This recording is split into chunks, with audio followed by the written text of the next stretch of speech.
All righty.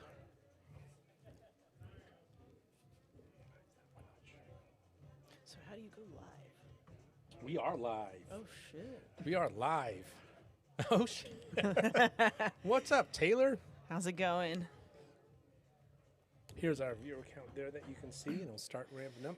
Yep, I mean, I watch the stream every single week, so I'm pretty familiar with that interface at the very least. All right, we are ready to go on table 2, so we're going to go and start there. We're just going to wait a couple more minutes. We have one player who's got a little bit of a distance to drive coming from table 1, so we'll just go and focus on table 2 for now. Big match, Caela Huddleston, Dave Maestas versus Kevin Knight and Troy Fenske. Caela Huddleston, veteran, well known, obviously. Yep. Dave Maestas, I believe this is his first Friday Fight Night. Kevin Knight, Troy Fenske, both Friday Fight Night veterans and both veterans as a team. So they have played as a team together before, not their first time playing together. Yeah, actually, I played them in the last fights. I remember that was was that the marathon match? No, it wasn't the marathon match. That was our first match that didn't start until I think, I'm going to say like 11 p.m. Yeah. And that was against Eric and Tracksuit Troy. That's right. Yeah. That Goodwin and Mitchlich. I remember that. Yeah. And then the next round we played Kevin and Troy, and they kind of wiped the table with us. Really? I mean, we hung in pretty good. We got to 5, but they came out really strong. I think they ended up winning the first round, and then they got 2 breaking runs right after that. Ooh. Yeah. That works. Yeah. Mm-hmm. Yeah, I just remember watching your matches. And I do remember the Kevin and Troy. I don't remember the details, but how just that was my first introduction to watching you play. We had like cross paths like at pool halls, whatever. Yeah. But yeah, I just really appreciated like how you saw the table, but also you taking the time to see the table. Mm. Yeah, it's funny. I rewatched that first Friday Fight match, and I played so slow. I actually couldn't even rewatch it. I was like, oh my God, Taylor, take a fucking shot already. Are we allowed to curse on this? Yeah, oh, yeah. I kind of have a foul mouth. I apologize. 6 o'clock, there still might be, it's still kind of the PG. Okay. But then there's like, the piazzas, late night piazzas. Okay. Just do you. I'll fit in better at that portion of time. You do you. All right, cool. Hey, they look like they have a pretty open table here. They took solids. Yeah, it looks like that 6 does go. Yeah, I think so. And even if it didn't, I mean, you could take the 7 and probably take it to the side. Look at that real first shot by Caela. Very nice. Yeah, gives Dave basically every ball as an option. Mm-hmm. Yeah, I wonder if they're going to wait on the 1. I don't know how much I would want to do that with the traffic down there, the 11, 13, 9. I'd be worried that I couldn't get back to that 1 ball. Yeah, sure.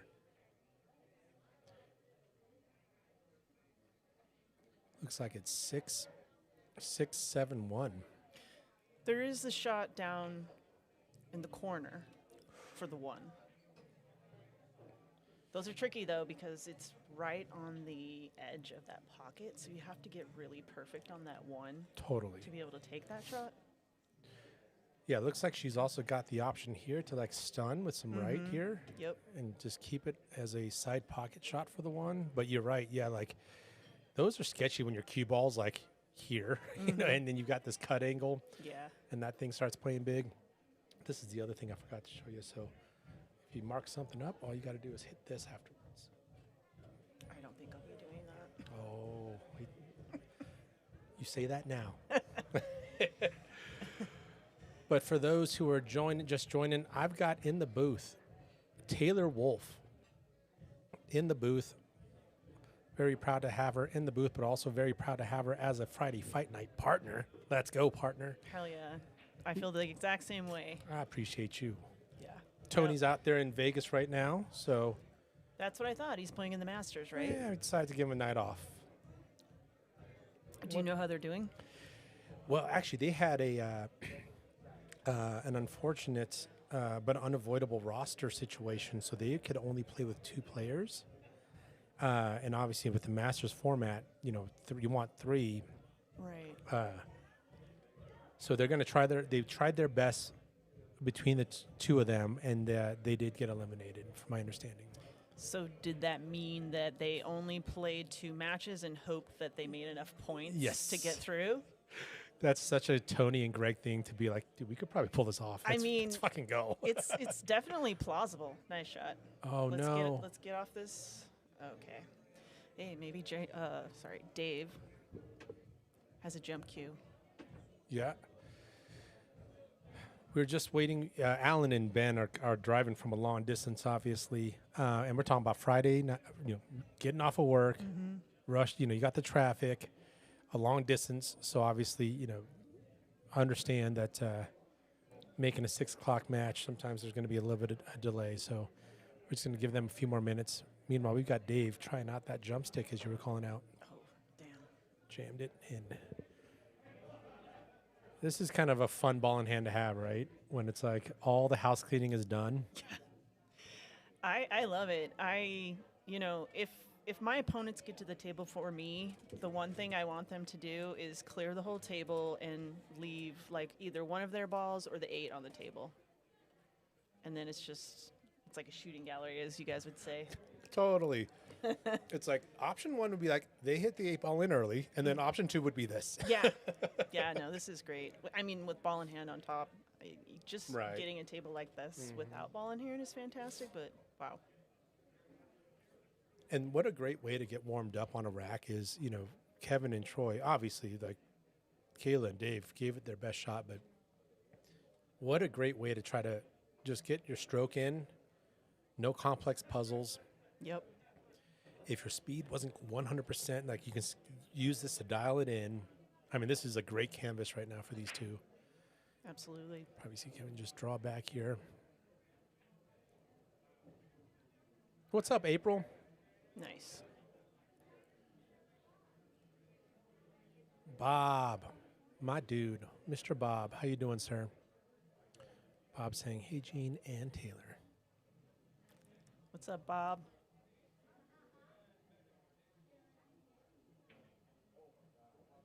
Okay. Yeah. See, hit the point there a little bit, and this is again a good rack to have to just kind of get your stroke in, or get some of the jitters off. Yeah.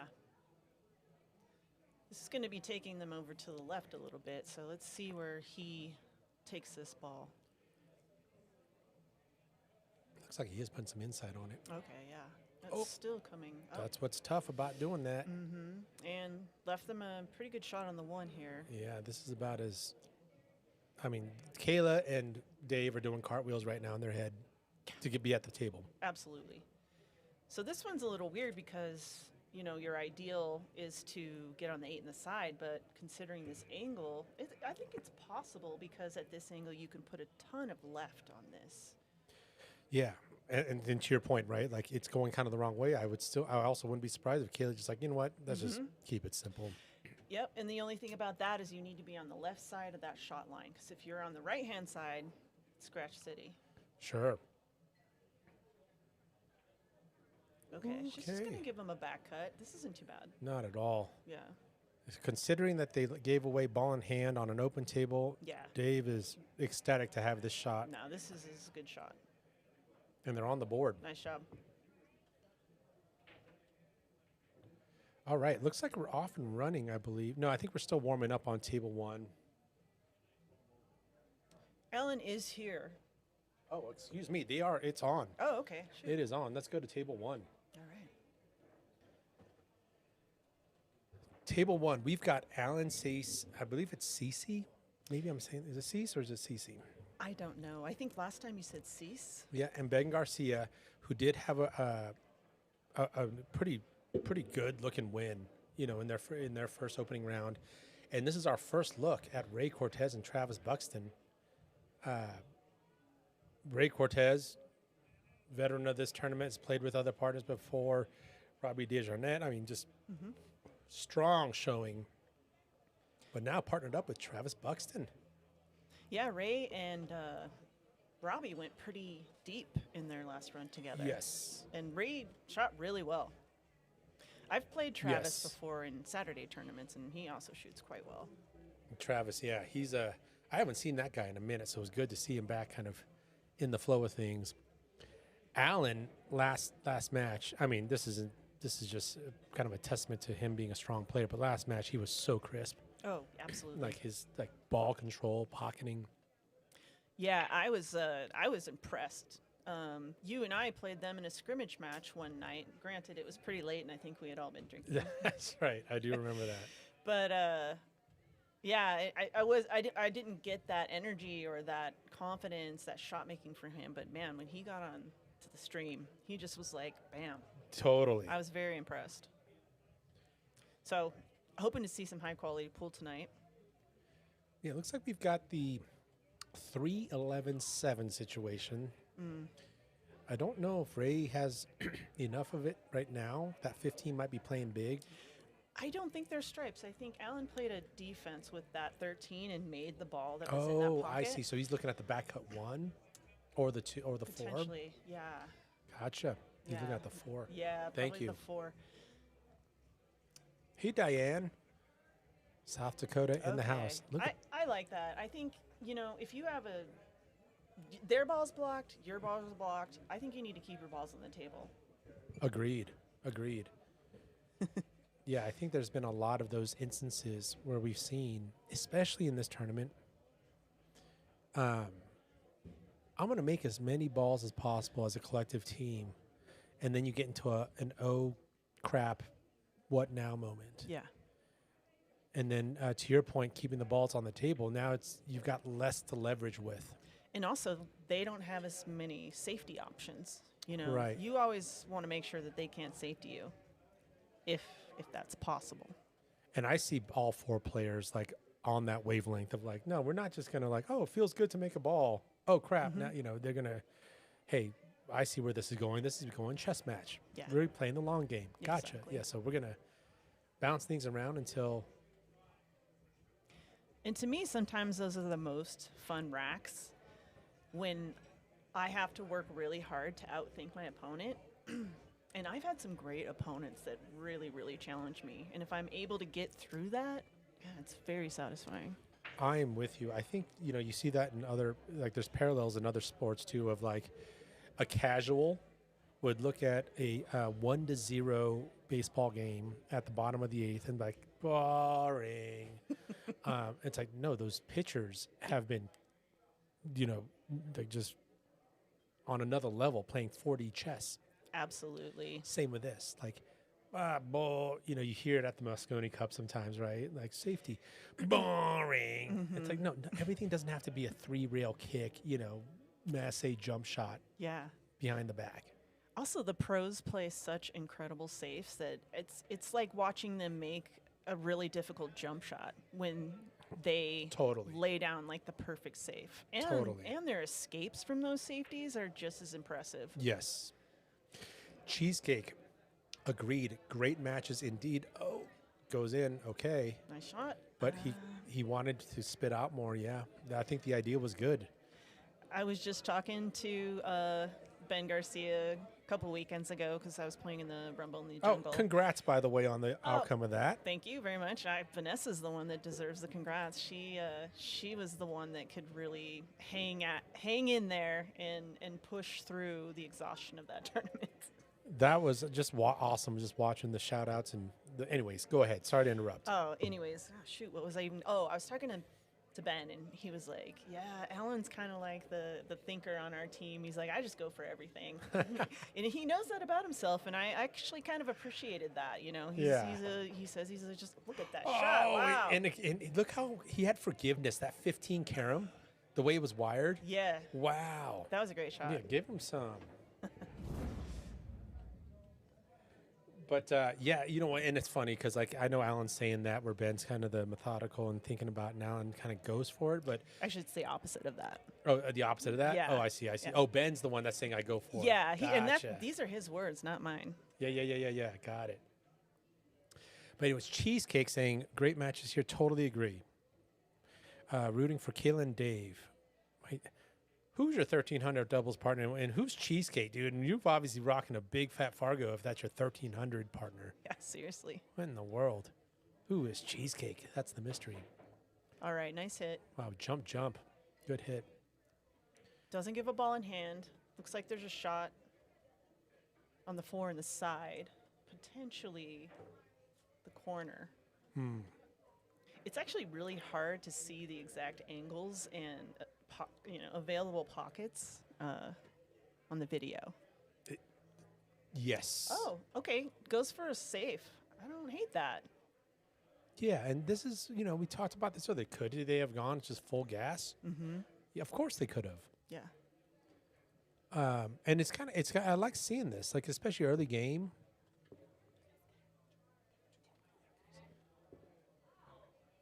I think when you're playing at a high level, you already know you just can't give anything up. Yeah, and I like, Ray did the math in his head, right? It's like, could I make this? Sure. Is the future really bright? And if so, go. He didn't like the future because, you saw the way with the safety. I don't want to leave my partner maybe a question mark cut, where I don't know how the leave's going to go. Exactly. And what better reward than safety and then ball in hand? Absolutely. There's your confirmation. Ball in hand is always the dream scenario. Excuse the noise.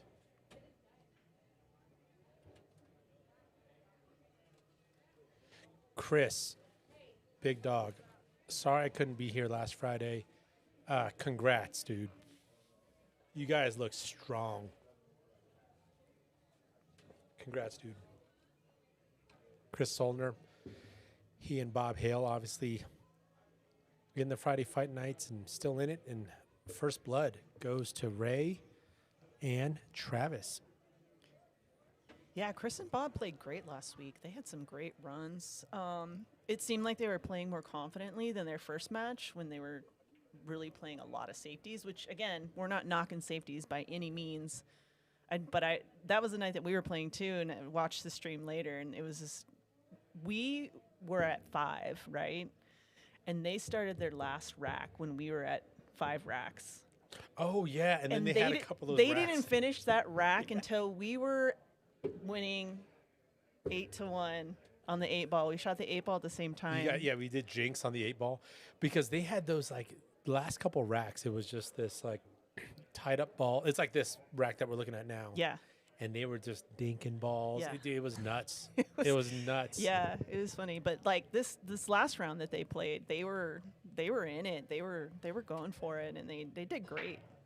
Yeah, and I think there's also the dynamic because I did catch some of the match, Chris, and Taylor. To your observation, Chris and Chris Mary and Adam Burke, good friends, obviously strong shots, formidable team. Yeah. When they start making the mistakes that they did, there was almost a little bit of smelling blood in the water for Bob and Bob Hale and Chris Soldner, where it wasn't no, I'm not going to just kind of, dink around a safety. We're just going to close this out. Yeah. There was a confident, there's a little bit of blood and water momentum. Yeah. That I saw Bob Hale and Chris Soldner just capitalizing on. Yes, I agree. Yeah, and I think Chris and Adam they're a good shot. Adam Burke, they played last time, and when I watched Adam, he just seemed so confident. He made such great shots, so I knew that they were going to be a difficult team. Yeah, he's got good vision. He also has the guts to go for it. Yeah. Shoots real well. Yeah. He was on my short list. Oh, yeah? Yeah. I had a list, You had a list? Yeah, I had a list. Of potential partners or Yeah. Okay. I kind of went through and I was like, okay, who do I know? What's their Fargo? Would we have a good dynamic? Those types of things. Interesting. Yeah. And I made your list? Well, yeah, you Or were was you were the first person on my list. Oh, I thought I was on 12. No, no, you were one of the first people I thought of. I appreciate you. Yeah. Thank you. Yeah. No, I'm hyped. Super hyped to be on your team. Yeah, no, it's been going really, really great. All right, we got this puzzle going on, but let's go back to table 1 because it looks like we've got some connect the dots potential out situation for Ben and Allan to tie things up. Yep. Ben has been here, done that, not just in their first round with Allan, but he's also played in this tournament with other matchups. That was a nice shot. That was all intentional. That was really yeah, nice. that contact with a 9. Mm-hmm. You see where Allan wants it. Yep. It's going to be hard to get a nice shot on that 13 after is that the 10 or the 12? Yeah. And to get a nice shot, you need some really good speed control. Yeah, I think he's probably going to have to go 2 rails on this. Chris Solder says, me and Taylor are 8-ball buddies, and we have never officially met. Oh, because you guys hit the 8 balls at the same time? Hey, you stay away. She's my buddy. Stop. All right, guys. Yeah, you. Yeah. Chill out, Chris. Step back, dude. This is a nice looking table. Draw back on the 1. Maybe drip the 2 in for the 5. Yeah, hit that 10 a little thick, maybe thinking a little too much about the 13. Exactly. I can't tell you how many times I've done that. I wouldn't be surprised if Ray welcomes some contact with the 5, pushes it down towards the bottom left here. Okay. Yeah, just stun into the 5, maybe a little bit draw. Just push that into the bottom left, and you still have the 4 there for you. And lots of other choices. Oh, yeah. That's pretty decides to go inside English. That works just fine, too. Yep. Yeah, I think that's a much better shot than some unpredictableness that can come out of hitting the 5. Yeah, it's nice that they had a lot of balls on the table to be able to do that. Thank you. Thank you.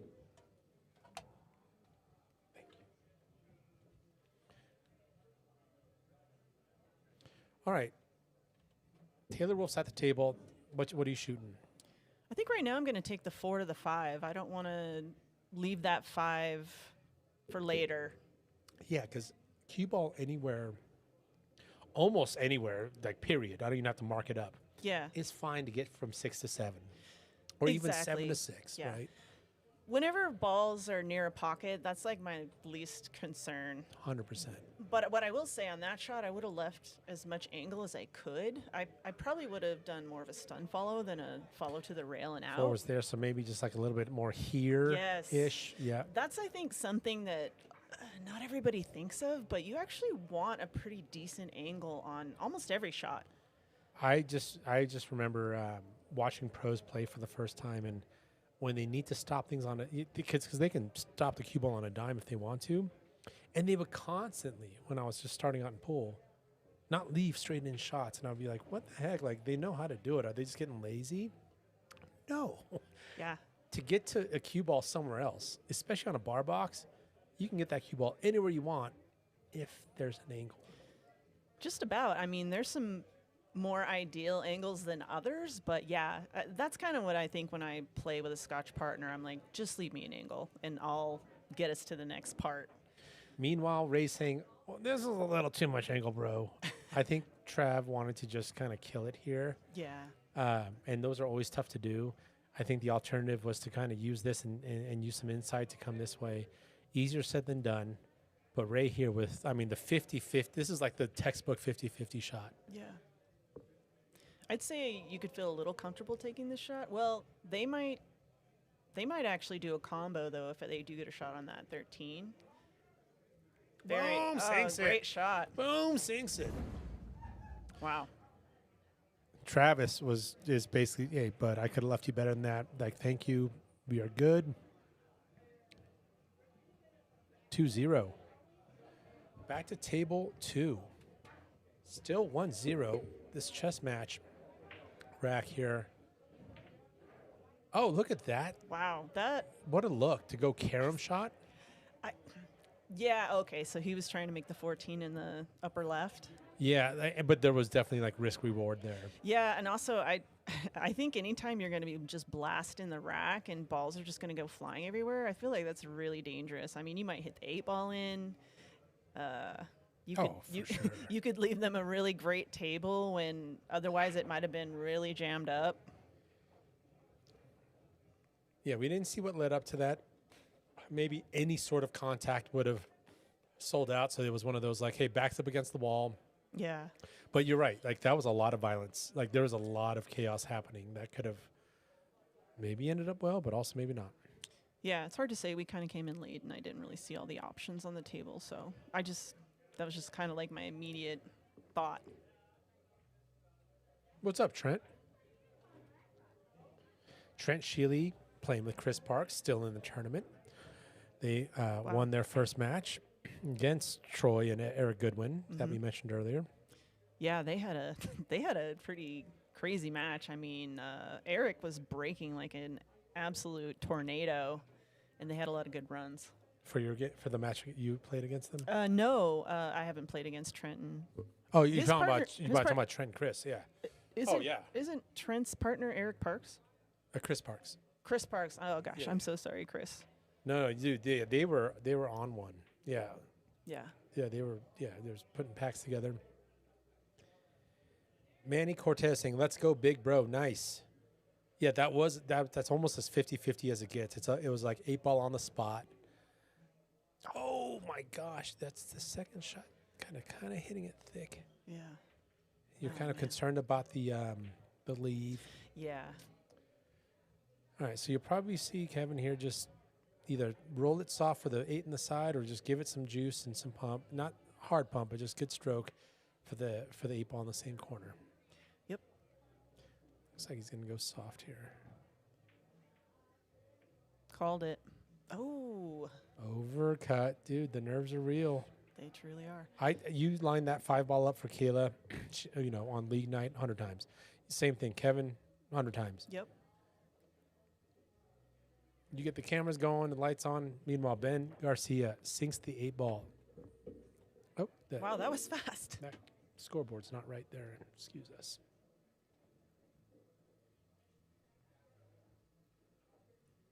I think it's 2-1. Travis. Is that not saying that? Sorry, guys. We're going to fix that up. As Taylor mentioned, it is 2-1.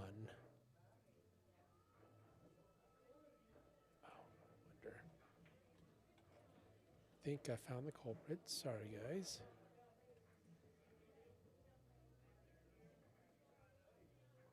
All right, I'm going to switch back to table 2 here and see how they get out of this one. Do you think he's trying to go into the 4 with this shot? No, he's playing a defense. Not a bad idea. Oh, wow. Okay. Not a bad idea at all, actually. It is a clean kick. Yeah. It's almost textbook kick. When you got ball hanging in pocket, cue ball hanging in pocket. This is like, we should have practiced this a ton of times. I don't think the 8-ball is a factor. But you're right. The future was also, to your point, right, which is, what do you do? Like, go into it, try to get short side, try to get bank shape. I definitely agree and understand that the logic of going safe there. But you're probably going to see a little spinny shot here, left. So it's not quite down here. Do you think there's any possibility the 8 might get in that line? I think that's why you're going, you might even see this. 2 rails, spin. Yep. So let it go a little long. Yeah, obviously not too long, but like you're already going to have to manipulate this to get around the 8, and that you look at this shot goes under it. That's always the risk, right? Oh my gosh, yeah, because that was like almost angle in, angle out. Because this is where you wanted. Exactly. Yeah, that's the thing with safes. I mean, yes, you're leaving that kick shot. And there's so many variables in that. Like, let's say he actually made it. Where would it have been left for the 8? Totally. You just don't know. I mean, he could have left his partner, like, right on the rail, straight in 8-ball. And those are Absolutely. tough. To Dave Mace's credit, like, it was, first of all, it's paying off. Yes. But to your point, like, no, that's enough of, an uncertainty for my opponents that I'm willing to take on. I'd rather them have to go kick and have a little bit of, up in the air in terms of what the cue ball does, and Dave here about to hit the 8-ball in to cash in on that decision. Okay, way to get on the board.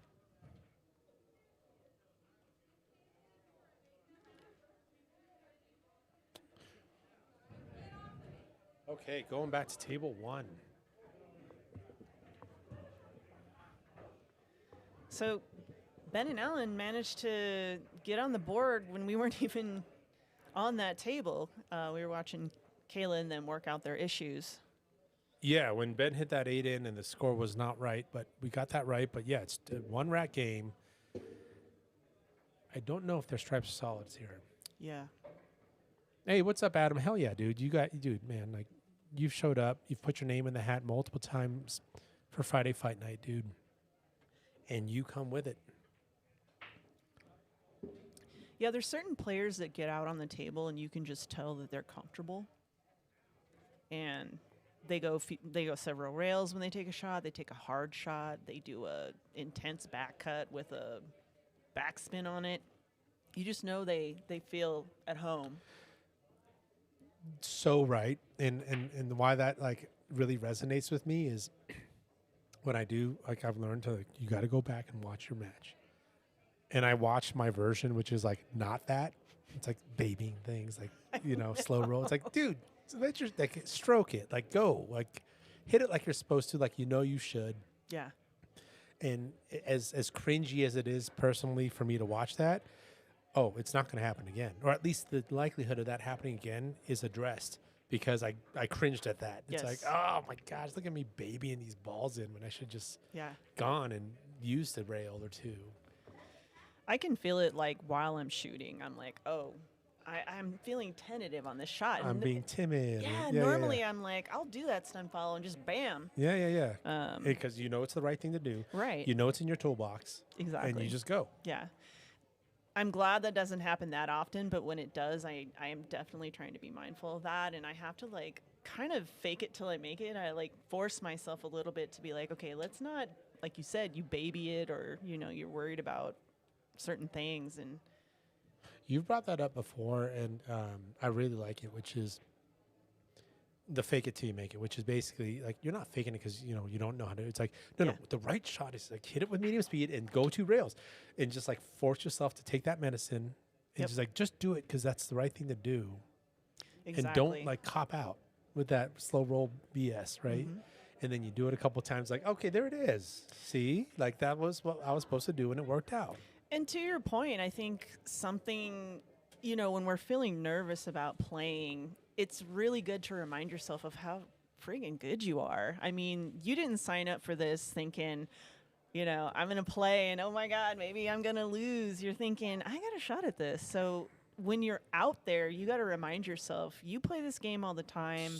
You put in a lot of hours. You know how to do all the things that you need to do to be successful in this. And if you could just, like, I do that when I get up to, like, really critical shots. It's like maybe it's the 8 or maybe it's a shot where, you know, I have to come with it. And I'm like, you know this shot. You can shoot this shot. So true. Like, this whole tournament, you look at all the players, all 90-ish players. There are no, oh, bless their heart. You know, they joined the tournament. Like, you know, okay, bless their heart. Like, bless you almost his heart. feel sorry for them. Oh, yeah, they're trying, you know, like, you know, like, every single one of these players at this level, when they go out with their friends that are their non-pool friends, they're going to be like, whoa, how'd you do that? You're so good. They pick up a house cue at the bar, drop a couple quarters in on a, you know, lazy, you know, Friday night and just messing around. Whoa, right? We're talking about above average. Exactly. You know, better than the, you know, average bear pool players when you talk about not only putting your name in a tournament like this, but paying the money that it takes to get into a tournament like this with a kind of a 1,100. Look at this cross base. Nice try. What a try. Agreed. Yeah, I don't think you drop, you know, $500 or more thinking you don't have a shot at this. No, this isn't the 4 quarters and a $5. Like, hey, what the heck? I'll give it a shot. Totally. Or the weekend tournaments. I mean, right, sure. They're still, you know, decent amount of money. We usually have a Calcutta, so that's, you know, another X amount of dollars. But yeah, this is totally different. And you got to be willing to be on a live stream and make mistakes, because everyone's going to make a mistake. And to not be afraid to let people see you Right. in those moments is another aspect of it. You got to be like, you know what? We all make mistakes. We're all trying our best. We're all playing really good, too. I mean, everyone here can run the table, make great shots. And every once in a while, we're going to miss our position or whatever it might be. It's just kind of... And the whole world's going to see it. And, that's okay. And Yeah. that's okay. Yeah. Yeah. It's like, okay, so what? Show me a pool player here in Denver, Colorado that won't do that every once in a while. In the world, right. Or the world. Boom, Maestas. Very nice shot. Yes, I would love, first of all, I love your points. Caela made a very accurate shot down here on the bottom right. Dave following it out with a boom bank, and now we've got very small windows here for 13. Yeah, we do. But yeah, everything you called out, Taylor, amen. I have gained so much from being in this format, not just understanding what partnership should look like or what it really does feel like, but also, oh dang, like the lights are on. Tony comes out, it's like, hey, we're good. Okay, Travis and Ray. Wow, they're Stretch the lead, 3-1. They're just bringing it. Hey, you guys are good. Like, start. Yeah. And it's like, oh gosh. It was funny. My kids were watching our last match because we had the 6 o'clock match. Yep. My youngest ended up Dallas. not watching all of it, but my oldest, Dallas, tells my wife, "It's like, hey, tell Dad I said hi." So my wife types, "Go Eugene and Taylor from Dallas," and Tony assumed that it was like, "Oh, look, we got fans from Dallas, Texas." I remember that. It made me chuckle because I knew You knew who it I was. knew Yeah. who it was. Also, the name of the person that posted it says like Bethman, I think, Yeah. or Bestman. Yeah. And so it's just I thought that was funny too. But Yeah, she and Yeah. I have a long distance relationship. She's in Dallas, and I'm here in Colorado. yeah, Oh, look I at mean, this. you are from Texas, so No, true. maybe you had to name one of your children after. It's funny, yeah. Everyone thinks I'm so. I was born in Houston. I'm an Astros fan. My kid Are was, you an Astros fan? Oh yeah. Even Well, before. Hold on. A couple hold of years on. ago, it was pretty easy to be an Astros fan. Would you stop? Okay. Dude, I'm not I a sport. was a I'm not a fan. sport person. They sucked for not. For a little bit. They sucked for decades. I was So rooting for true. them. I stuck by them. When they finally found success, they did it in the worst possible way, which with controversy. Oh my God! Did Caela get? Oh wow! I was gonna say Caela gave him the window. I'd say the good thing for Caela and Dave right now is that it looks the 6 probably goes down in the bottom left, but they also have to take care of the 1 ball. There's a couple things you could do here. You could actually Watch. okay. Go ahead. I was gonna say you could actually, if you wanted to, take the 13 with the 1 and roll it into their balls and hide the 8. All right, Gene's going down to do a hit watch on table 1.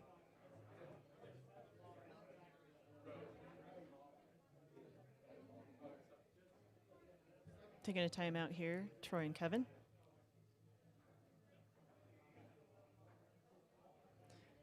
All right, while they're trying to figure it out, let's check out this hit watch.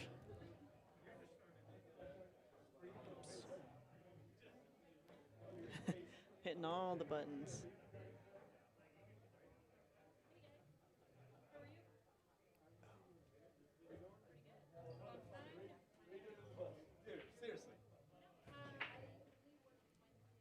Sorry, I tried to get the camera over there for the hit watch, but Yeah, they I actually ended up pushing all the buttons. clarified that they just wanted a roll question, and just for the for everyone, when it's behind the kitchen and that sort of thing, none of the ball. It's not just the contact point of the ball, but even the equator, like the hips of the ball, cannot be on the line. So Oh. they were just asking if the 7 was good to hit, and the answer was no, because the shadow of the ball from straight up was on the line. Oh, I didn't know that. I thought if the center of the ball was on the line and didn't go any further than that, that it was okay. Yeah, I would basically call this modified tournament rule, modified Piazza tournament rules. As they call a house rule, right? 100%. Cool. Okay, good to know. I mean, I didn't even know that. Pool Hawk Huey, what's up, dude? Let's go, Allan and Ben. Rooting for Allan and Ben. Love it. Ooh, Diane. Okay, you're right. I haven't been talking about the drip, as the kids are calling it. Oh, is that like We got to talk about the clothing? Drip. Yeah. I don't. There's a lot of colloquialisms that I am unfamiliar with. I'm, as the kids call it, I'm like an unk. Like, I shouldn't What's an unk? like the old guy, like Uncle Gene. Like, Yeah. all right, Uncle Gino. Like, stop trying to use cool kid terminology. Yeah, I mean, we were born in the 20th century, so we got that on Oh our my side. gosh, I have to ask Vanessa what things mean all the time. Yeah, we grew up in black and white. Like our shows didn't have sound. Yeah. We listen to the radio programming. Yes. Yeah. As a family, we huddled around the radio. All right, it wasn't that bad. So Kevin and Troy I think they had ball in hand. And I didn't see what happened, but Caela and Dave are back up to the table. Boom! That was such a huge shot. Yeah, that was an awesome shot. Jacked up, cut to the side, and does that 8 go in the bottom right? And this fire won't turn off. I am sorry, guys. We're having technical difficulties. Want to check out the overhead on table 2? See if... dang. He does have the back cut into the bottom left with the 8. If we And go back to, potentially the side. is that fire still on? Oh my gosh. Oh my gosh. We might have to go overhead here for a second, guys. We cannot put the fire out. We have the eternal flame.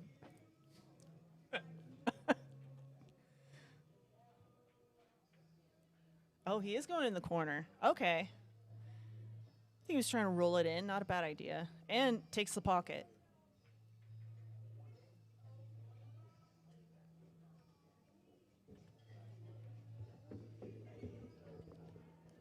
Sorry, guys. We're just going to keep it on overhead here for a second, and then we'll go back to table 1 here in a minute. But we're having a little bit of a technical situation. Let's go to table 2. You might have to deal with the fireplace here. Oh, no, I'm getting nothing.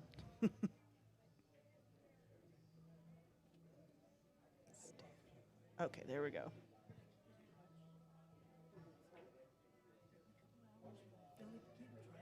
Do I sound dry?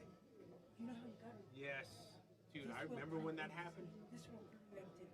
Okay? Don't share it with no one without you. Only your wife and kids. It's closer. You're so sweet. The back of your throat.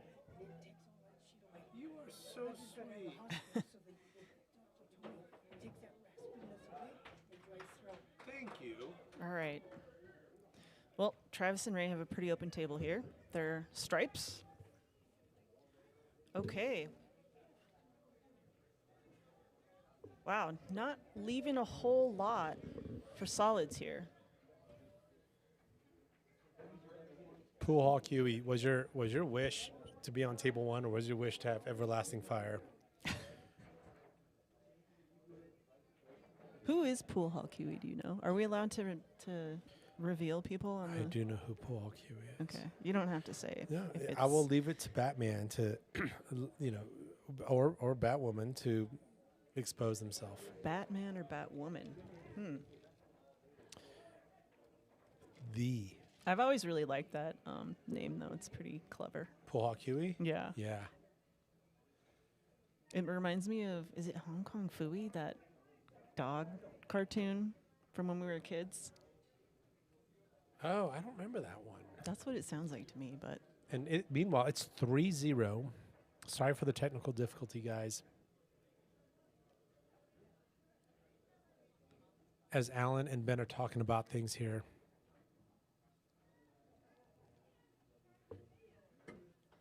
What's up, Anthony? How you doing? Good. Doing good. Yeah, thank you, brother. Yeah. Appreciate you. Yep. I love that kid. Yeah, he's super cool. Like, seems Anthony's like awesome. just a really nice guy. Just a solid dude. Vanessa met him a few weeks ago and came home, and she was kind of like ranting and raving about how like sweet he was, and just He's so awesome. yeah. I haven't interacted with him a ton. We're talking about Tony's son, Anthony, right? Yeah. Yeah, We call him the better Piazza. the better Piazza. And Tony probably would agree. Yeah. Okay. All right, pool IQ, he's got a lot invested on table one. That's what you're talking about. But you're right. The internal flame, as Taylor called out, would be kind of dope too. It'd get old after, say, it'd be like those Christmas channels that you watch with the fireplace. The Yule log. Yule log, right? Right. Okay, a little thick there for Caela on table 2. Yeah, and Ben took the shot, I think, on the 3, and it ended up rolling right in front of this side pocket, which I think is going to work out really great for them. They have this whole double up with the 13, 9, 15, so that's going to be a little tricky to get out of. I see they just kind of played safe right now. Well, that's a great speed shot there by Ray. I mean, there's. You can probably see the 6.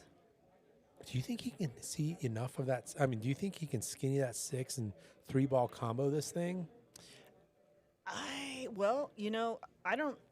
Do you mean like back cut the 6 and into the 13? I'd say you have a better chance if you can carry him off the 6 into the 13, but I think it's still really hard because. Oh, if you can see this side of the ball, yeah. It's a super hard shot, though.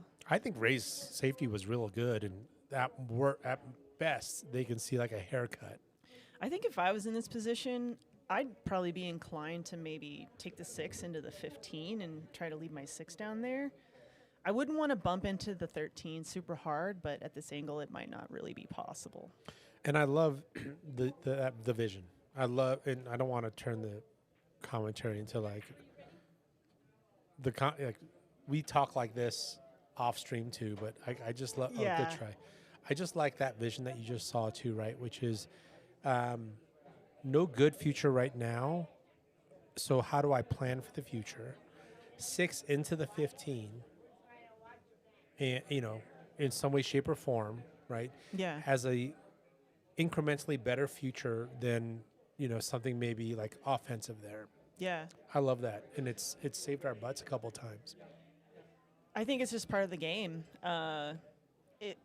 When you're dealing with a table that needs breakouts or all these things are in your way, then And there's things that maybe suck for both teams, like Totally. it's both tied up. Yeah.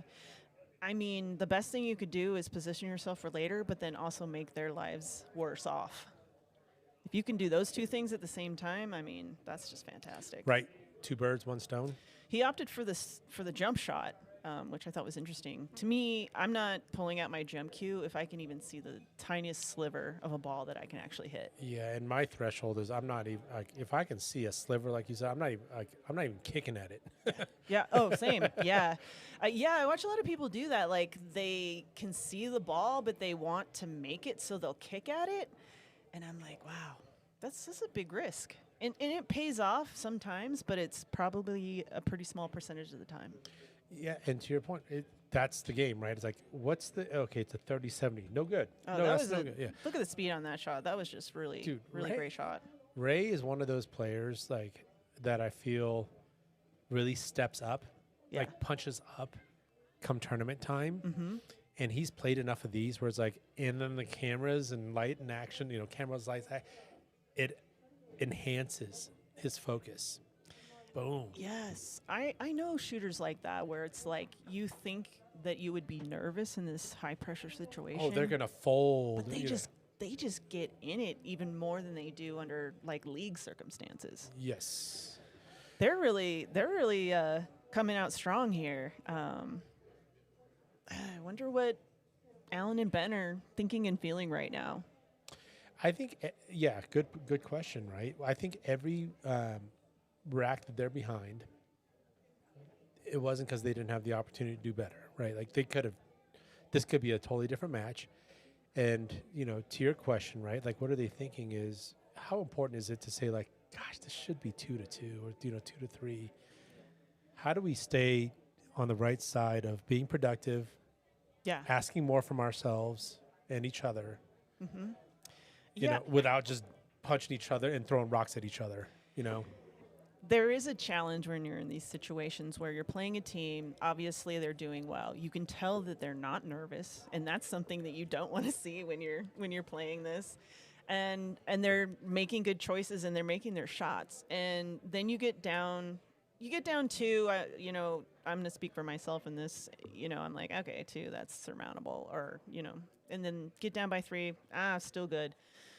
Which is where they're at right now. But you get down by 4 and you start saying, "Oh man, I'm gonna have to play like my best game ever just to get back even with them."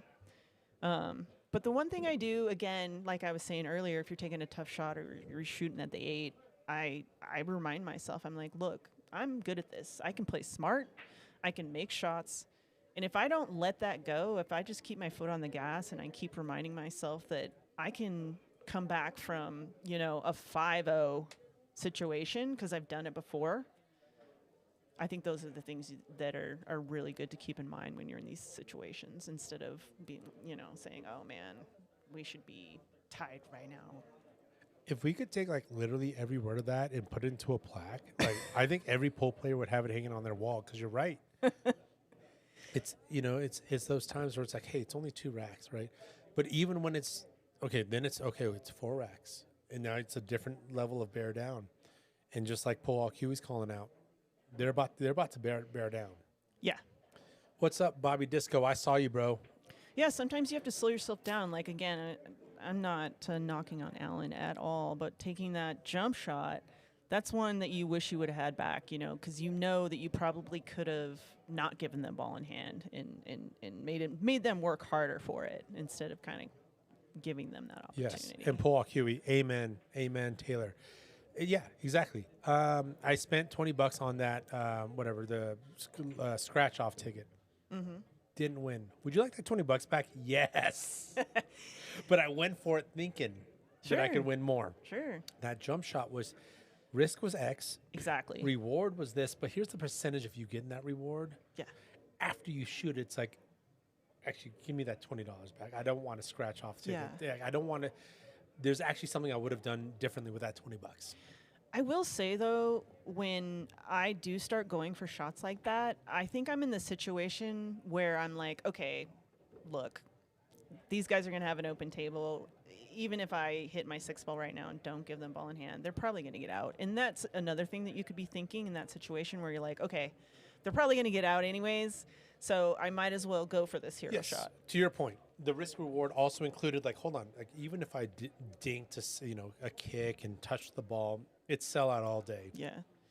Although I will say there is another option where you roll your ball into the space that they would just absolutely hate, where they have to get a breakout or, just put your ball where they're going to absolutely hate it. Dennis, normally, yes. No, first of all, no, Dennis, excuse me. Yes. Thank you very much. Thank Taylor with the insights. What's up, Sam Ferris? Dude, love watching you play too, brother. To the one that was asking, Pablo, is there Scotch doubles turning tomorrow? Usually, yes, but and Taylor, you called it out too before we got on stream. We do have an APA event tomorrow, right? It's the tries. Yeah, it's the Arapahoe APA. I believe it's 9-ball. Oh, Drake. Yeah, Andrew Drake. Yeah, called it out too. APA tries. Yep. So Kevin and Troy are getting the best chance they've had so far, I think, to put down a rack. Yeah. Okay. Are they on the 8? They're on the 8. Let's go. Yeah. Yeah. Let's go, guys. I don't know about you, but whenever I watch these, I want to see like a super close match. Just good pull. Yes. Like, actually, you know what? Overtime's great. Yeah. I'm okay with it. Yeah. You know, I don't got nothing. I'm to do with tomorrow. you. I'm totally with you. Nice job. Oh, wait. Oh, no, my. don't do it. Oh my goodness. That kills. Oh man, that hurts. Oh no. Okay. Hey.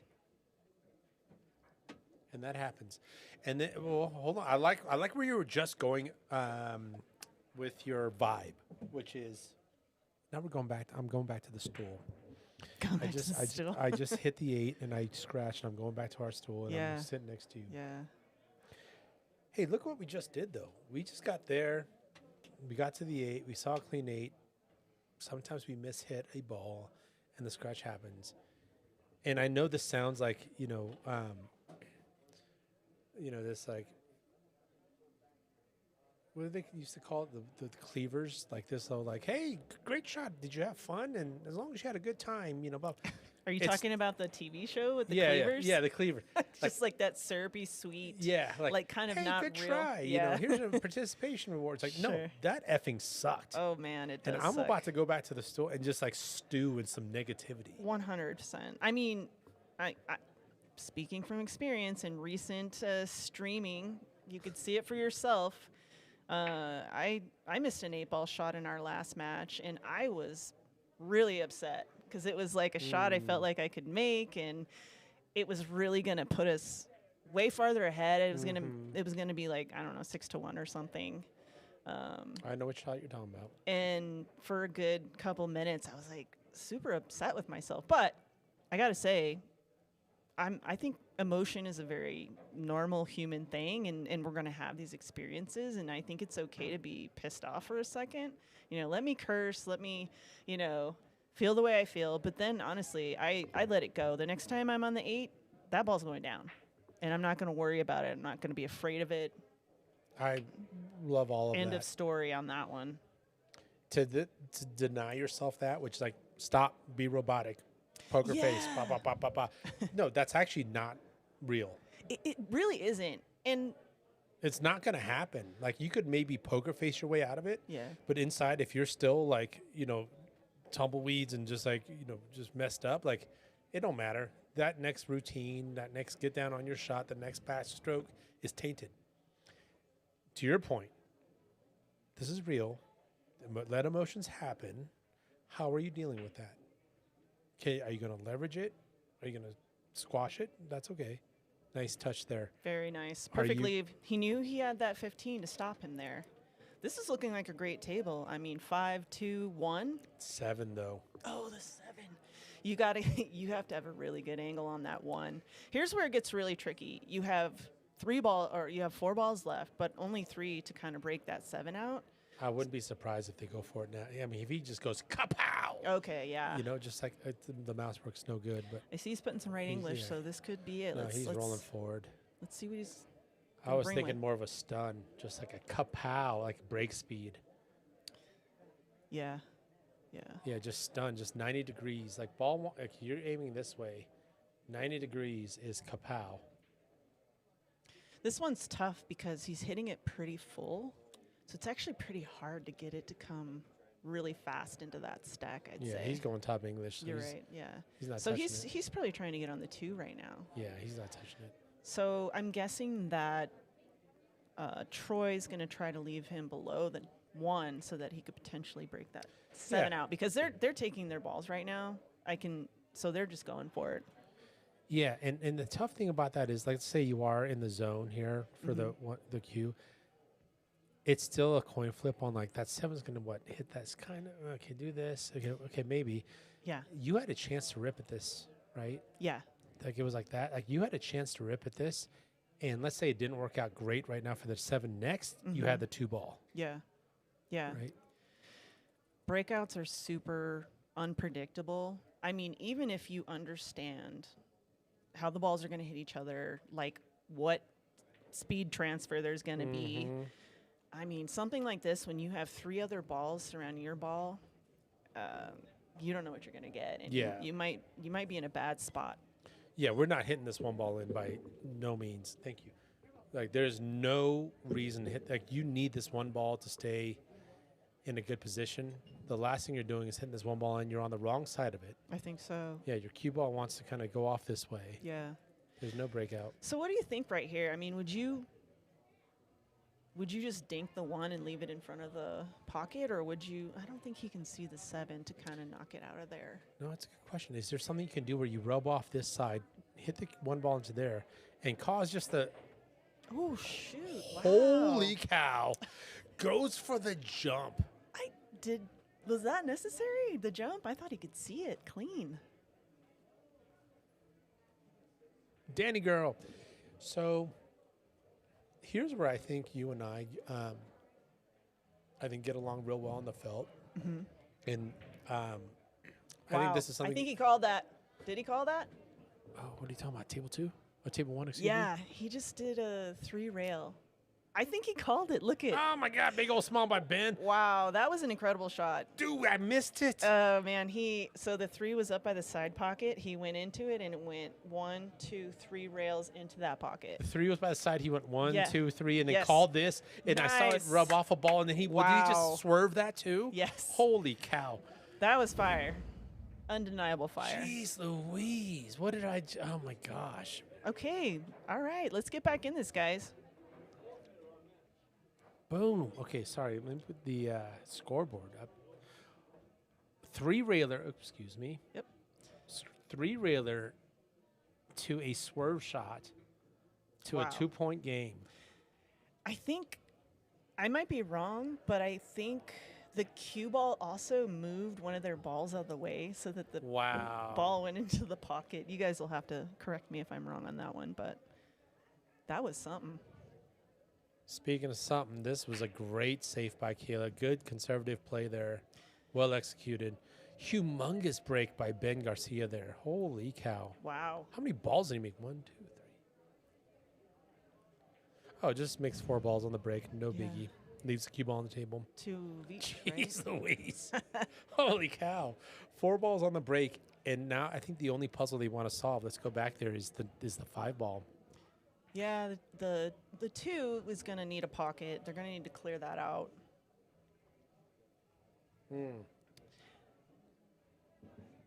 Good I eye. don't know if the 5 goes by the 11. Yeah, Keith agreed. Fire. Dude, pull haul, QE.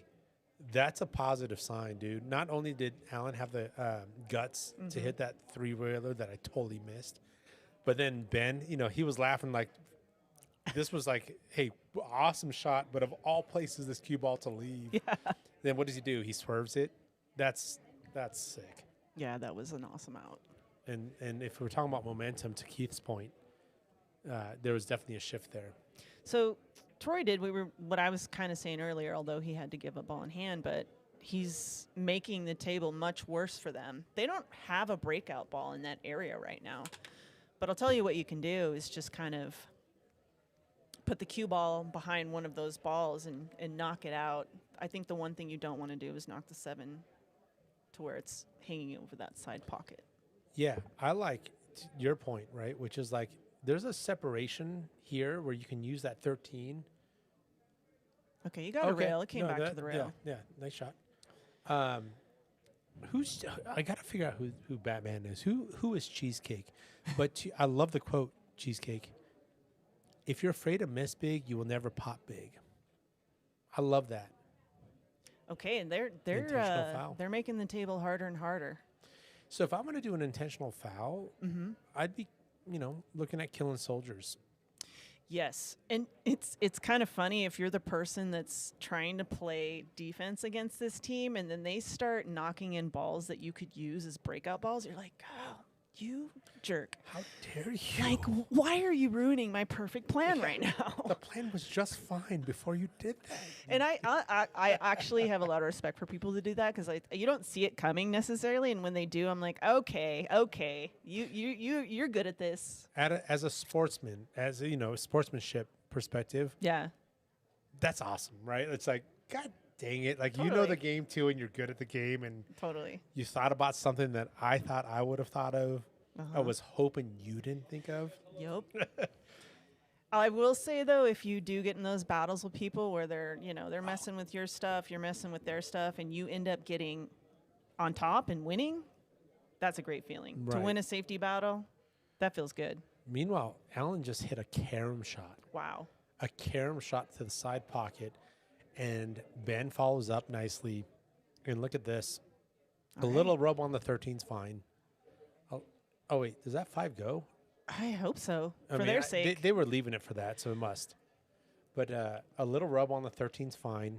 Just don't rub too much where the 14 comes into play. Yeah. Nope. It didn't go. It didn't go. I think in a situation like that, I might be inclined to just roll it towards the pocket if it doesn't go and block all of those shots for them. You're leaving yourself vulnerable for a safety in that situation. And this actually worked out because it kind of messed their balls up pretty good. I think a safe's coming right now.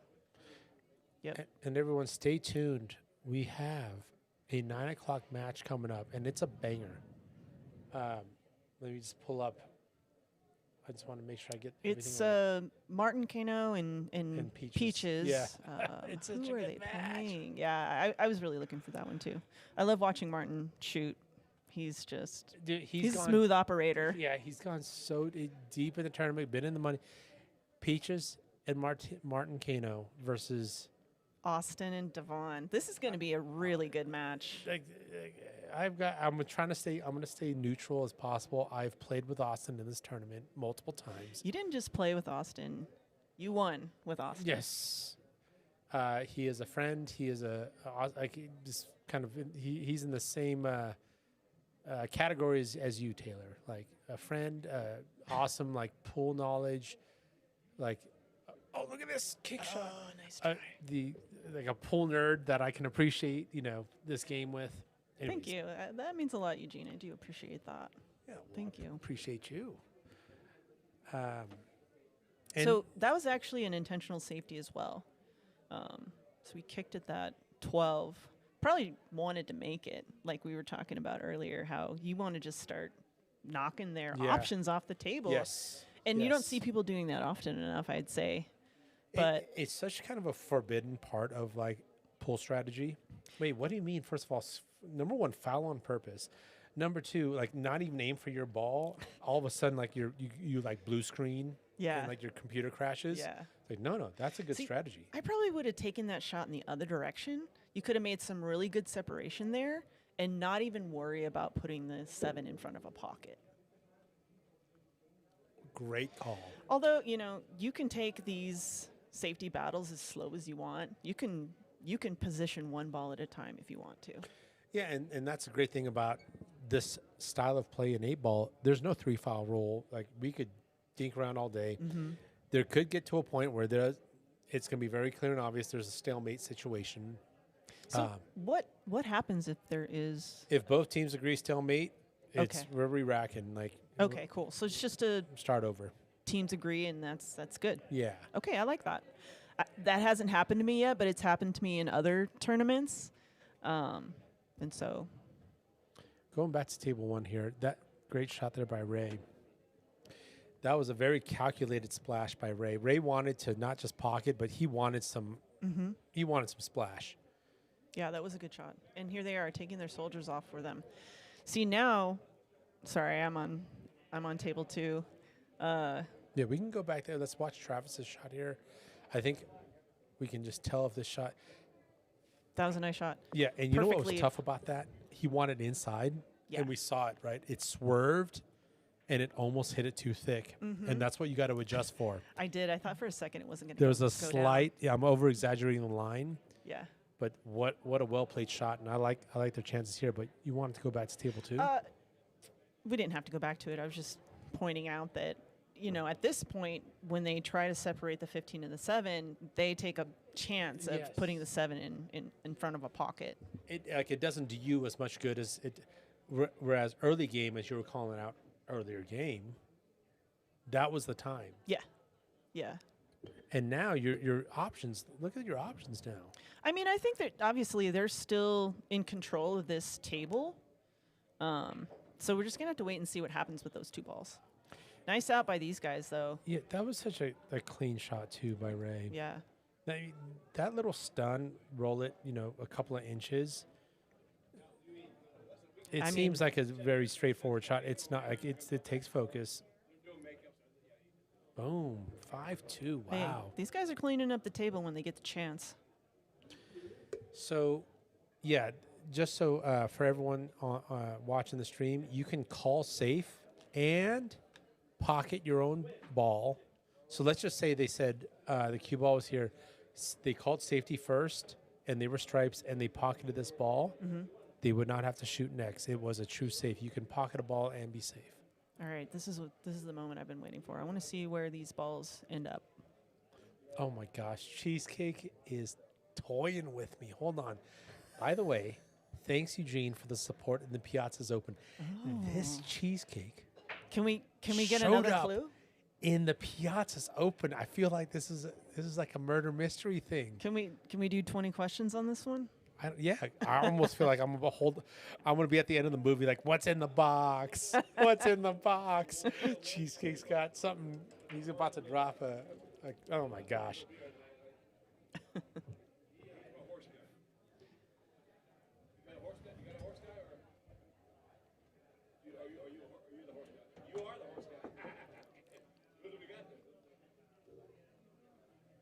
All right, Ben and Allan got another chance right here. I'll be right back. Yeah, the one issue I think they have at the moment is that 11 ball, though. But I think it goes in the top right and the side, and I think it goes in the bottom left.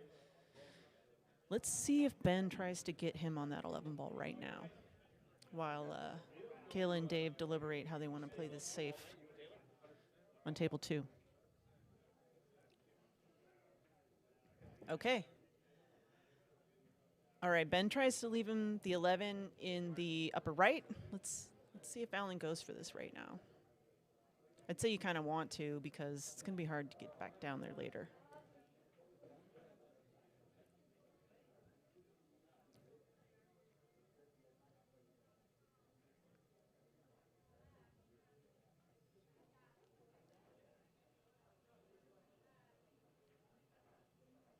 All right, just undercutted it just a little bit. Kind of got a little bit of help. The 8 still goes in the upper right and potentially the left-hand side pocket there, but limiting that 8 ball to 2 pockets now. So I think they have a shot on the 5 here. All right, nice safe on table 2 by Caela. Managed to get really good separation. Didn't leave the 7 ball in front of a pocket. And is hidden really nice and snug behind that 15. All right, they decide to go back downtown, clear up these balls at the top.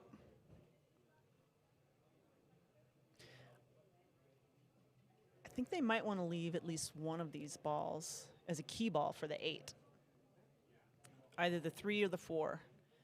All right, yeah, Travis is seeing that. He's taking the 1, probably trying to get shape on this 6 ball. Very nice. Nice, smooth shot on that one.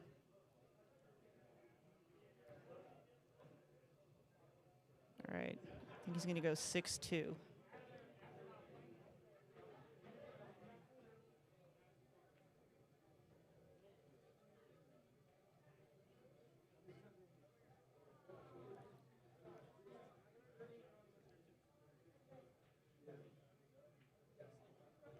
Uh-oh. Look out.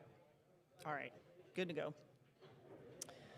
So I think if I was in this position, I might take the 3 because that's going to take the angle over to the right of the 4. You don't want to be straight in, but you want to have a nice angle on the 4 so that you can get back up to the 8.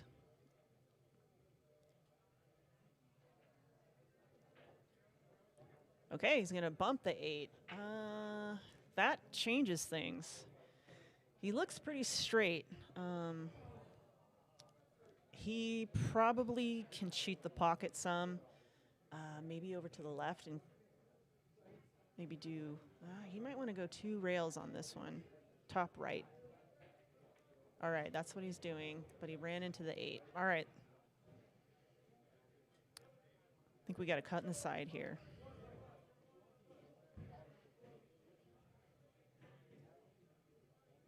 Oh, nice shot by Dave over on table 2 to get Caela position.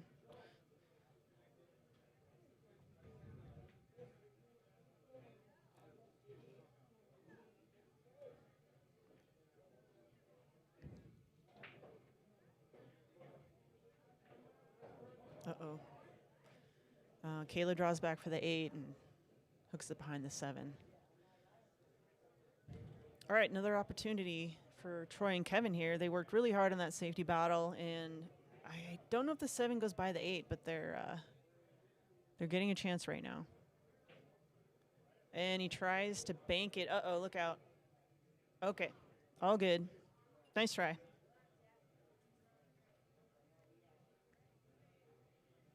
All right, I like the 14. Put some top left on that. Come back out for the 9 in the same pocket. You definitely want to get down to the 11 as soon as possible. I might even consider getting down to the 11 right now, which it looks like that's what Benny's doing. That's a great shot, great speed. All right, you can either get straight in on the 12. Kind of looks like that's what he's doing.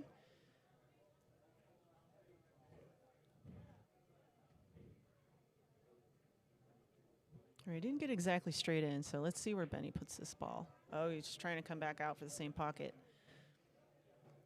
Okay, Allan. This definitely looks like a makeable cut here in the bottom right. Just put a little draw on it.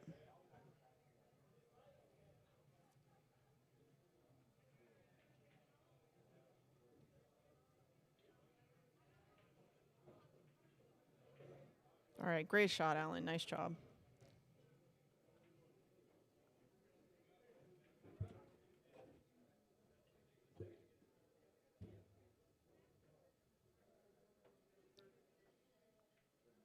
All right, good hit by Dave over there.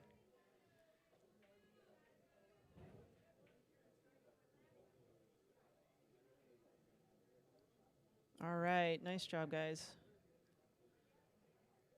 All right. Allan and Ben and Ray Cortez and Travis Buxton, 3-5. Let's go over to table 2 now, or sorry, yeah, table 2. All right. Kevin and Troy, best chance to get on the board right now. All right, guys, nice job.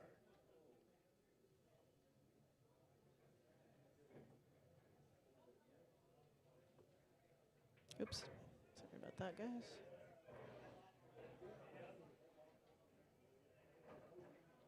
All right, I think I got the score right now.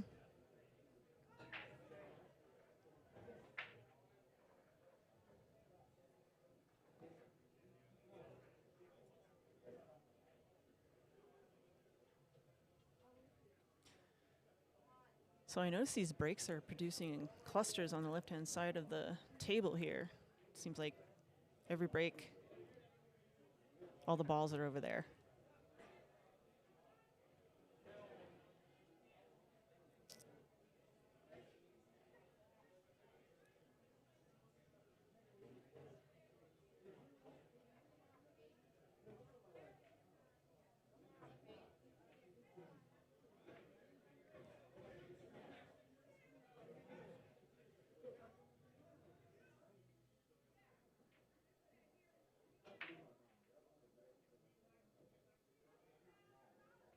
We got a dry break on table 2. Nice shot, Allan.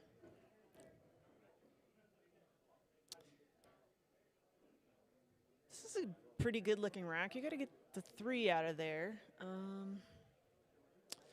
going to be a little tough. I mean, you could try to get a breakout with the 7, but I think the 11 is going to miss that 3 ball. Looks like they're going to take care of the 1 and the 5 right now, potentially. If you could get a good cut on the 6, you could definitely get that 3 out of there. All right, not sure what he left Allan here. Maybe he left him the 7.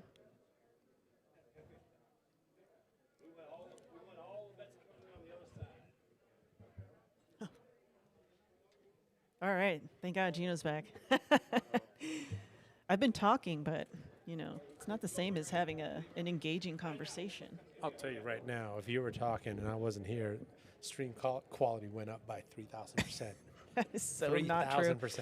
Actually, I was thinking there's probably people who are like, "Where's Tony?" And you know what? I completely agree with you. I don't blame you if you miss Tony right now. We don't need him. We don't need that guy. He's No. not playing pool. He doesn't No, want he's doing his thing, yeah. Not talking about pool. He's doing it. Or he was. A guy like Tony, like in Vegas, like hanging out, obviously there for a tournament, but also can just walk across streets of Griffs. That's so cool. I mean, he's in his element. He's doing Tony things. I love that. I've actually never been to Griff's, sad to say. I need to go there.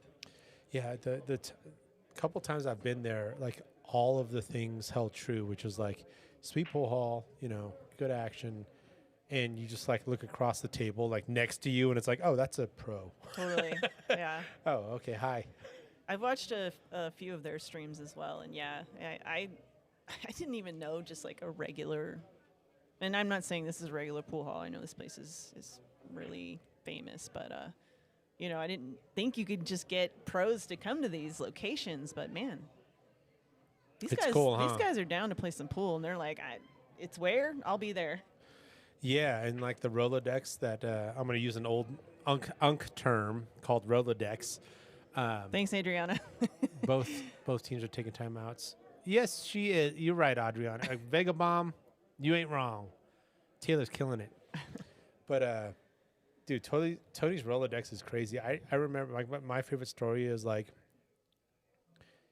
we were, like, playing League or whatever, and Amo and Tony were talking. He was really Ben just going for it. I love it. Yeah, that looked like it kind of almost miscued. It was almost like it bounced off of the. Yeah, and there was the actually tip a of its lot of, like, cue. object ball English on that. Yeah. Like, the way it came off the rail. Yeah, I think it was more of like a masse shot than a typical just regular Yeah, spin you could shot. tell there was something imparted on the object ball. Yeah. Anyways, Tony and Amo were just like talking. Moscone was happening. It was in the UK that year. Like, no, I'd be down to go. And then, like, you just hear this like conversation escalating. They're like, dude, we should go. And I'm just watching from the sidelines, watching these two operate. And then Tony's like, okay, hold on. Long story short, he's like, goes to his phone and like 5 minutes later, he's like, all right, we're going. Oh, just dang. hits it thin. And I just had to ask, like, dude, what was that? Like, it's in the UK, and all, you just went to your phone for a second, and like now you and Amo, you guys are going to Moscone. It's like, oh, I just hit up, Shane, and just hit up Shane. Okay, Just one of the players playing in the Moscone Cup. Yeah, fucking legend. Speaking of Moscone Cup, you guys have had Chris Reinhold here too, and he's an alum of the Moscone Cup. Oh wow! Oh hey. my gosh, look at the amount. Yeah. So he came down on that and turned that shot into a jump shot. Into a jump, yeah. I'm assuming really wanted to move the cue ball on that shot, but if you don't do those shots super level you get that stick. sometimes. And that's how I scratch when I break, because every once in a while I'm kind of like, I'm elevated a little. And some people do look for that, right? That pop where it's like you look for a little elevation. Obviously, that's a lot of. They're looking for that pop and the cue ball to go, and not that way, but like towards the like lights. straight up. Yeah, Yeah. towards the lights. Yeah. But if you're not intending that, Well, when I'm not intending it, the cue ball goes straight off the table, and then I give a really good player ball in hand, and I'm very unlikely to see the table again in that rack. yeah, I think it's important for us to like chronicle, like when I do that, like this is my punishment, and I think the longer that library is of like, here's how I get punished, like the better. Like I bet you the best pool players, especially like one pocket, those kind of players, have a humongous library of like, this is what effing up gets me. Yeah. Here's the belt to butt that I get. Yeah. Yeah. They're always talking about how you kind of have to take your licks in pool, and it couldn't be more true. And there's so many ways to fuck up in pool that you're regularly confronted with, things that you could tighten up. But when you do those things, they get seared into your brain. It's just actually a biological truth that negative experiences are way more memorable than good ones. And so that's what I tell everybody, like on my team, if they just really dog an 8-ball or something, I'm like, well, guess what? You're never going to do that again. Let me line that up again. Yeah. I promise you. Never going to do it again. That you will not do that. Yeah. Okay. Kevin and Troy, 2 balls away from another win. Yeah, we've got a little baby angle here. I think. Got enough to pop it out a little bit. Yeah, punch it out, Yeah. straight down. Yeah. But it looks like, it looks like that's what he's doing. There we go. That hey, works. Not bad. I'll Great take shot. it. Yeah, 100%. I'm not on the rail, and I got an okay angle. And you started out with very little angle. Yeah. Yeah. I was going to say, with playing Scotch doubles, I think another great mentality to have is like wherever your partner leaves you, just take it. Just be like, this is where I am, and this is what I'm going to do. Yeah, and also it's probably where I would have left myself. Like, there's only so much I could have done on this one shot. Yep. And I would have been taking the next shot if I was singles anyways. And that's where the mantra of like, hit the Nice shot. nice shot. Way to Let's get- give him a fire. Let's go, boys. Yeah, I mean, they're under an enormous amount of pressure right now. When you're down 4-0, which is what it was the last rack, you gotta really dig deep. Not to get intimidated when you're taking more difficult shots. But also those little, like I don't want to call it little, but like those things that you just talked about, which is, Yep. I am grateful for this leave because it's probably what I would left myself. Yeah. And that mantra you hear in Scotch all the time is like, shoot like you'd be shooting by yourself, leave the leave you would leave yourself, but also accept the misleaves, the missteps on the leaves Absolutely. that you would normally leave yourself. Like, yeah, no, I didn't intend to leave you bad, Taylor. I'm sorry. There was no like wringing of my hands. Like, I'm going to make you really suffer. Exactly. It was not intentional, I promise. And we do that all the time in singles. Gosh Oh. dang it. Like, I came up short. Yeah. Oh my gosh, I hit it too hard. It Yeah. went too long. And now I got to face my partner who's now got to pick up for that. There's so much guilt. Yeah. There's so much overthinking that can go on. Yeah. Whereas to your mentality that you're saying is like, no, accept it. That's okay. Yeah, I think it's good to tell your partner that. You're like, look, do not apologize to me for anything, first and foremost. And secondly, we're not, nobody's calling me to play in the Mosconi Cup. Are they calling you? I haven't checked my voicemails in a while, but I don't. Last time I checked, no. So I think it's good to remind ourselves that, we're not machines and we're not perfect. We play really good.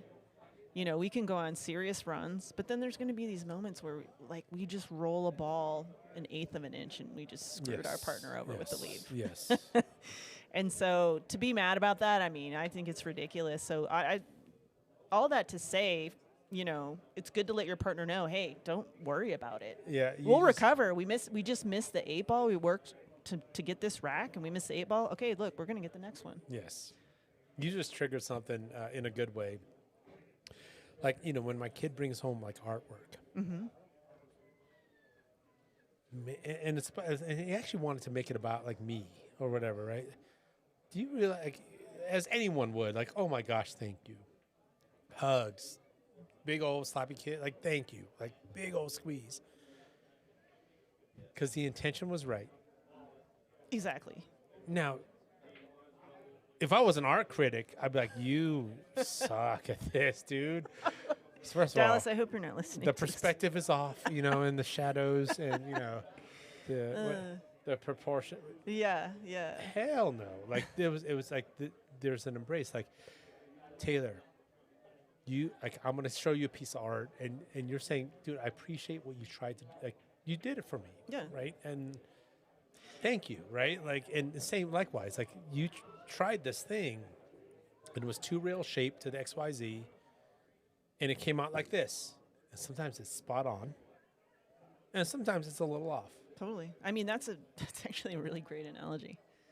But it's hugs regardless, Yeah. right? Like, oh my gosh, Totally. thank you. Like, good try. I mean, there's definitely moments where you're like, what were you thinking there? Like, yeah, if I it's like thought- complete wrong. I thought there was like a pretty obvious solution there, and you like didn't do that thing, and that's valid too.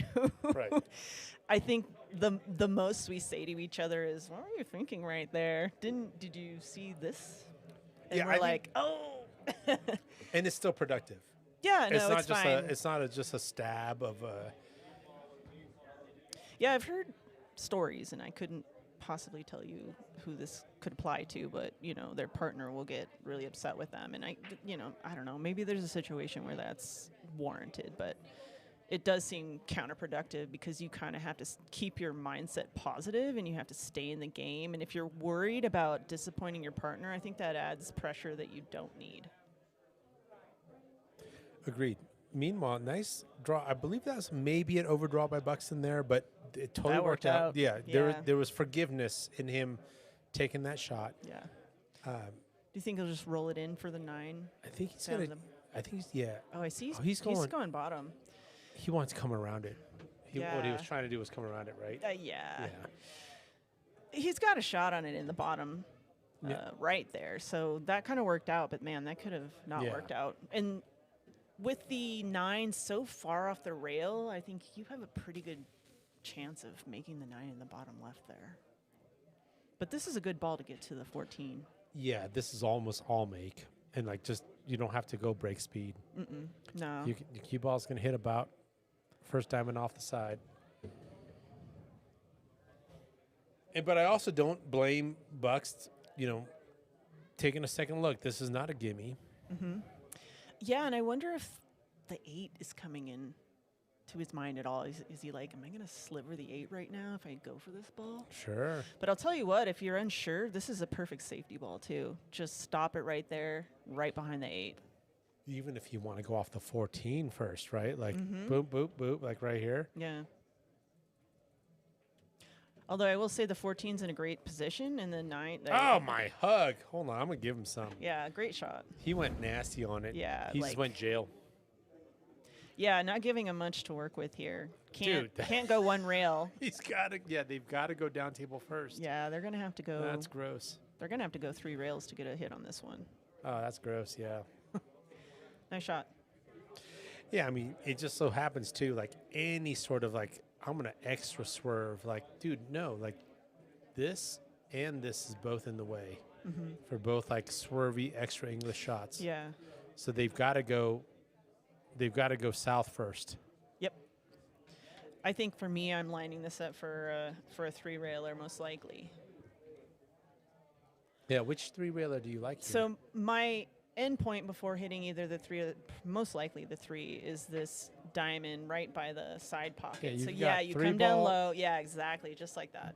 Or you've got, actually, I think this is in the way for the 6 ball. Yeah, that one's definitely in the way. Yeah. He's calling it in the upper left pocket, so that's kind of interesting. Maybe he thinks he can go 2 rails. Jeff Schoenfield, I am sorry I missed it. We needed fire for that combo. Uh-oh, Which combo shoot. did I Oh. miss? Kevin just scratched in the bottom left. I think there's stripes, but Caela can take the 5 in the bottom left. All right, let's go to table 2. Hold on, let's watch this Oh, no, shot. there's Yeah. stripes. Okay. Yeah, this is the 3-railer you were talking about. Right? Okay, cool, yeah. Yeah. Let's right? do this. Boom, boom. These are boom. so cool. If you pull these off in league, everyone claps. Even just a hit. Yeah, you just need a good hit. Yeah, but the interesting thing about these shots, they're actually very formulaic. If you know the diamond system, there are Yes. ways to line this up where it's not a guarantee that you're going to hit it, Yes. but there's a high probability that you're going to hit it. And those are so fun. Yeah, I mean, everyone kind of drills. Cue ball starts here. They aim here. Really, there's a lot that matters about where the cue. Oh, wow. Oh, he went that way? Wow. Oh, he did go swerve. I'm honestly amazed that He he looked could at this, get the though. cue ball to go up table That's how from much that spot on the rail. stank he put on it. Holy mackerel. That defied physics. Well, it's in his toolbox. That was a very creative shot. It really was. What- Wow. Diane, you were asking about, was it Ray's shoes earlier? You're right. It's a very black shoe. Let's go to table 2 here, actually. We're about to close out this rack.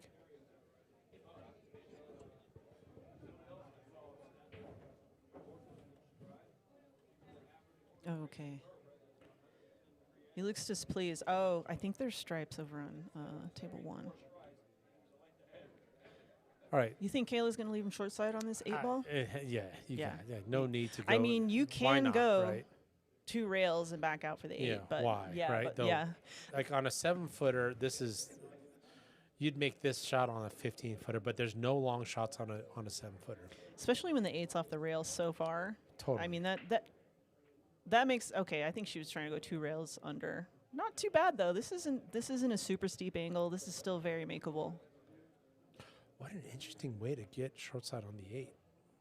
Do you think that was all intentional? Like that? I guess she felt like she had inside a good amount of angle to where she had to go back and forth. Yeah. Gotcha. Maybe she was. Look at that cut nice by shot. Maestas. Oh, Oh, how interesting this just got. not a bad place to leave it. What do you do here? I mean, it's almost like you can't go for the 5. I don't know. Yeah, there's going to be some thinking going on. Let's go back to table 1 here. Yeah. Allan with a safety shot. We've got Ray on stripes.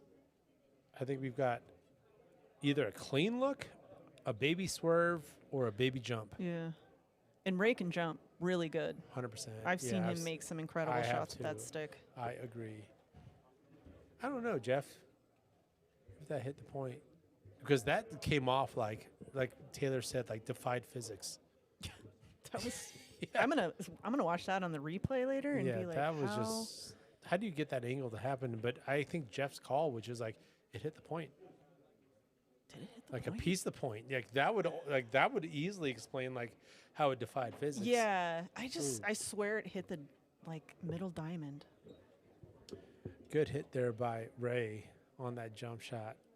I think he hit this. Was that a good shot? Okay. Yeah. So when Kevin and Troy are at the table, one thing that I'm getting the vibe of. Okay, be careful. Oh wow. Okay, that wasn't too bad. No. Well, and this actually is a great shot considering the point I was just about to make, which is I think Kevin and Troy, going back to the percentages part of our conversation, started going for low percentage, like high reward, but like low percentage, right? Right. But they've slowed that down considerably at this point of the match. And to your point, they're not giving things away. I don't even, like, if I'm Kevin and Troy, Caela, I have a lot of faith in her just closing this rack out. It's done. Mm-hmm. But I'm going back to the bench saying, hey, Troy, like, you didn't King Kong some crazy 5-rail stuff. Yeah. You were trying to make it, like, gross. And I respect that. Like, that's a thumbs up. I think there was an extreme amount of risk on doing a King Kong on that one because let's say he thought, oh, I'm going to kick this 5 into the upper right. Well, the chances of the 5 going off the 8 and just making the 8 is high. And the cue ball going into the bottom right, or even cross banking and thin cutting the 5 and going off this way. Oops, gosh, my mouse work.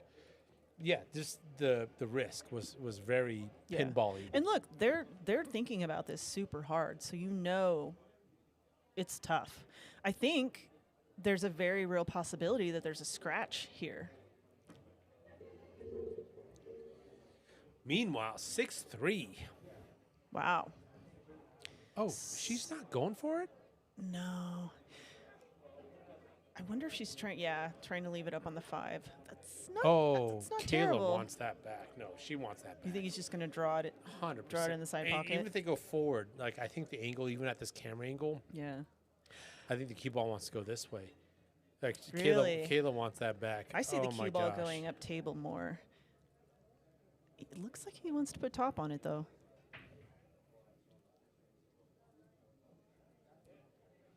Okay, it looks like he's going to go 2 rails. I think he might be trying to... maybe this is a safe. Oh, he's playing safe. I was going to say, if you could get it down on the upper short rail, closer to that pocket, not a bad shot. I think he's got a cut here. Oh, all day. Yeah, I think this is very cuttable. And then here's the great thing: you can take this shot with a lot of relief because wherever the cue ball goes, that 5 ball is going to be very difficult. It's like a free shot, it's basically. like a built-in two-way. Yeah. Yeah, you cut this, but to your point, right? Like, if you do cut this, like the speed needed to cut that might bring it good for the 5.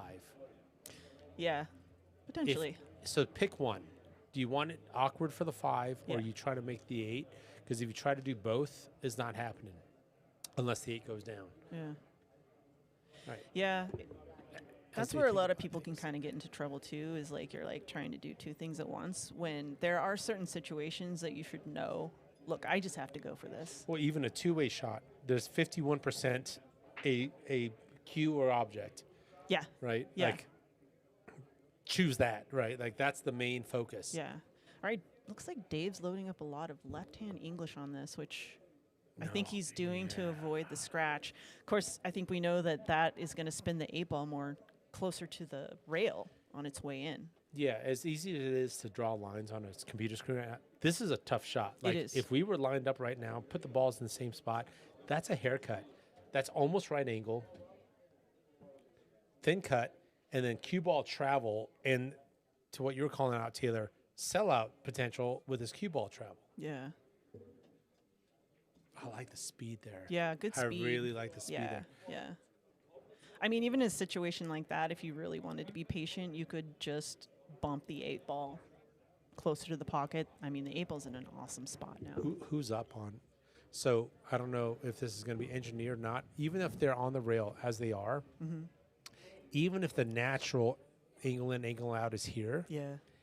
you sting this hard enough, and you even like don't even try to cut it, like, because it's going to double kiss.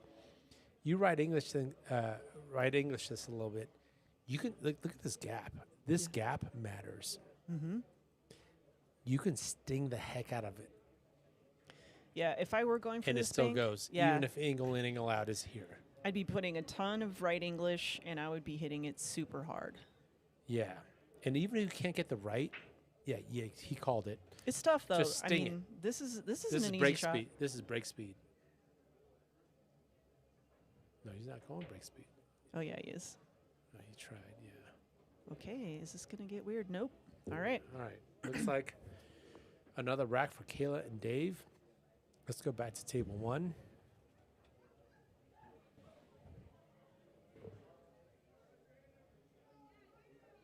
Three-rack lead for Ray and Travis. And Our first time seeing every them. every ball is in a pocket, except for that 12, but it's close enough. I mean, they put this 12 if your down. 12 ball's the worst ball. Yeah, I'm not kicking this rack out of bed. Yeah, right. Right. Meanwhile, Caela and Dave up 5-2. Okay. Hey, coming out strong, that's what you got to do.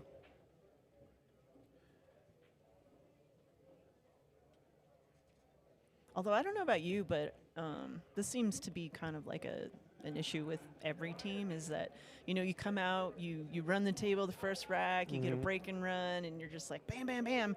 And then you get to like the 5th rack or so, and you just, I don't know, it just slows down. The terrain turns to mud. Yeah. Yeah. And I would say, as a shooter, that's the challenge, is to stay strong and stay at that speed.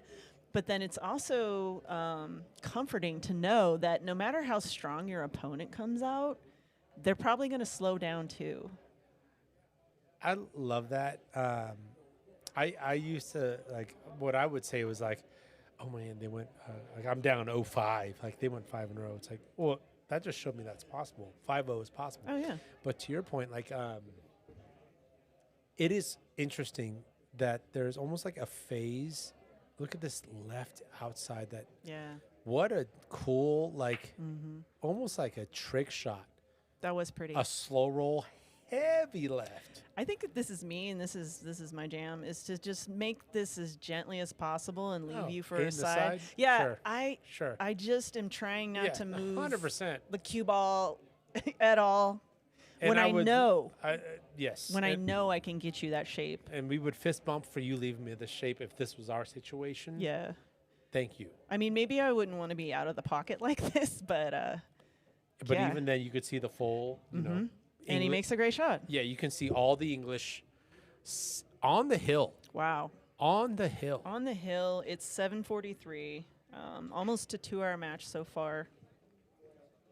Yeah, stay They tuned. must be feeling really good right now. For our 9 o'clock match, we've got Peaches Powers playing with Martin Cano versus Austin Sutton and Dvon Garcia, one of our juniors, Dvon Garcia. Austin Sutton, obviously a veteran of Friday Fight Night and shown great success in this tournament, but so is Martin, so is, Peaches in multiple tournaments, so that's going to be a banger. It's going to be a great match. And Dvon he shoots good. He's fun to watch. And I've been playing in leagues with Dvon for years now. Him and his grandfather, Ernie. And I love watching Dvon kind of come into his own. He's always been good, but now he's like deadly. Yeah. I think. And he's so confident. And I know that kind of comes with youth, you kind of just go for it. Like when Abel was here, I mean, I know he was nervous and that's totally normal, but man, he just comes out firing. Nice shot by the day. I think Caela is, this just got real weird. Yeah. But to your point around the juniors, the one thing I really appreciate about the Abel and the Vons of the world, it's not like a punk ass confidence, like punk ass kid, just like I'm indefensible, whatever. Like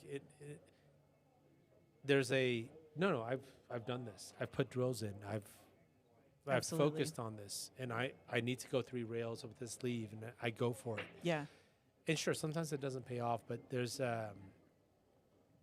especially sign up for a tournament like this. I don't see any like just cocky, young bloods. Yeah. No, I actually know Dvon personally, and cocky is not a description I would give to him. He's so humble. And I think that the confidence that he has is, like you said, it's earned. I mean, I've witnessed Dvon practicing. His family is so supportive of his pool game. Yeah. Like, he goes to all the ultimate pool matches. Like, he puts himself in it, and now he's putting himself in the fights. Dvon has a vision for his future in pool, and he knows that if you want to get good, you got to play these guys. Oh, no. Oh, what unfortunate scratch for Ben. Goes for the back cut 13. And their opponents are on the hill. I mean, Kisses that off the 8. hurts. I know if I'm in this position right now, I'm very worried.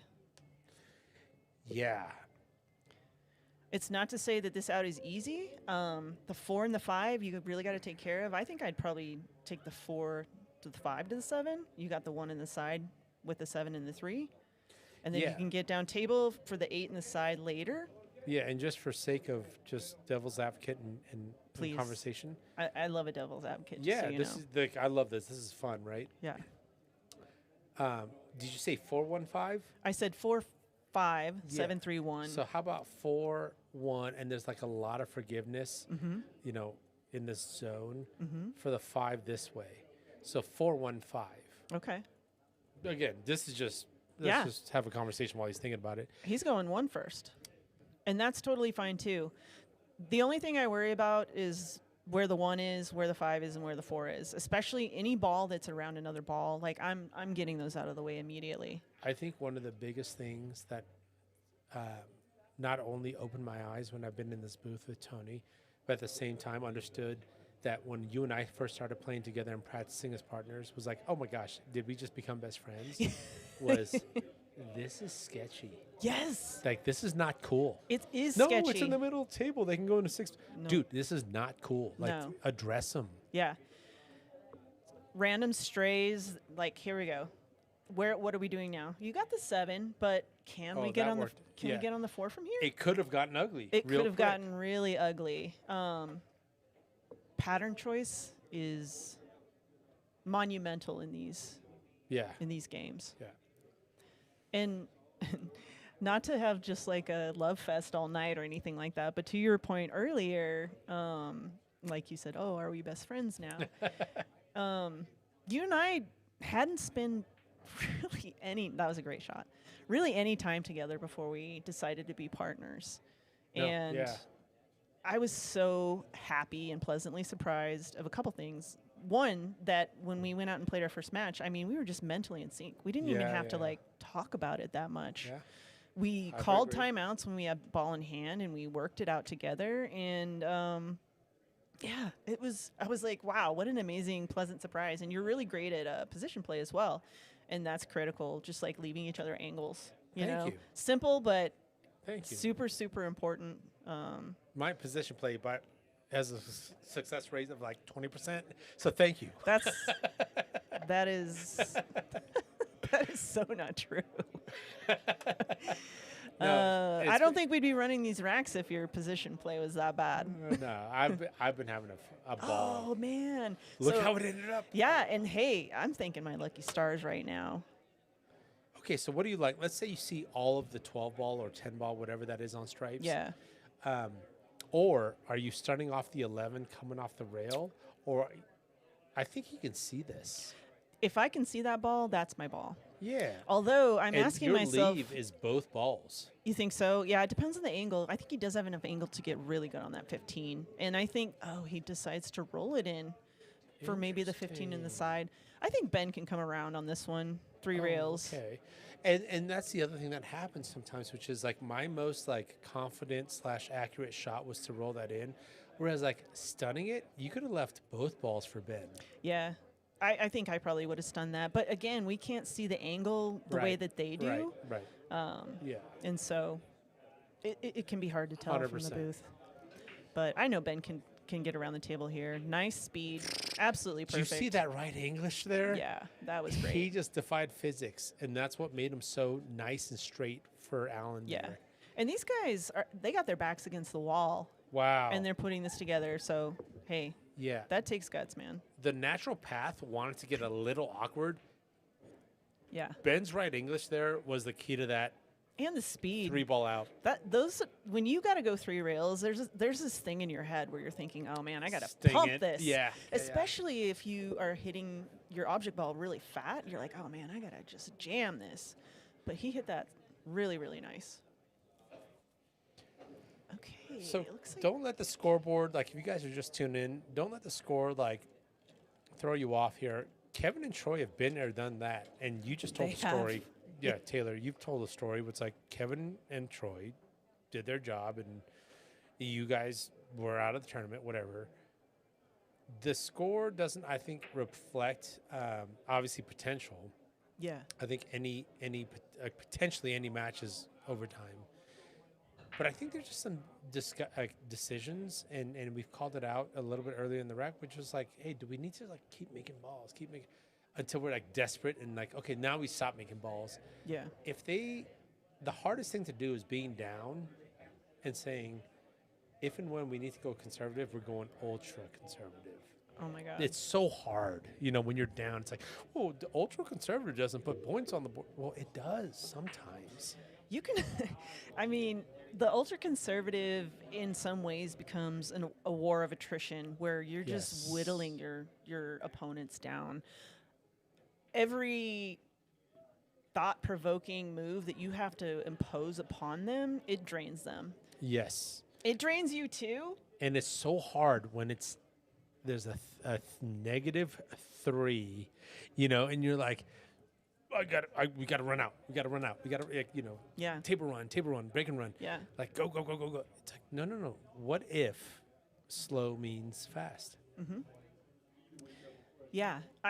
I know that if we're playing and we're down by 3, I'm going to look at you and say, okay, what do you think about a new approach here? Yeah. And when we're down 4, it's actually not hit the gas harder. It's like take the turns cleaner. Yeah. Like, like if this was a race, like if I'm behind the lead car that much, it's not just step on it and just hit more walls to the finish line. It's like, no, I'm just going to be cleaner on my turns. Yeah, and that's not to say that you just lock shit up constantly. Sure. You actually very intentionally work your balls out. And then when you get to a position like this, if you're solids, Yes. It's And go time. it's It's go go time. If you don't have a ball in your way, you don't need a breakout, then yes. It's go time. You take it to the finish line at that point. Yes. Pool all Kiwi, do you ride motorcycles? Sounds like a little counter steering term right there. That's a quote from Cars. Oh, is it? Yeah, turn right to go left. Oh, the drift scene. Yeah, the drift. Yeah, Oh. it you know, even okay. even Lightning McQueen didn't understand it until he did it Right. himself. No, that's a great reference, Paul. Pool all Kiwi with a great reference. It's actually, that's what you do on motorcycles too. It's like you counter steer. Couldn't tell you. I actually used to have a motorcycle, but it was brief, and I didn't do anything fancy on it. I just kind of cruised around. No, if you know this then. If you No, want to no, go I- left, you want your bike leaning to the left. How do you lean to the left? You actually turn your handlebar to the right. It's counter steering. Do you ride a motorcycle? Oh yeah. What do you got? You It's say, a "Oh cruise- yeah," like obviously. No, well, I got a big story. Like, Okay. Taylor, what do you set me up for? And I don't know. You tell me, man. One of the things that my wife and I really connected was I got to meet Bess, and she rode a motorcycle too. I was like, cool, you ride motorcycles too? No way, we should ride together. And we showed up first ride. And then before you know it, she's like, what do you ride? And I was like, oh, it's this, it's a starter bike. I just started out. And then she shows me her. She's like, I started out too. We were both off of our first, we both had life things happen at the same time. On paper, I was riding a 750 and Okay. she was riding an 800. I'm not an Wait, ego are we- guy. It didn't matter. Are we talking sport bike or No, cruiser? cruisers. Okay. Both of us I mean, cruisers. an 800. That's Plenty. not nothing. Oh, dude, she's a badass. That's a she- pretty big bike, right? Yeah. The crush intensified. Let's just say. Let's just say the crush intensified. Let's just keep it PG. Yeah. That's actually really awesome. So, Gina, are you saying that you're not intimidated by strong women? Never. I respect it. Oh my gosh. Like 5'7". Okay, way to bring it back, guys. I love this. Look at I want to this. see this tied up. The method to which they close this rack out. These guys are staying in it. They're staying strong. They're playing the game. I mean, look, here's the thing about pool. Everyone's really good, just like you were saying earlier. But man, you get some crazy tables sometimes, and there are rolls, and there's so many factors when you aren't perfect that you're at the whim of. Yes. And so, Yes. honestly, sometimes your bad fortune isn't anything to do with the way you're shooting. And Ray and Travis goes, let's say 4-0. You know what Allan and wow. Ben are Did thinking. Caela call that? Oh my Oh my God. God. Or is she I missed it. happy I or missed it. upset? I don't know. But she just made the 8 ball off another ball on the side. Well, they're raking, so they're. Wow. That they're- was a and a Dave's shot. smiling. Okay. Wow, Caela. What? Hats off. What Gene, happened? Gene, Tell me. she either kicked or banked. I think she banked the 8 ball, called it in the side, and it went off another ball right into the pocket. Count it. You want Count it. You want the fire? Count. Yeah, give it the. All right. Kayla's coming with some great shots tonight, and I'm not surprised because we all know what she's capable of. It's hard to pay attention to everything that's happening because everything's happening in tandem. It's crazy when we see a Caela. Like, obviously, like, she's the homie, whatever, blah, blah. She's actually a pool legend and a celebrity. Let's not forget who Caela is, like, outside of us knowing her personally. Right. Well, Like- she's in the VNEA Hall of Fame for one thing. First of all, she's on the VNEA Mount Rushmore, as Tony likes to say it. I love that. Yeah, well, he called he's on the Mount Rushmore too, but I'm aware his what looks like a playing card is up here on the wall. Yeah, he probably in- took a shower for that shot. in the booth. No, congrats. That's huge. It kind of feels a little weird to see Tony without a hat on. Yeah, no, I mean, rightfully, they also all decided that Tony would carry the flag down for the ceremonials. But yeah, going back to Caela, like, we're actually watching a Colorado pool legend. And that's what's so awesome about Piazza's is that Piazza's gets a lot of Colorado pool legends here playing. Yeah, and I think let's great call. Like, let's be aware that the amount that Caela has put back into the pool community, running leagues, Yeah. different formats, different venues, felt, Piazza. I mean, Caela's contribution to the pool, like the sport of pool, especially in Colorado. By the way, it's nation, but let's just talk about like Colorado. I mean, Mount Rushmore. I mean, this is like it's legendary. From the leagues to just the presence to bringing new people over, her demeanor, like her approach, and I'd also say, and I don't like to draw a whole lot of gender lines. I like that pool is an equal opportunity sport. sure, Anyone can play it. Anyone can be good at it. But I would say that Caela is one of the highest Fargo rated female players here, and that's inspiring. That right there shows you what's possible. Not that I wouldn't have necessarily come to that conclusion on my own, totally, though. but I do. Yeah. They say representation is so important, and I think that is what that is. It's a bit of representation. absolutely. I would also tip my hat to April Erfman in the same category. Absolutely. Chris would- Honeman. Chris Honeman. Is another one. Holy cow. Yeah. Absolutely. Yeah. Oh, Chris, I remember the first time, like, it was just nothing but just admiration, not just because of her pool game, was just the way she conducted herself and all those things. It was early on to when I moved back to this state. But anyways, but yeah, agreed. Totally agree. Yeah. No, it's great. All right. Look at this. I think he's gonna play a D. Yeah, and I like this. Just like you're almost Okay. selling out the 3 because Yeah. I wonder if he's. I can't tell if the 5 goes or not, but when I make moves like this, where I'm gonna leave them with a shot, but I'm getting my stuff out, I know that I have that sort of safety net down with the 12-5. yeah. But I don't I know. think they did the math, which is like here is death. Like if that 2 doesn't go, Yeah. right? Because if they can get the cue ball here or this angle, right, Yeah. they can sting off the 3. I think there was something very calculated about, like, I'm actually going to bait them on the 5 because this sucks for the 12. This is this is more of a problem for stripes than it is solids. I will say, though, Stripes does have a breakout ball, and then they have the 9 to get them into Sure, that position, sure. and then they have 3 other balls down here. I think But if I'm Caleb. solids, it's like, can you do me a favor? And Yeah. just- Oh, nice shot. Oh, it goes. She had to throw that in. Nice shot. That was right English. Wow. So maybe the 5 does go, unless she was. Wow. Yeah, that was a nice shot. Yeah, you know what's interesting? For me, the 5 going wasn't the question, but you're right. I think the 5 goes. At least that was my mentality. What she just shot was the problem, I didn't. and think she that threw that in. I didn't think that was on the table. Wow. Wow. That was cool. All right.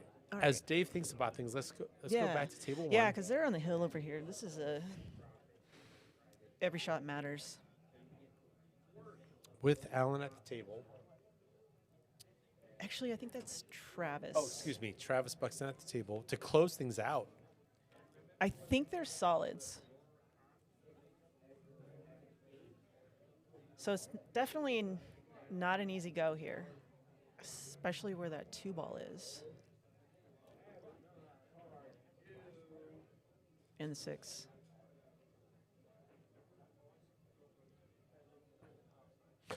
Is he rolling this, or you can break out the 2? I think he was trying to break the 2. Oh no! Okay, yeah, I think he might have been going for the For 2. the 2, but yeah. now what? Yeah. I think he was breaking out the 2 as well. See, right now the 2 is also in their way. I think at this point I'd be bailing and trying to put my 6 ball somewhere makeable. I might try to put my 6 up towards that side pocket so that I have a breakout shot. Okay, so how close? Like, so you're calling like, just Yeah. like, give me a like, so that way I can use that to. Yeah. And then also, it's good to have a ball on both sides of their walls so that it's much harder for them to play safe on you. Would you ever go off of this side and just like center the 6 ball where now the floating 6 ball is an asset in multiple corners. I like your shot, by the way. First of all, I like your shot. Where would you want to put the 6 in that? In the middle? Yeah. What if you go this way and then hug up behind here and then just throw the 6 this way? Oh, okay. I'd say they still have a shot on the 10 down here in the Sure. bottom if and you do that. you're baiting that. And then you're also not positioning your ball for later rescue of that 2 ball. No, yeah, but your center table. Yes. Like if you go here, let's say that's your aim. This 6 ball is going to end up like here. Is that worse? Like you can go to a lot of pockets and maybe address the 2. No. You can, although I think you need better shape. You're saying you don't like the no man's land aspect of the 6. I think if you're in a closer proximity, the chance of you getting an angle on it is higher. You definitely need the right angle, that's for sure. I love think this. another thing is that the 2 ball does go down in the bottom right. Okay, yeah, it's like you kind of have to slow it down at this point. Yeah, that kind of worked out because if Allan was here, he's ripping into that. Yeah, yeah. But that worked out. They're really flat on the 10. They're really flat. They only have 1 pocket for the 14, so that's something you're going to have to seriously consider. I'd say try to get on that 14 as soon as possible while you have them locked up with that 2 ball because you have options to break up that later. I don't think the 14 goes by the 8, though, or it might. He's drawing hard here. Yeah. Oh, no, he's stunning. Oh, wait, so does that 14 go? It might, and I'll tell you what, if it doesn't, it's not the end of the world if the 14 takes that pocket and blocks the 8. I love the way you're thinking, Taylor. I love being in your head. Being John Malkovich movie. You're saying, hey, 8 ball goes that way. That's okay. Yeah. That's okay. That could Love save it. you. Love just like that. Yeah. Just See, like that. And yeah. This is cut off. And potentially this may, but now he can go off the 11. And some people might look at this and go, oh shit, now I'm screwed on the 14. I can't make it myself. But guess what? If you could get the right angle on the 14, that's a killer safe. Leave the cue ball behind the 8. So let's stop for a second and talk about at first. Oh gosh, this sucks. In other words, low value. Yeah. No.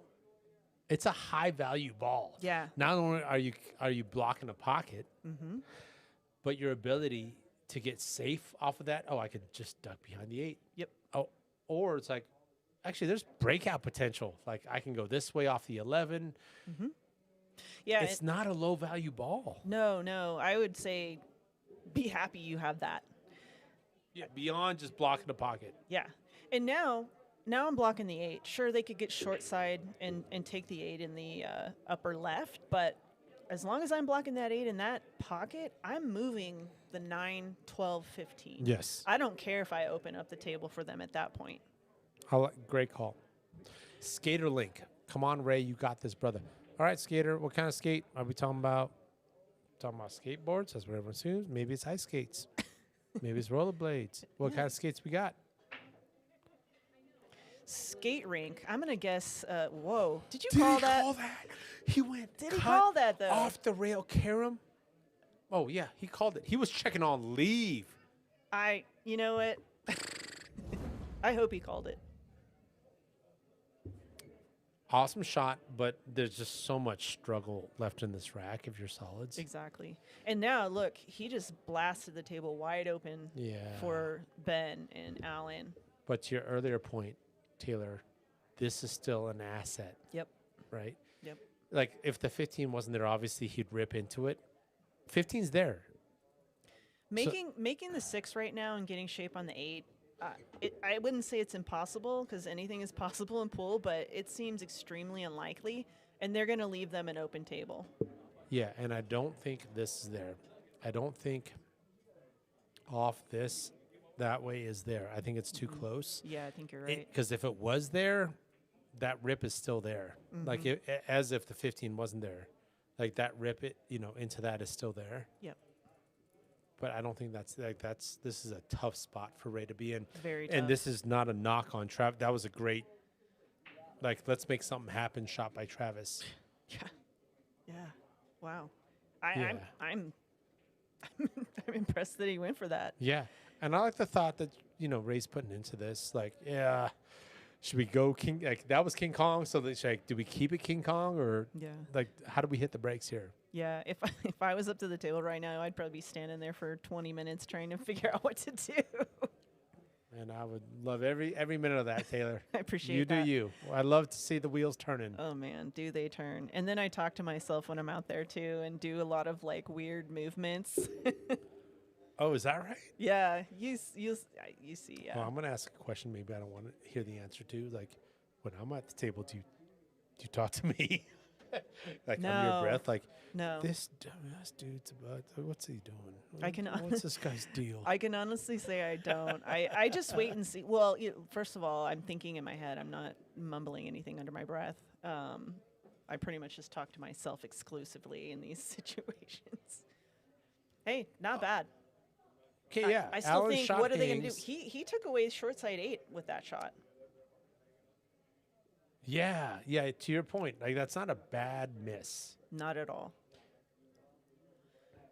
But that was a nice shot by, I think that was Dave, right? That just kind of kicked that 5 out of there. Yeah, nice shot by Dave. He had to kick at the 5 there. Taylor, I'm gonna put you on blast here. Please, I can take it. You, I know you can. I just think it's fun. I'm gonna excuse myself for a minute. Okay. Not only do you have control of the cameras, but Oh shoot.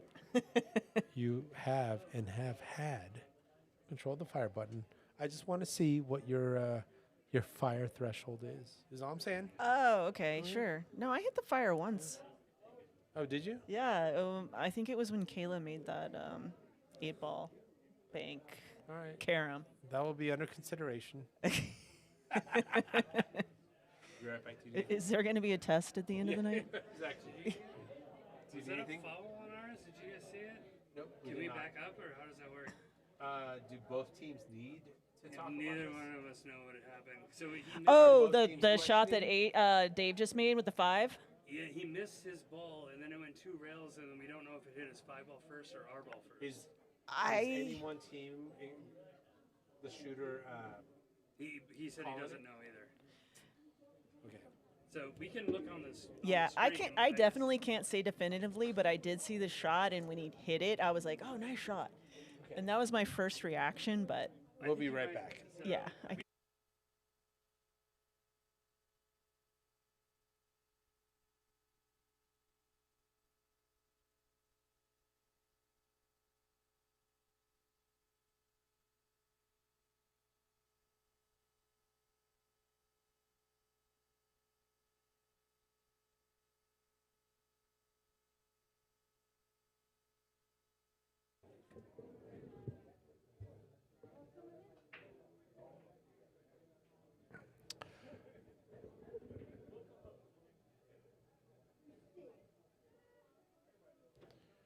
Allan and Ben backs up against the wall here.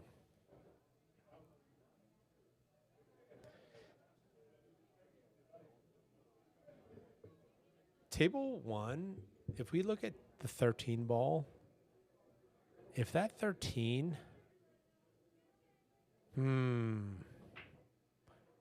we might have to see breakout. I was going to say if the 13 goes clean, so does the 14.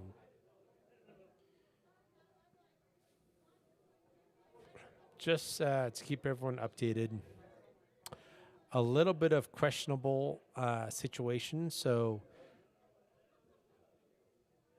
it's shooter's call, right? Like if the shooter says no, like if there's a debate, both teams being sportsmen, hey, I don't know.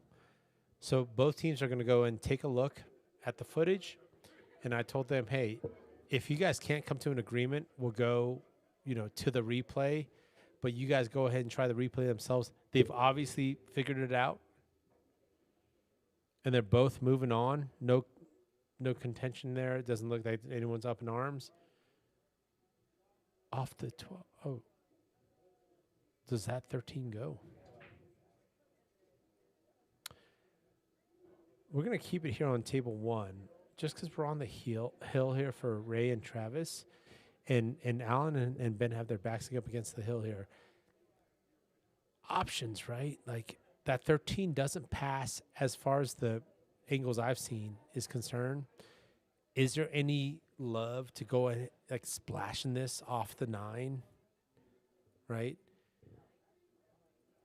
Or are you just dinking this 14, getting that 14 out of the way, hugging the 8 ball there? Now the 13 has a path. Now the 14 has a path. Every ball is a path. I would just, like, for me, it's a dink 14. Okay, that's what Allan's going for. I'm not trying to sell you guys on anything. Yep. Okay. Wow, he hit the right side of the ball. That's interesting. I thought he was going to.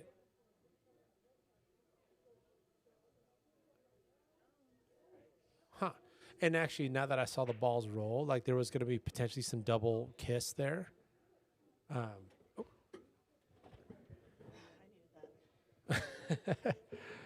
All right. Well, can we tag out? Yes, absolutely. I guess you guys are gonna have to hear me prattle on. They win. They win. All right, I gotta catch up. I just got back.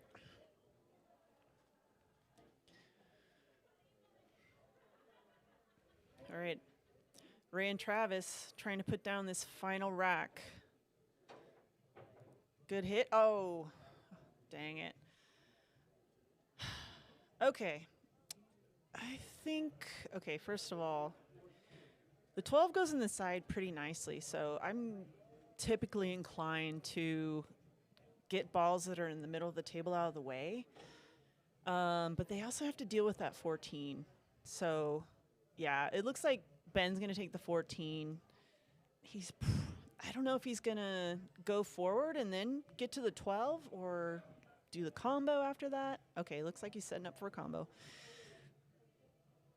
Okay, here's one of these shots where you want to make sure you get a leave on the 12 because what can happen right now is that 13 can follow the 9 ball in. The 9's real deep in the pocket, so you got to be really careful with these shots. Okay, good to go.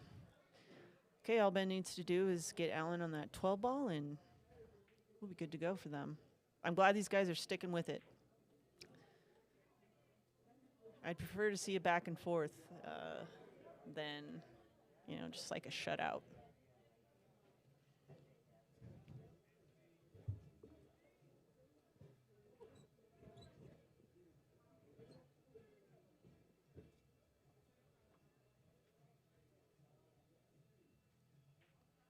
Oh, he went down. Wow. All right, Allan. That was a very confident shot right there. All right, nice job, guys. 1 rack away. All right, let's go over to table 2. Let's see what's happening with these guys.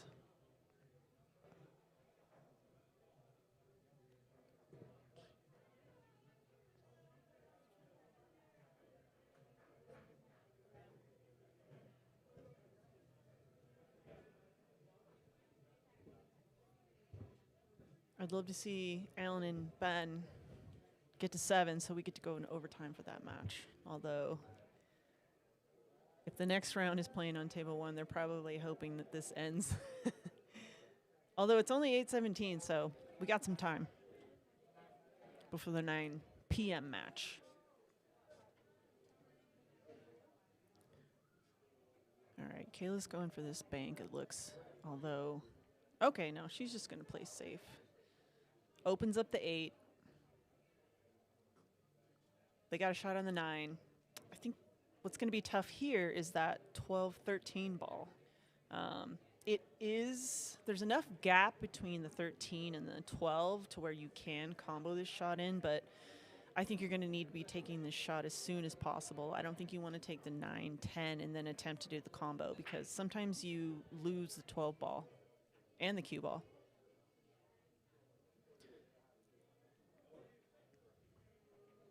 Okay. Oh, man. Just overcuts it. All right. Looks like the 5 ball goes in the bottom left corner too, so he's got some options on where to leave Caela here. I don't know if he wants to take the 5 now. Looks like he's sizing it up.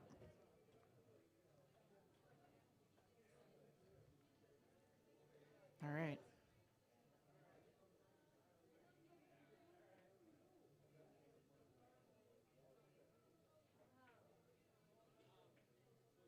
Nice shot, Dave. I think he's going to get a good bounce here. I left that angle pretty steep. It's going to be hard to get back to the 8 here. And even if Caela decided to go multiple rails on this, she's going to have some traffic to deal with down at the bottom left there. She might end up putting a ton of inside English on this to get back on the 8. Let's see what she does here.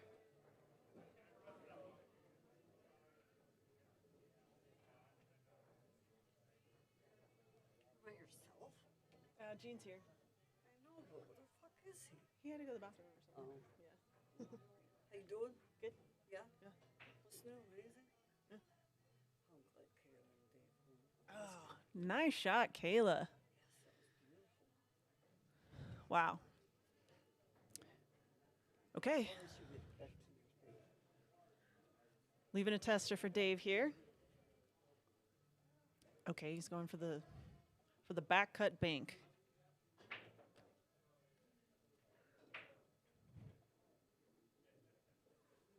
I know when I'm going for these shots, I'm putting some outside English on my cue ball to help it spin a little bit. Oh, just short. Okay, hold on. Don't go too far. Okay, stay alive. Kevin knows that this combo needs to be addressed. I mean, you got to do it at some point, so.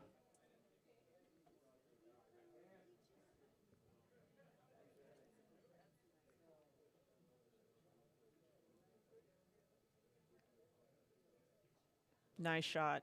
Nice shot. Very nice. Okay. 12 in the corner.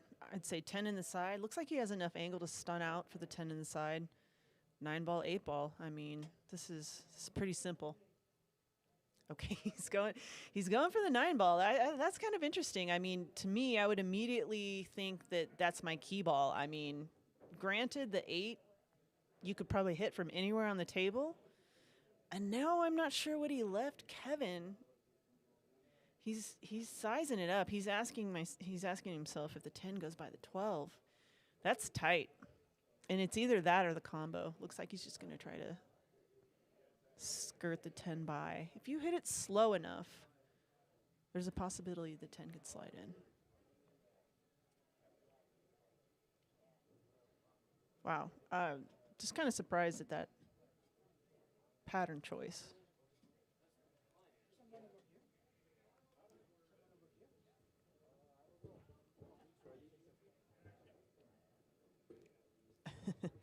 Bullhog QE says we need to hype OT. I think I have been hyping OT, haven't I?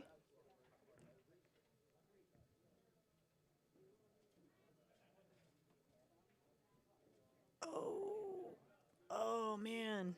Okay, just couldn't squeeze it in there. Damn. All right, looks like Caela and Dave are going to go up 6-2.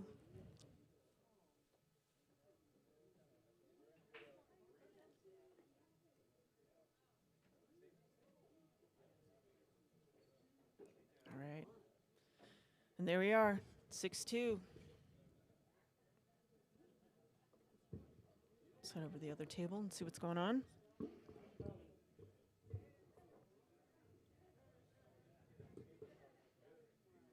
All right, this is a do or die rack for Ben and Allan.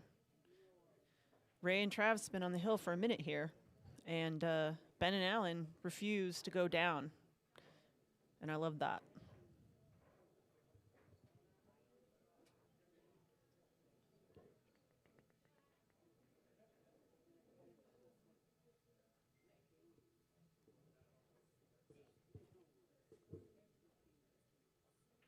Looks like, all right, they got to figure out what to do with that 15. But once they do, got the 13, 10 down in the bottom corner, and then looks like the 12 goes in the side really nice. If you get a nice angle on that, you got like a good way to get to that window for the 8 in the upper left. I think if I were in this situation, I might just roll, either go off the rail and come back or draw back for the 15 in the bottom right.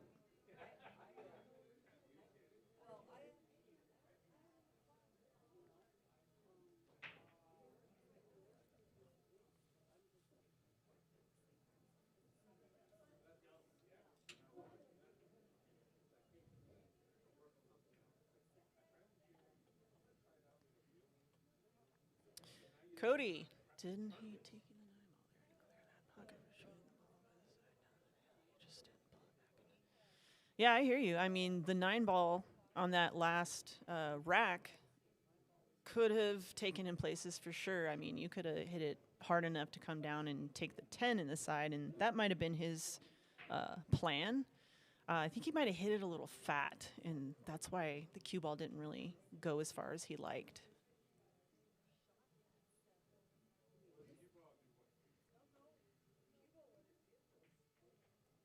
Hey, nice shot, Ben. All right. Hey, these guys are looking good.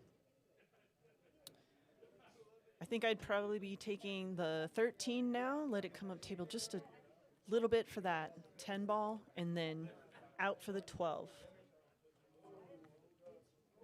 Allan might be trying to get Ben on the 12 off this shot. So let's see.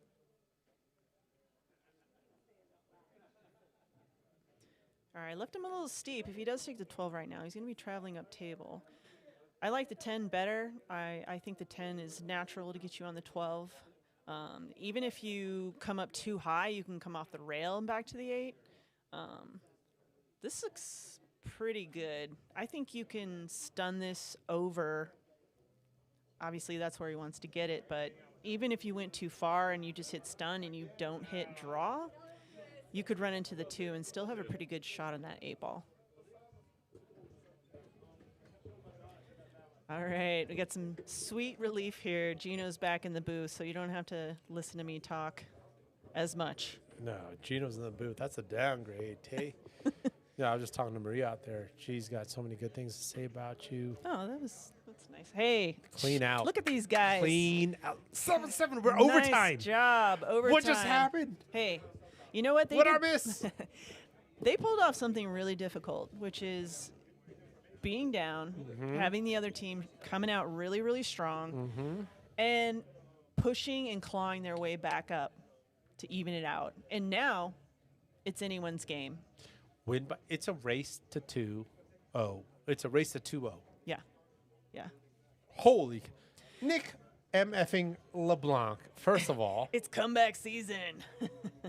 My first introduction to you was you partnering with Nick. That you guys played so admirably is the best way I could put it. You guys played so admirably. Like you guys were thoughtful and not reckless. Yeah. And showed off your hey, I'm good at pool part that we've been talking about tonight. Like I'm good at pool. Yeah, hey Nick, shout out to you. I love playing with Nick. We get along really well. We're good friends. We're both super dedicated to the sport. We talk shop. We practiced. I mean, we did everything to prepare for Friday fights, and we did some pretty awesome stuff. And sad to say, he went up so high in his Fargo that we can't play together anymore in the fights. Why you gotta be a jerk like that? No, dick move. Hey, you didn't let me continue on with that, but yeah, it's giving me new experiences and the next 1200 or 1150, it's on. Actually, we did play in an 1150 not that long ago. So yeah, any chance I get to play Scotch with Nick, and also we just spar off with each other constantly. I mean, Nick and I, if we're at a tournament or we're hanging out, we want to play pool. Like, we just don't sit around. We're just constantly playing. That's awesome. If Dave can hit this 14, they're good. He's just got to go outside center tables the leave you want. The Oh, bummer, dude. That was a totally little good hard. try. He was kind of No, yeah. shooting over the 2 a little bit, right? It was not a straightforward shot. Those are Yeah. tough. Those are tough. Yeah, great attempt. I mean, we've talked about this at least off microphone. Like sometimes we miss, but was it the right call? Right. That was the right call. Yeah. Dave wanted to go into the corner, come across for the center table. If he hit it thinner to pocket it, that cue ball would have been center table. Yeah, great position on the 12 after that shot. So, yeah, absolutely. So back to your earlier comment around like, okay, I'm down 2 racks. I do, now I'm down 3 racks of this. You're down 4 racks. They're on the hill. You're obviously still like, no, we're going to try. But we've witnessed, Tony and I have seen, like, there's a little bit of, like, free roll that kicks in. Let's say it wasn't as pretty as the rack is now. Maybe the 1 ball might come into play. It's like, no, F it. Bank. Boom. Bomb. When you say free roll, do you mean like the team that's down is just like, Just go. or do you mean the team that's up is like, we're going for it? The down team. Oh, okay. Yeah, no, that's interesting. I think people deal with that situation in different ways. Well, you actually called out like, wait, sometimes being up 6-2, and we call it finish. I call it like finish line speed, Mm-hmm. All of a sudden, it gets muddy. You're at the finish line, just close it. Yeah. Finish line speed. If it was 3-1, run the rack like you would have then. Now it's hill 2. All of a sudden, like it gets muddy and slow motion. Yeah. I think for myself, and maybe I'm not aware of it, I think if I'm down, I'm going to be a little slower and making sure that I'm checking like every friggin' option, which when there's a lot of balls on the table, sometimes that can take a long time to analyze. Sure. If I'm ahead, I am a little bit, I think I'm a little faster. I do think, I think for me that outcome is more just you do start to get a little sluggish towards the end of a match. I mean, you've been putting a lot of nice shot. That was cool. You put a lot of mental energy into it. You're under the lights. Time is moving on. You're getting tired. Like there's so many things that kind of slow you down towards the end of these matches. But what I do think I see is people missing the 8 ball on the final 8. I see that happening. Like they're like, oh man, if I put this down, we got this. You know what I mean? And you put too much thought into it. Yeah, I would agree. Like that. Hey. Oh man, that got interesting. Yeah, that was an unfortunate rub on that 3 there. He actually got a pretty good angle to make that 14. Yeah, what he wanted was like a clean draw, right? All right, Like clean Caela draw. and Dave are on the up. They just put themselves on the hill over on table 2. Oh wait, they're shaking hands. Oh, we must have had the score wrong. Dang. It looks like Caela and Dave just won 7. How do we have 6 and they have 8? Yeah, I think we missed a game. We missed 2 games, I guess. Yep, Or apparently. at least 1. Well, we had handshakes. Congratulations, Caela Huddleston, Dave Maestas. They both look super strong. Yeah, they did great. We know Kevin and Troy can show up strong. Oh, I know personally. You know personally, like they can show up strong, and it's just not their night. So hats off to Kevin and Troy, but congratulations to Caela and Dave. Stay tuned. Coming up on a 9 o'clock match, we might go ahead and move it to table 2. It's going to be Ed Peaches Powers, Martin Cano versus Austin Sutton and Dvon Garcia. They're scheduled for table 1, but we'll go ahead and put the option out there to play on table 2. Meanwhile, we've got overtime. Yep. 7-7. Yep. Table 1. They're giving the people what they want. Yeah. They are. I asked for my money's worth, and I'm getting my money's That's worth. what I'm saying. Like I said, I don't like to be the team following overtime match because I'm like, damn, I want to like get in and play my match. But as a spectator, Yeah. I love it. Jack Taft, thanks for tuning in, brother. Yeah, dude. went back there, Hill. Baca, dude, right? Ray is, I know we give a lot of, rightfully, a lot of shine to the juniors. Dude, Ray is a young cat, too. And the amount of investment he's put in his game, you can see. He's a young cat, dude. Like, I remember, like, early days Ray. And this, I'm talking about, like 12 months ago. And it was like, okay, young cat. The progression he has made is, like, the best word is just impressive. And what a shot there. Yeah. What a shot by Allan. Wow. Look at that. That was all speed. Beautiful. Yeah. And I'm always looking at the table and I'm seeing the 6 ball hampering the 8 in various pockets. Like that always gives me a sense of security, even though it's not 100%. Obviously, it still goes in certain places. But just knowing that you're going to have to make them be very intentional. Dude, that was to get that shot. Creative and also well executed. Yeah. Good hit there by Ray, but that was a great save by And now Allan. the table's just wide open. What's up, Rick? I'd be scared of where the 6 ball is right now because of the 8. You're going to have to get really good on that. It's tight cut in the side. Yeah, and You there can was take it now. Well, also he could have taken it He before could've. the 3, right? Before the last shot, right? Like Yeah. that stop shot, like safe, was there all day. He might do it now. I mean, Yeah, but this soldier was nice to have, though. I don't think it was even that deep. I think the soldier was about right there. yeah. Like that would have been nice to just keep there, and still done this. And again, this is just me. I like, see what you're saying. Yeah. Yeah, let's just commentate just for options. But like, I think if I was at the table, that's what I would have seen. You Like, left him a nice angle on the 7. The 6 does go in the bottom left with the back cut. So well, it has to be now. I'm guessing that's what they're Yeah, going to try to it lead. has to be. And with this shot, put some bottom English on it, come off the rail, you might have a really good No, I think he's shot in rolling, the 8 in the side. I think he's going forward, even some left on it. Okay, you think he's going to come around for the Yeah. 6 in the side? Well, to your point, the back cut, right? Okay. Hey, Holy- dang. or that. Now, that's great.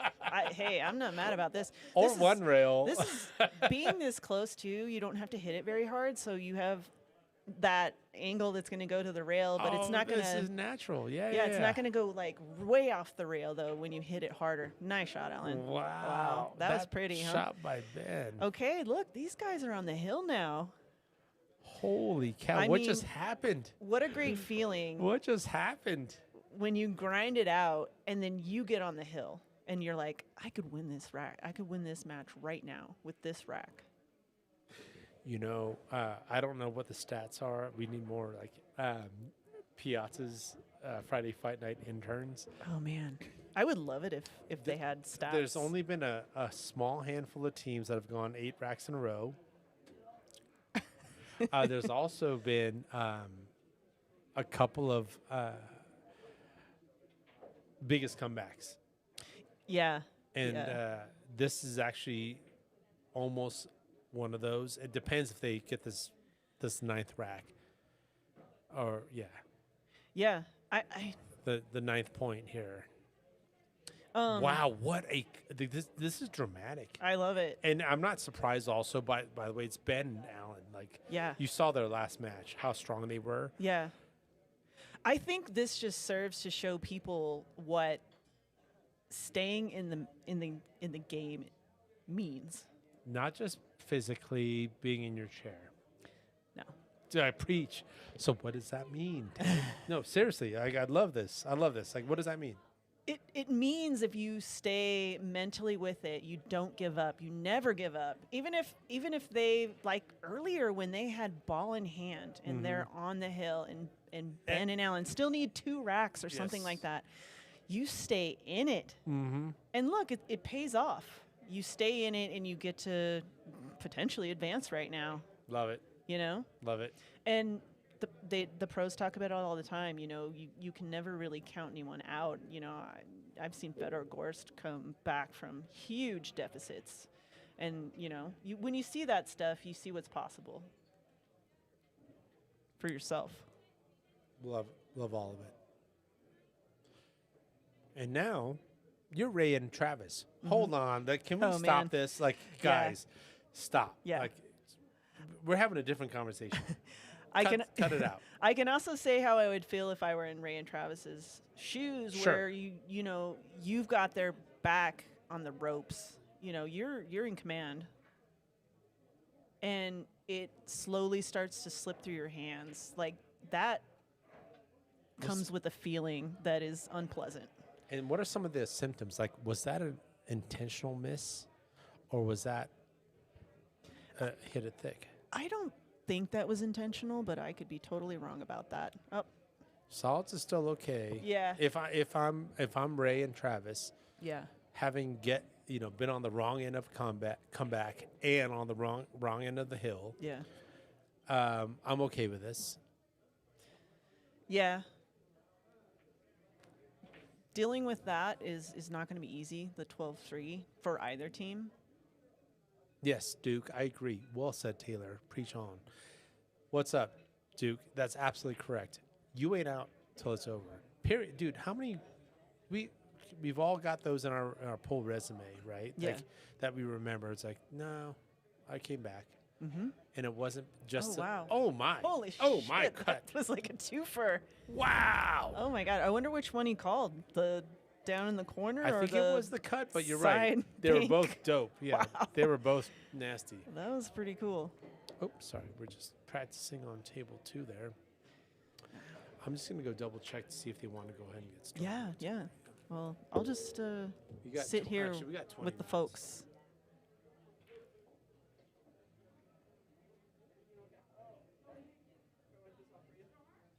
Oh, hey, Baca shouting out Dvon. He got a sponsorship from Horo Tips. That's freaking awesome. Congrats, Dvon. All right, the place is getting busy. We got a lot of people up here in the mezzanine waiting for this 9 p.m. match. Not sure what I would do if I were in Allan and Ben's position right now. This is still a really tough rack. It looks like he's going to kick at the 11. I wonder what future there is after that, especially with that 12 ball.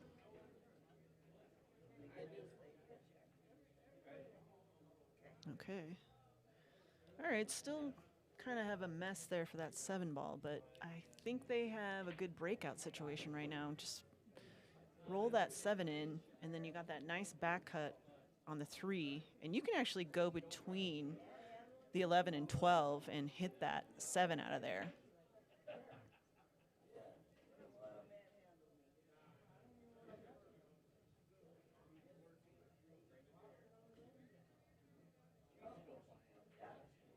Okay, pops it out a little bit. I think he still has a good angle to get the breakout here.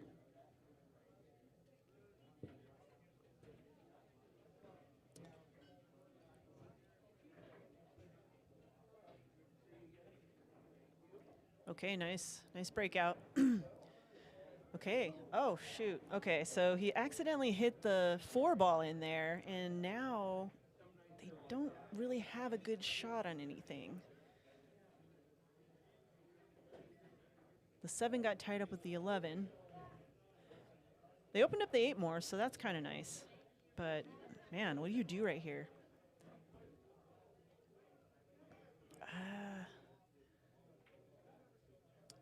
With where the 13 and the 10 are kind of mixed in with the 8 and the 1, and the 11 being hampered by the 7, I might use this 2 ball to play a safe, either draw back on it, or if there's enough space on that rail underneath the 2, skim the 2 and go off the rail and try to sneak that cue ball up on the 8 ball.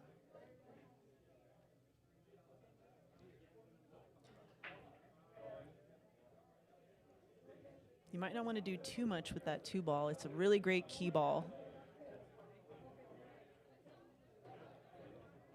Although the 1 is a good cue ball for the 8 as well. So he's going to have to think about this one for a minute. Peyton, yeah, I was thinking that as an option. Draw back into the 8. The only thing that gets weird with those is that, you know, the 2 ball is going to go somewhere, and you'd kind of just like pray that it doesn't end up on the short rail at the other end of the table. All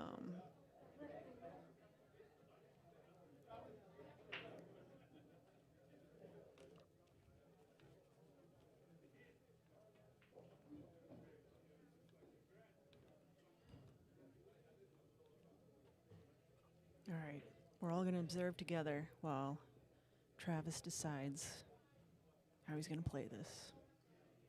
Of course, this is an important shot. They've got their backs against the walls now. Allan and Ben are on the hill, so he knows how important this is right now. The one thing that you have to do right now is just make sure that they don't have a shot.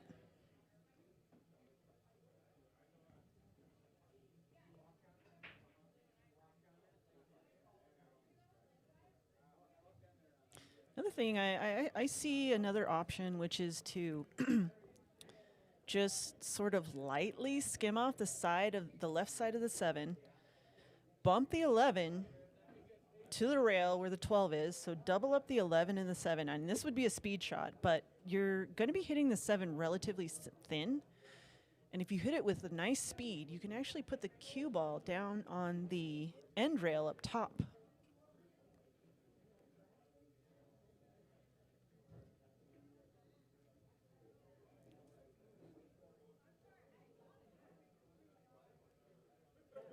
I get why he's taking so long to think about this. This is a tough spot.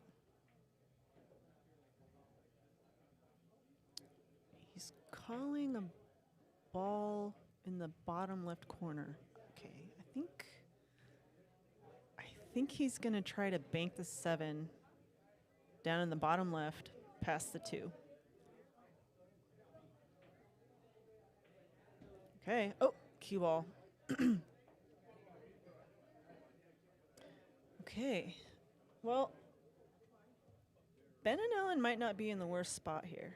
I'm thinking you can actually maybe thinly hit the 11 into that side pocket, and then I think you got a good angle to take the 13, though you're likely to run into the 10, and you might get hooked on the 1. You might get yourself in a position where you don't have a shot on another ball.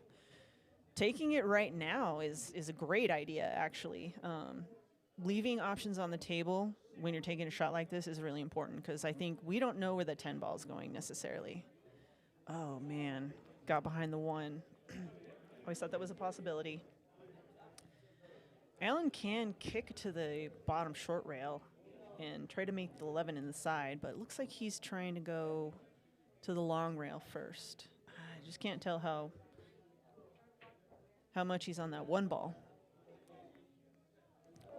All right. Big shot right now. I think Ben might have benefited from hitting that last shot a little harder. Get the, oh, dang, that was close. Okay. All right, I think we got to take the 7 here first and then come back down for the 1-2 or 2-1, however you like that.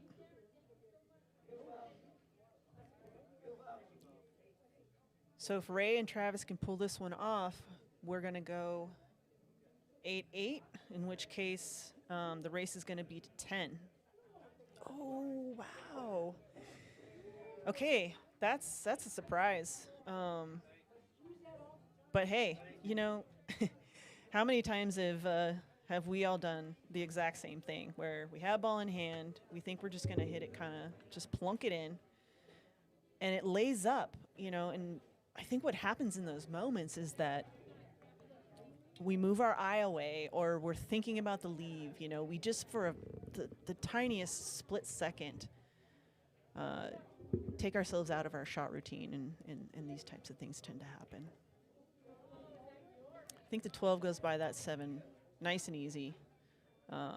Even if it hits a 7, right? Yeah, even if it hits a 7, it looks like a pretty big pocket. It looks like he's looking at the 10 right now. I feel like the angle is going to go down to the left, so I think if I were in this position, I'd be drawing back on the 12 right now. The tricky thing about this is you really want that sweet angle on the 10 where you're kind of above it. Okay. Okay, getting to the 8 right now is going to be a little bit challenging unless What's your call here? Benny's brave enough to take this down in the upper left corner. Right. So this way? Yeah. Or are you drawing short side into the 2? I think if I want to get on the 8 right now, I'm taking the 10 in that upper. Oh, he's going to go 2 rails here, or 1 rail, 1 to 2, Maybe 3. and come back over. He's going outside. There you go. Yeah. Oh, come on, Oh, don't hit point. it. See. Okay, look, he still has a shot. This is a totally makeable shot. It's not easy. And another benefit to this shot is that you could potentially leave it sitting in the pocket. Dvon's friend of mine. He's really been. Peyton Lynch. Thank you for tuning in. You got some game too. Clip the 2. Leave him on the rail. Only. Oh, wow, he hit it fat. He hit it way thick. He Yeah. also kind of 2-stroked that, right? I get it. You know, we talk about that where it's like, okay, we're about to win this match, and it just gets to you. Yes. It's the closing speed. Yeah. And can you remember your pre-shot routine when it's like Yep. all the marbles? Yeah, that's the you- time where you really have to push yourself Right. out of that and be like, this 8-ball is Can going you down. recognize your right arm right now? With your heart rate doing this. Do you even recognize your right arm? Yeah. Your shooting arm. As trite as it probably sounds, and you just kind of have to treat it like it's any other ball. It's like, okay, this is just another ball and I've made Right. this type of Right. shot literally hundreds of times. There is not a reason on the planet that Meanwhile, the red shoulder, the red devil on your right shoulder is like, hey, yeah. whoa, You're like, this oh, is fuck. intense, bro. Yeah. Are we on stream? Yeah. Oh my gosh, like, is the lights on? Is this important? That was a great leave from Travis. Nice speed. Wow, straight in. Very nice. Okay, hey. Oh my gosh, are we're we going going to farther here. 10? Yeah, we're going to go to 10 Let's here. go. So I just talked to the teams out there on the floor for the 9 o'clock match, and I think they had awesome answers. Which is like, I want to see this end. We're scheduled on table 1. Now, if it gets to 9:20, 9:30, Yeah. then maybe we'll consider table 2. But here we go. Yeah, I think I'd feel the same way. Yes. Well, I would say that I just want to play on table 1 anyways. I don't know why I like table 1 better, but I also want to play on the table that I was scheduled on. I don't know. I don't know if that's a superstition. No, I agree. I would want to play on the table I'll schedule on. But don't show your cards. What do you mean like table 1? Don't show our opponents our cards. Hey, we tear it up on either. Are you just... We tear it up on either one. It doesn't matter. No, I like it. You know? I- We just- played on both tables and we Good did recovery. and we did just fine. Good recovery. Oh man. No, I still have to figure out. I still cannot figure out the break on table 2. I cannot get the right nothing. Splash, cue ball play, whatever. Yeah. But yeah. table 1 seems to have a little bit more like showtime. Like I've heard people say the exact same thing, and I'm like, is that a thing? But it's obviously a thing. yeah, the table table 1 either gets like this is going to be a break and run or table run, and or it's going to be the coolest chess match, but like the break. Yeah. And that, hell yeah, the Yeah. felt's different, cushions are different. They're just different tables. And I would say I equally welcome either table. Like, if I see a wide open table, I get excited, and if I see a cluster, I'm like, oh, I'm gonna out chess this. Yeah.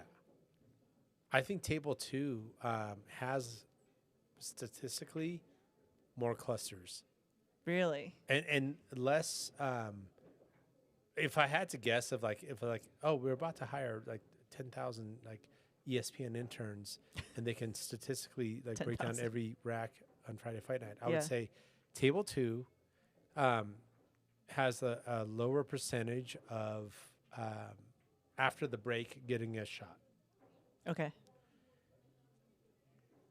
I also think you see a lot of clusters because it looks like most people are doing the second ball break because most people know that that's It's- your highest percentage of potting a ball.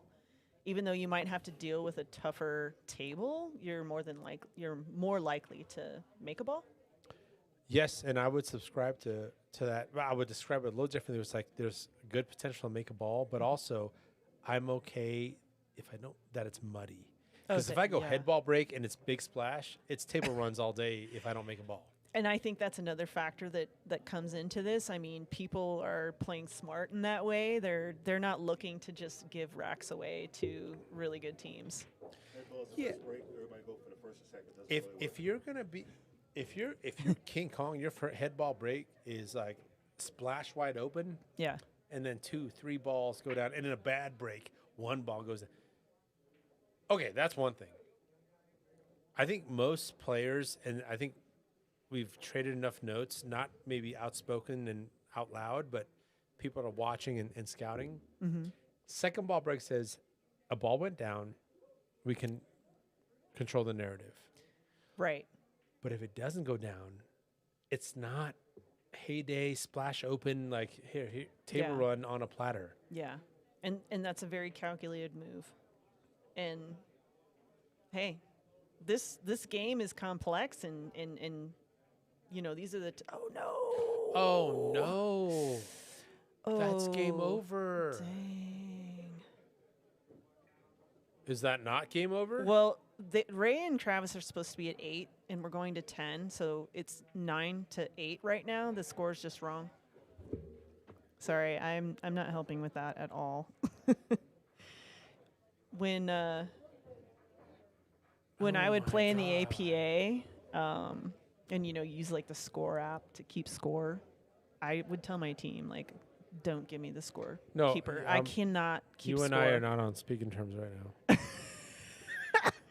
Oh man, I'm in the doghouse right now with. No, Oh man, yeah. dang it. I'm not gonna look at you. Yeah. So it was 9-9, and now it's a race. Well, it was 8-8, and after that rack, now it's Now it's 9-8. 9-8. Okay. Yeah. Okay. So man, that is a bummer.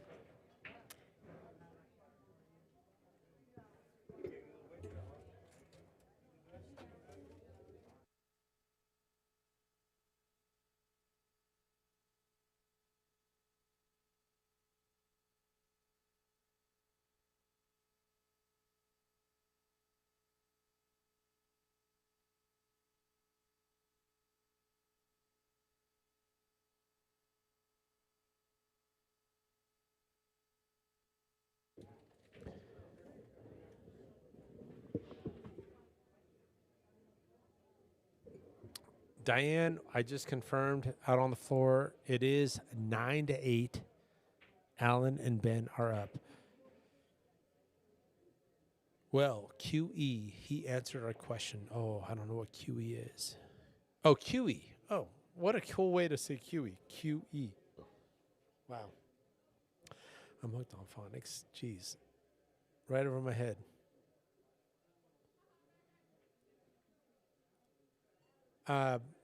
Just going back, I want to make sure like we're focused on the balls on the table, but like Ray's investment in the game is super commendable. And then at the same time, Travis Buxton, first of all, if you ever talk to him and he's not trying to hustle and you know all nicest, most humblest pool player, like true humble, like true humility, like just a humble dude, but also like an actual monster at the table.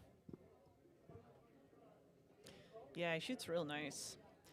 Yeah, and just like he's not a cocky, like you know. I just loved like when I first like that I got to meet him. And anyways, what were you gonna say? I was gonna say in the last 11:50, Nick and I played Travis and Brian Dwayne, and Brian Wynn. they did some things that we just were not expecting, and it was the situation where you know they get up to the table and it's over.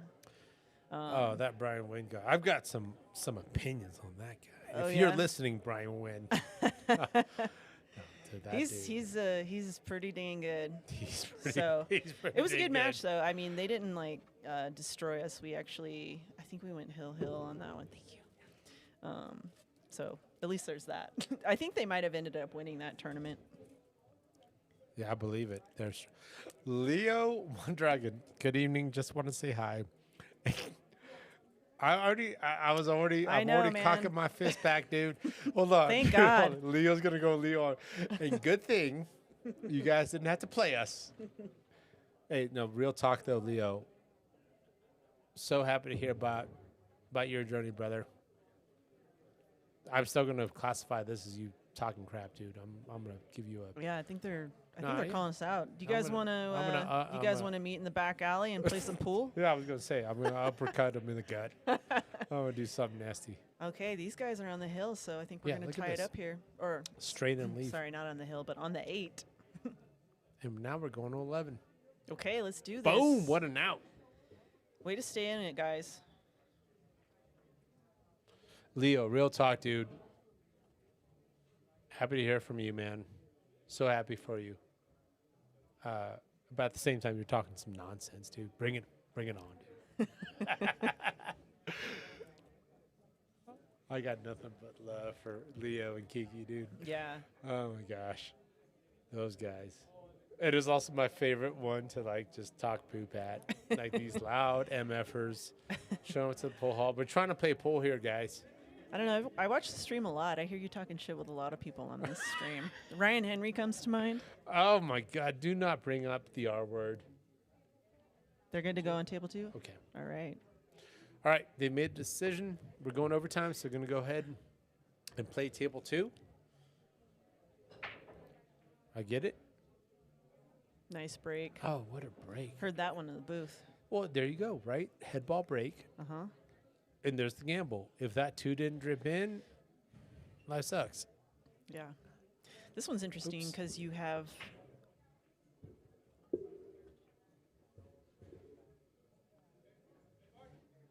the 7 to bump the 4 out, but you risk going into the 8 on this one. But I bet the 4 goes down in the upper left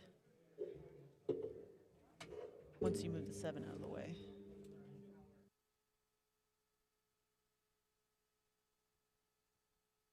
I'll do my best.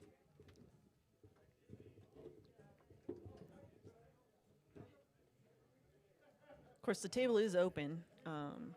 Don't have to take solids. Tarek, my man, what's up? Tarek's in the house.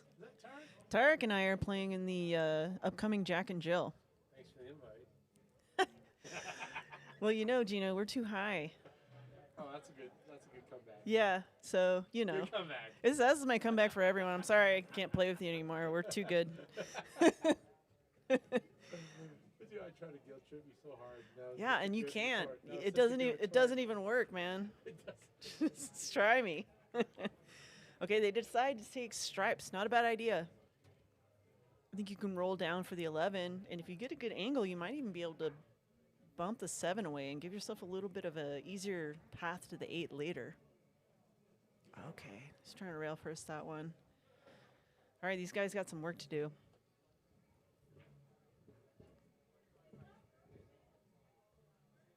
I swear, I'm probably regurgitating things that Tony says a lot because he says that one a lot. Which one?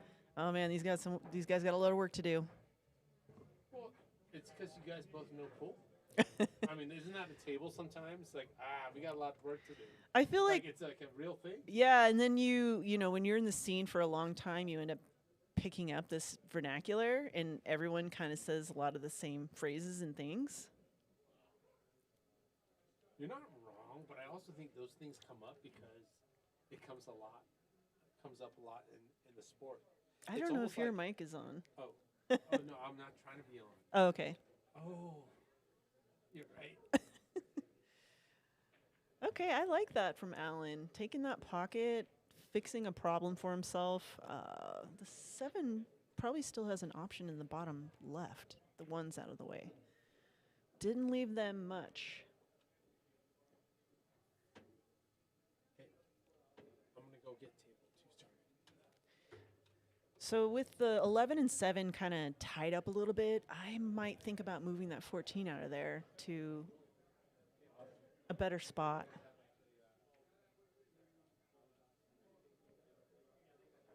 I think it's 9-9 because Ray and Travis won the last rack. So to the best of our knowledge. What's up, Josie? Can you check the score on table 1?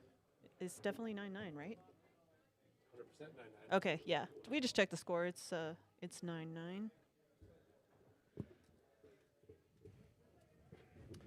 And they are lagged and ready to go on table 2. We're going to go ahead and move our 9 o'clock match to table 2. Both teams have agreed to it. Oh, check out Austin has a Oh. Piazza's Had a conversation with the design of that. you gave input on how it should look. No, he texted it to me earlier this week, and then I got to see it real time. This is a newly generated. Look at this. I love that there's Look like at this. a chef on the back. I like how it's like, if like there was like a buff, like if Tony had a mustache, like a big Yeah. Luigi mustache. I actually really love this because this is pretty unique. You see a lot of skulls and 8 balls and flags, and this is just like completely different from anything I've ever seen on the street. I love it. How cool is that though? Like, here's Austin, who's obviously an established, not only player, generally speaking, Friday Fight Night vet, Friday Fight Night champion, hooking up with, hey, Dvon Garcia, Yeah. young cat. Hey, yeah, you want? By the way, I've witnessed this firsthand. I've seen their first conversations. Like, hey, young cat, I appreciate your game. Dvon being the humble, like young cat that he is. Like, hey, Austin, like, hey, you're a good shot too. Hey, you want to play a couple racks? They started kind of sparring with each other. Mm-hmm. And look at them now. They're partners. That's how they became partners? Yeah. Oh, wow. Yeah. I Like think- Austin got to see Dvon, and he got to see a version of Dvon over in Wyoming. In Wyoming, what was in Wyoming? The VNEA. Oh, okay. Yeah. Yeah. Yeah, Gee. no, Devon's been doing some good stuff. Like last time I got a chance to actually sit and talk with him and his grandfather Ernie, because they're typically together. Dvon had just gotten back from a Ultimate Pool championship where he went pretty deep, and he ended up playing Jordan Helfrey, who's just like an absolute Jordan. animal. And he beat her. Wow. Yeah. And so they told me the whole story. And again, for Dvon to be confident enough and know the right things to do to get Such through a great that, story. it's so impressive. So And I've met, like, you and I have both obviously like met him like for real, right? Not well, a I've YouTube played in video leagues. or whatever. I've played in leagues with him and all Yeah. this and that. Yeah. He is just a good. He's a good kid. He's a good kid. Yeah. Like, he's just always good got a kid. smile on his face. And Yeah. Just soft spoken. Wants to get better at the game. He's obsessed with pool. Humble. Yeah. There's no like over ego. Like we've all been 12, 14, 16, 18 years old, and Right. just like the ego's like out of check. Dude, like there's none of that. Yeah. I know. Yeah. Bob, do I sound sleepy, Bob? What's Bob talking about? How much to get Tony to grow a Luigi mustache? Oh man. Jeff, I think there's a number. There has to be a number. Is there a There has to be a number. Isn't there like is that what Movember is, where you like grow a mustache? What's that? By the way, I've been growing this mustache out since 23 years ago, and this is my progress. That's so, your progress. Yeah. I also have hairless arms, so I So don't. what you're saying is you have So I don't- alopecia. Okay, Ben puts Boom! it down. These guys are just going back and forth on this. Holy cow! I think Movember. Correct me Oh, if I'm wrong. November. I know what that is. Yeah, it's like you grow a mustache, Yeah, right? Yeah, I know what that is. All right, let's go back. Table 2, kickoff rack. As Ben is racking on the overtime match on table 1, here's our look at Dvon Garcia, who we've been talking about. Look at them. They're on stripes. Funny 12 ball. He's gonna draw. Oh, Look at this guy. Wow, what a shot! Look at this guy. And he knew how possible that was. See, just got the vision. All right, is Austin saying I'm okay with spitting off the 2 and even getting worse? Like I see the cue ball. If it was going to hit If it you go square, sure, forward. that's fine. It's going to spit off and it's going to come off even worse. Yeah, could get behind the 4. It could even get behind the 4. You Yes. might want to. Well, Does he have the option to take it in the bottom left? Because that could be an option to come off the rail for the 8. But Yeah, one of the automatics that Austin has in his toolbox is like the draw, Oh, wow. outside. But what good does that give you, right? Like yeah, this is such a small window. So his like superpower that he has. I'd say if he could maybe stun it and go into the 4, you'd probably be pretty safe from there. Amy, you out there? Is my little dude is Brecken out there too? Chime in if you're out there. What What's was the longest Oh, race? bro. 15 or 16? Yeah, I think on paper it was 16, but I think there was one that was less than that on paper, like score-wise. And dude, we were literally walking out with the sun out. Dude, I've the heard sun- about that. The Yeah. sun was out. I mean, does that feel exciting or and fun in some way, or are you like, thank God? Yeah, well, the whole time I was just immersed in the game, like because we're obsessed about this stuff. But Yeah. at the same time, there was a point where it's like, I remember when Nick and I were playing our first oh, that one was a little. FFN, and it was late because we started late. And I'm looking over at Gene, and he's sitting on a chair just outside the booth, and you just look like you were falling asleep in the chair. I literally felt bad for you. I was like, oh shit, we got to get out of here because Gene's gonna fall over on that chair. I can't believe you brought this up on screen. Oh, look at that! Oh, we didn't even see what Austin did to get to the Wow. Dvon on the 8, but dang. I'm so mad at you. You know, It was so late. You're throwing some punches. I'm just speaking truth. Taylor, it To was power. so. I'm old, dude. I got kids. Are you- Like it was like I was so like It just I was a tickled sack me. of potatoes. Like, forgive me. Forgive me. But what's really great about it was like once it was over, you like shook our hands and you were like good match and all of that. You still remained cheerful. Yeah, but at the same time, I was a sack of potatoes. I was. I'm not going to pretend that I wouldn't have been in the exact same position. I would have been like, oh God, I need to lay in a bed like right now. I totally missed the what you had said was like Austin got him good. He got him good. I totally missed that. I know, man. I was We're too just- we're busy too being we're- shamed by my partner.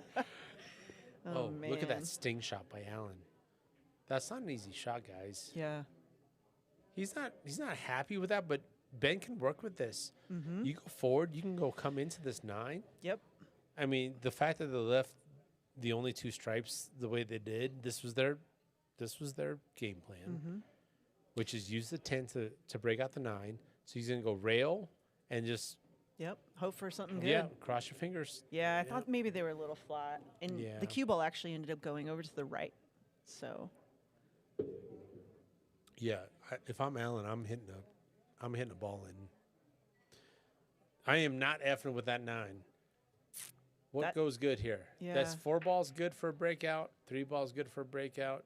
This is good for so one of these 3, I'm hitting the ball in right now. Just good luck. just leave it there. Yeah, because now you got what?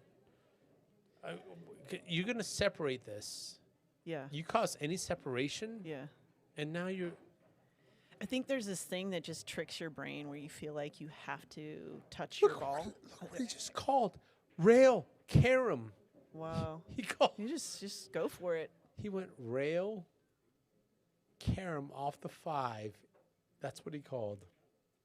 Let's keep it on table 1 because Ray and Travis have an opportunity to just. It's an open table. Stay in the game. Oh yeah, keep- Yeah. I mean, if I were at the table right now, I'd be very happy. absolutely. This is let's bring it back to a race of 2. Absolutely. See, And the fact I that the would game like to- resets. Yeah. It's interesting. Everyone looks at the table so differently. And there's hundreds of routes you could take. I wonder if they're leaving that 5 for the cue ball and the 8. I think there's 2 options here. He's going to go here, and then like what happens? Like is it straight in 6 stop Yeah. shots? Oh, I- he's going stop shots. I want to get on this 4 really soon too. I don't like balls that are next to other balls. Oh, so it's going to be 5-1-4, I believe. 5-1 natural 4. Okay. Yeah. Or 1. What's he doing? Okay, this one we're just gonna have to sit back and see what they do. Oh, look at the. Yeah. Good Okay. action. Yeah. Good 5 to the action on 1. that. Yep. He's got enough to hit the rail. Yeah. Center table. Center table leave. Mm-hmm. Stun. Oh, he's going draw inside. It's going to be long. Ooh, dang. Okay.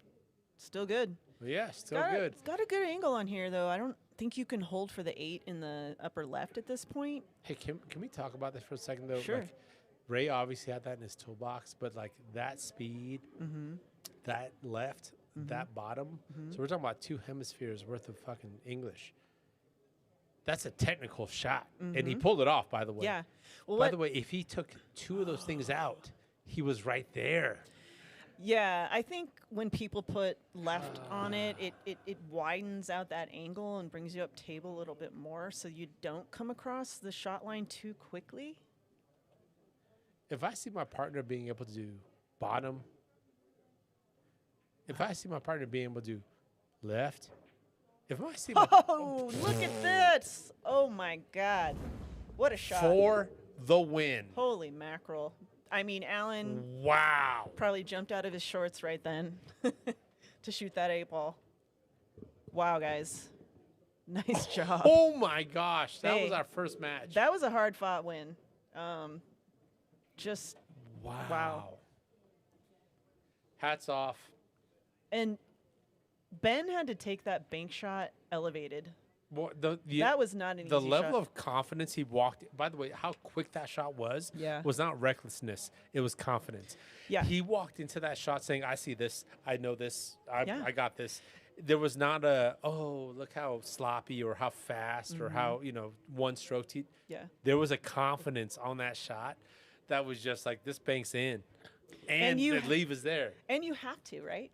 You look at that Yes. table and you're like, there's no safe, there's no nothing. There's this bank shot. I mean, what choice do you have but to go for it with all you've got? Yeah, Ben, dude, I see you, bro. That was not a, "Hey, let's. Can I get this shot over with?" Dude, this was like, "Dude, I know this shot." Yeah. That was so. Hey, a fight like that is the definition Wow. of a Friday fight. With the overtime. Yeah, and just staying in it, fighting.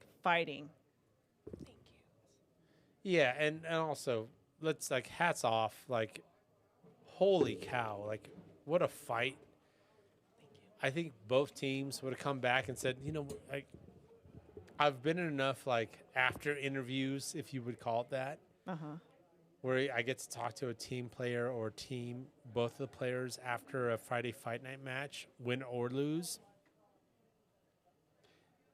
The sentiment is the same. They don't talk about what they made. They talk about the 1, 2, or 3 shots Oh man, that they wanted back. I know that. I know that experience. That's a I've pool been player right in there, those right? tournaments, where it's like, yeah. oh, I just like Yeah. I was like a millimeter from the win, and I just didn't clench it. We've talked about it on this stream before too. Like, you talk to anyone, like a musician who's been on stage, whether it's 10 people or 10,000 people. Good show, good job. They remember the one note that they missed. Yeah. And what's interesting about being a musician is that nobody knows. That one note that they missed was imperceptible to the audience. Yes. And that's another kind of almost irony about that. Oh, I taught you so bad about that. Yeah, yeah, you're right. But yeah. It's same thing as pool, right? Which is like, pool leaves well, it scars. was supposed to be inside X. It was supposed to be draw shot X. Yeah. I'm breaking down my mistakes that specifically. Help yourself, by the way.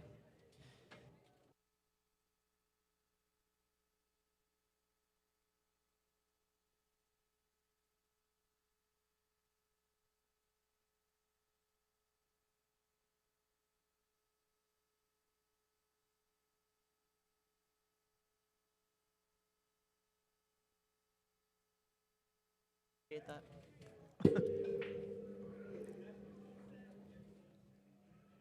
Sorry. Thank you, Greg. So Austin and Dvon are playing a team that has a Friday Fight Night champ on it. And I think that right away can be intimidating. But I don't think that Dvon and Austin are intimidated. They just came out and put down a really good rack. That's a good point. It also just so happens Austin's kind of weighed down by a belt, too. You're right. I mean, Austin's like, what's this thing around my waist? so, he's got the intimidation factor too. And, Peaches has gone deep in this.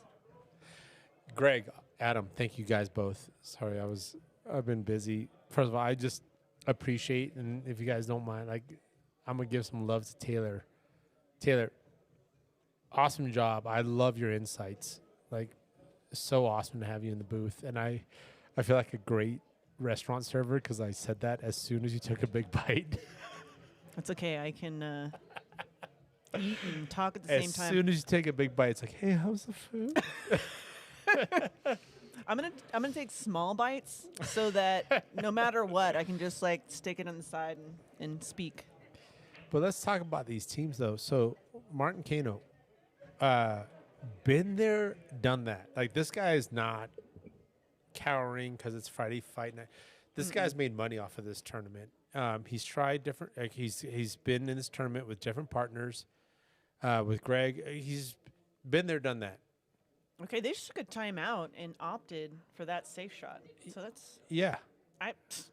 And I'll tell you right Respect. now, I've personally played on teams with Peaches in Scotch. And even if that wasn't a talking point, he's a Friday Fight Night vet. mm-hmm. Now we talk about Austin Sutton, Friday Fight Night 3.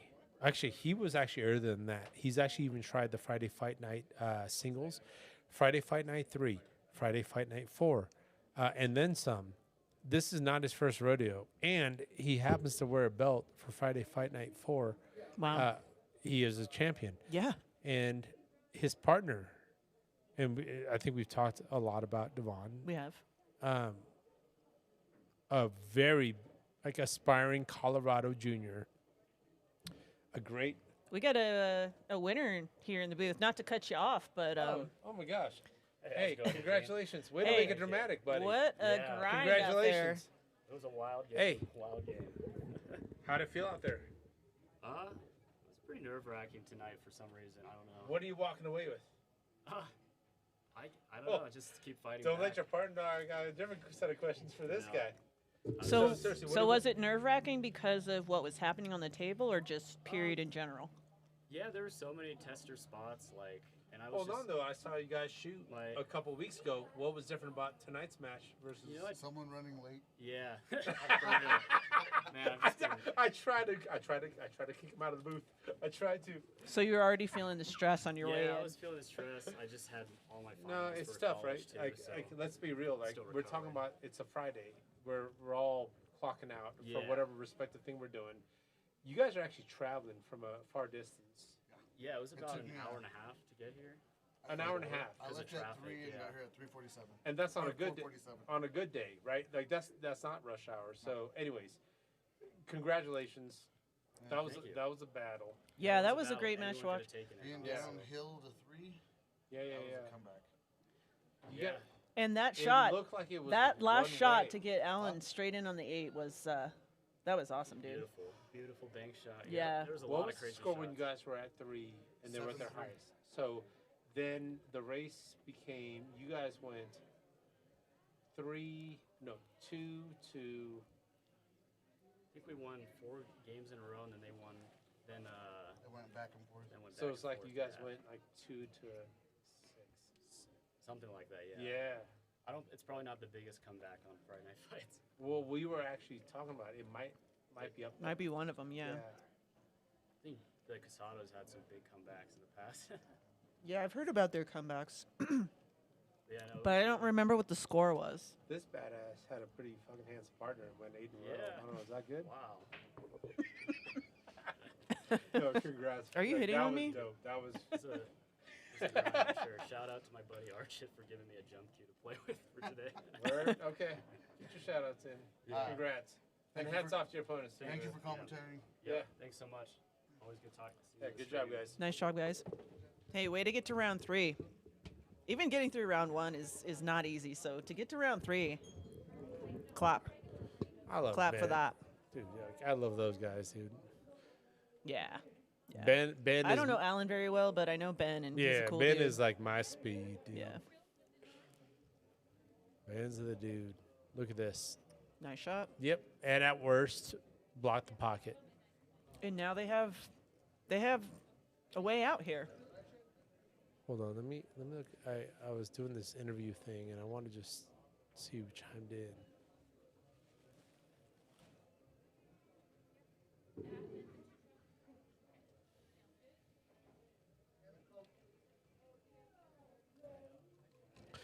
I love their jerseys.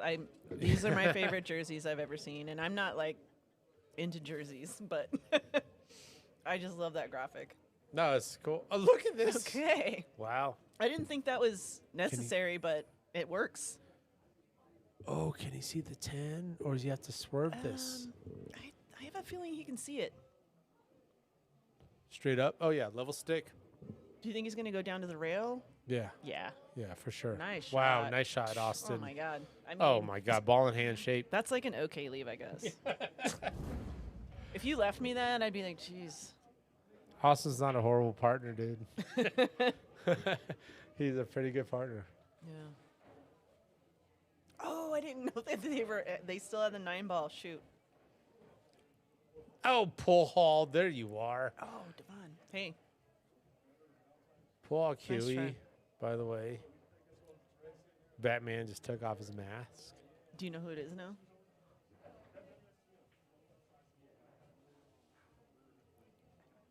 Who is that? Pull haul Kiwi.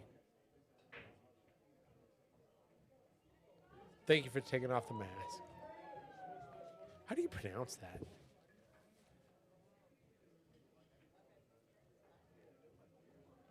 I don't know. Where's it from in the world? And I could take a stab at it.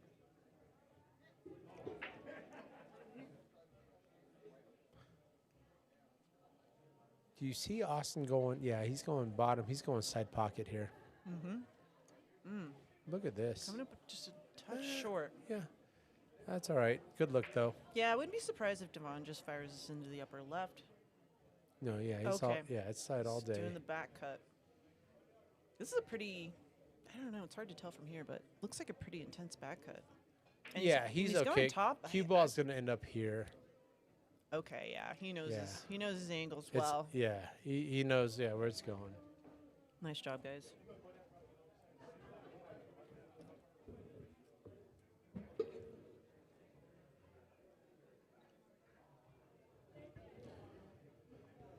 Both of these teams, I would say, would be considered new teams. In other words, they haven't been in a Friday fight night together. Right.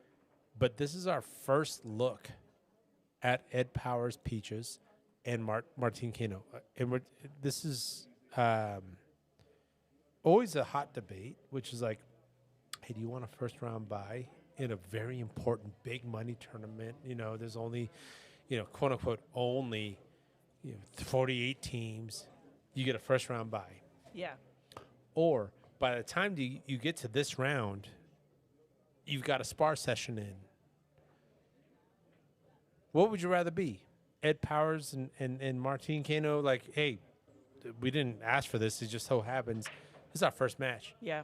Or Austin Dvon saying, hey, we got a shot in. And we talked about it afterwards. And, hey, we're going to make some adjustments.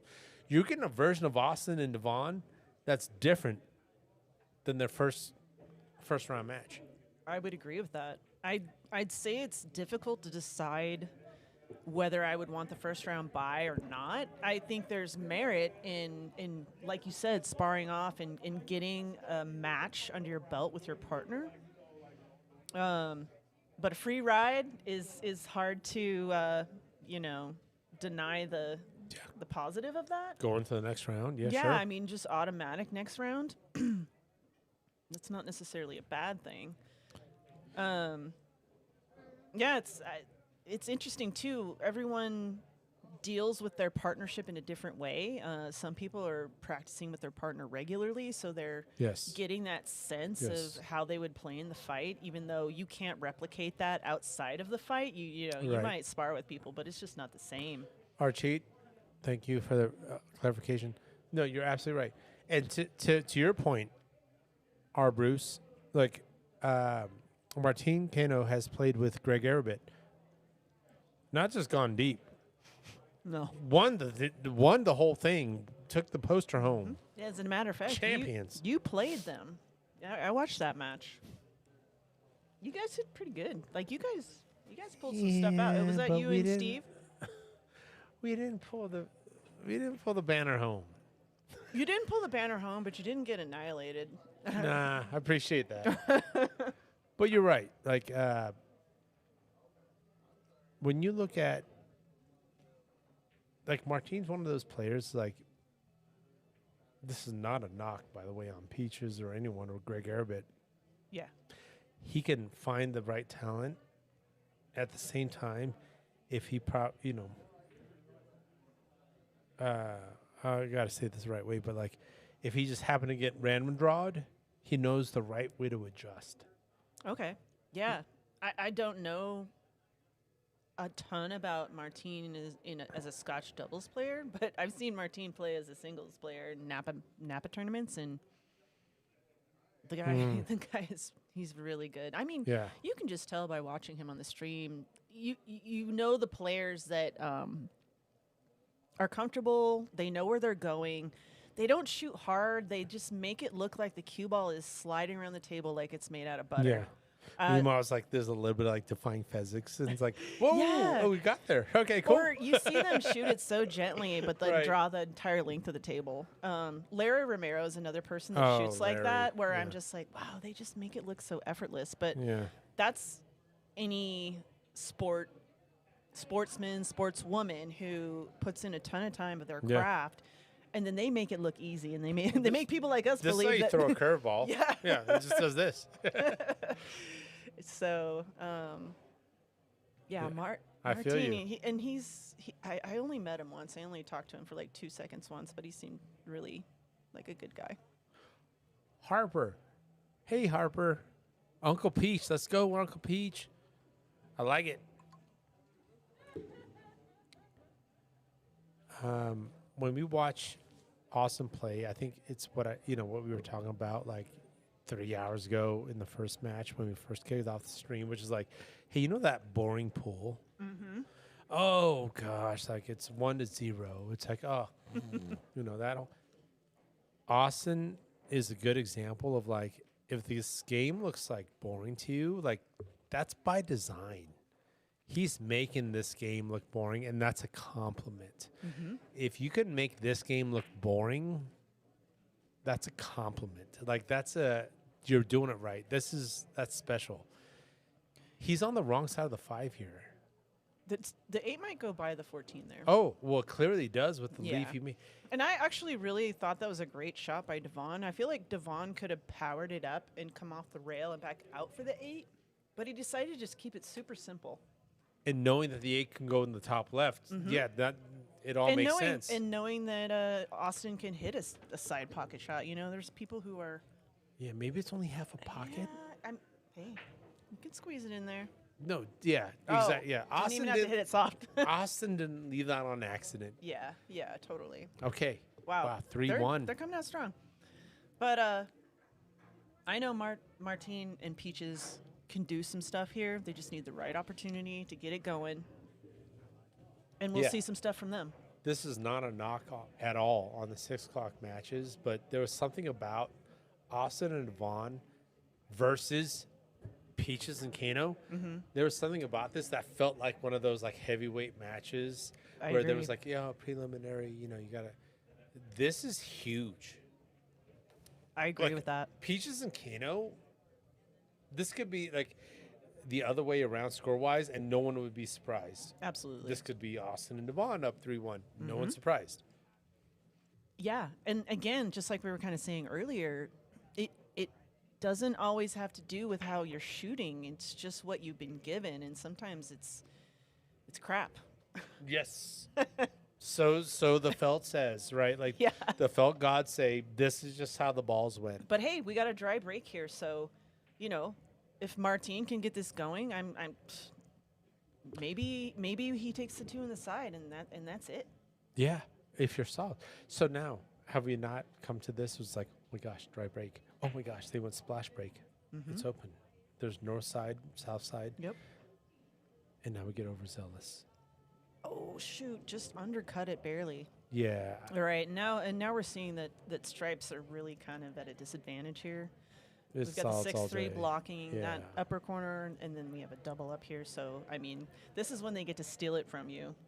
And I hate that. When I miss that shot, and I'm like, oh, my God, no. And I would also call out the fact that when it was, 6:08, 6:12 p.m., Martin's not going to do that again. Yeah. Yeah, this is like Martin's not going to miss that the same way. Let's also give him a little credit. That shot was not easy. I yeah, mean, he tough probably cut. had Into the side. He probably had enough of the pocket to barely squeeze that 2 ball in there. Agreed. And he just came up tiny bit short. Great call out. Great call out. Yeah, so definitely. Even though it is, almost 10 o'clock, this is early game for these teams, right? Yes, So yes. let's appreciate that. Like, first of all, that miss hit the point or even thicker than the point. Martin's that's not going to happen again. Right. And look, how many times have we seen a table like this where it's like, okay, they can probably run this out, and then they don't pull it off. Yeah. And then Martin and Ed come up, and Peaches come up and just take it. I see that happen all the time. So here's what I'm kind of hyped about talking about from a topic perspective. 3-1. I think I've seen what Austin and Dvon, when they're going, looks like. And it's dope. Absolutely. You know what's crazy, though? We haven't seen what a Peaches Cano, and tonight at least, right? When it's like, go. So I think back to certain mindsets. Austin and Dvon feel good right now. Yes. Oh, yeah. In a lead in a good way. On a table that looks good. And it's going to be important for them to stay there. Absolutely. But then what happens? If it just so happens that the felt, the table layout, whatever, all of a sudden, these guys see a couple of rolls, see a couple of pockets, it's bound to happen. It always happens. It's Martin and Peaches, I think it's Friday fight night. Yep. I think when Austin and Dvon played Chris and David, I think it kind of started out the same way. Yes. And then over time, yes, David and Chris were able to generate momentum, and then there was a point where it was anybody's match. Yes. And I see that as a very real possibility in this match. I think Devon's electing to take the 1 right now, which is nice shot. Boom. Look at that shot. Stays down. Boom, dude. Doesn't F with the Cue ball 15-11. goes through all the traffic. Holy cow. The That was 15-11 stays still, which Yeah. is horrible for stripes. Like, Do you think wow. that looks like a pretty wired combo, though, the 9-13? maybe It But doesn't look terrible. if I'm Austin, I'm okay. I'm okay with some contact on the 15. I Oh, don't for need sure. I don't need perfection hitting nothing. The only coming thing I down. think you might have to worry about is the 15 kind of rolling into the 4 and maybe getting in your way. Anytime you're going into another ball and it's heading towards your balls, Yeah. it's scary. He He's might not even aiming want for the to 2, but it's okay if you hit. see. He wanted That's to go okay. between. Yeah, that's okay. No, that worked. That's totally okay. So Dvon, see, people come up and play pool and they think, oh, I'm going to take the most obvious or the easiest shot. But if you're really working the table and you're working on your pattern, Yeah. and Dvon took that 1 ball, that was probably one of the harder shots right there. He Yes. could have easily taken the 6 in the corner, but he was like, no, the 1's the shot to take right now. And it goes back to the productive debate of no, that was the right shot. Right. Harder, yes. Lower percentage, yes. It was the right shot. Exactly. And this is, I think, if I were to put something down on paper of the most I learned from, having the benefit of partnering with Austin, the shot that led up to the shot that we're seeing now was a lot of thought, a lot of experience, and a lot of execution. Yeah. And so is this. Is this 3 rails? I think he might just go Or to is the this rail just a little, 4 on the side. for the other? Look at that touch. Beautiful. He got him a little angle going away from the 8, so And this is Austin saying, I'm okay with the medicine, bro. Like, this is okay. I would I bet Dvon, I wouldn't be surprised if Dvon took it down to the rail, put a ton of inside, and tried to get him on the long left rail. But maybe he'll leave him his medicine. We'll see. Yeah, if Austin could be telepathic, it's like, bro, leave me that 50. Yeah, this is. Okay. Yep, exactly. Keep it this simple. Is, if they could fist bump right now and say, I telegraph this, this is exactly what Austin asked for. Yeah. And this is a totally makeable shot. 100%. This is, yeah. I'll give it to Austin. Up 4-1. Boom. Nice shot. Whoa. Hold on now. Yeah. Clench those cheeks, y'all. It went deeper than cheeks on that one. People are getting butt cramps right now. Drink your coconut water, y'all. What? Oh, I stay hydrated. No, coconut water has potassium in it. Keeps you from cramping up. Good call. Potassium. Good call. Pool Hall Kiwi says, if you've played this, I think if you've played the tournament before, then a bye is good. But for that time, you want a first round match, in my opinion. Yeah. Like what do you do with that time that you have a bye? Yeah. Like you just drinking, coconut drinks, with an umbrella drink on the side, or you putting your time in the lab. And we're scouting. It's like, hey, they played, and we got a YouTube video. Like, let's watch them. Yeah. Oh, they don't like safeties, or they do Oh, like I safeties. do that. Or they can jump, or Yeah. they can't jump. I'd say there's an advantage to that. If you don't know who you're playing, which that's very possible. We have a lot of people coming in from out of town and people that we don't play league with regularly. So, if you do get that first round bye and you get to watch the team that you might potentially be playing, you could be that exact thing that you just said. You're like, oh, they play a lot of defense, or they break into clusters. And it's not to say that when you get to your match, that's exactly what you're going to get, because there's a lot of variability here. But you get a sense of their game. Yes. Yeah. And Bob Sewell says, Peaches has been playing greatly. Yes. I actually got to join a 10 something tournament with them. Holy cow!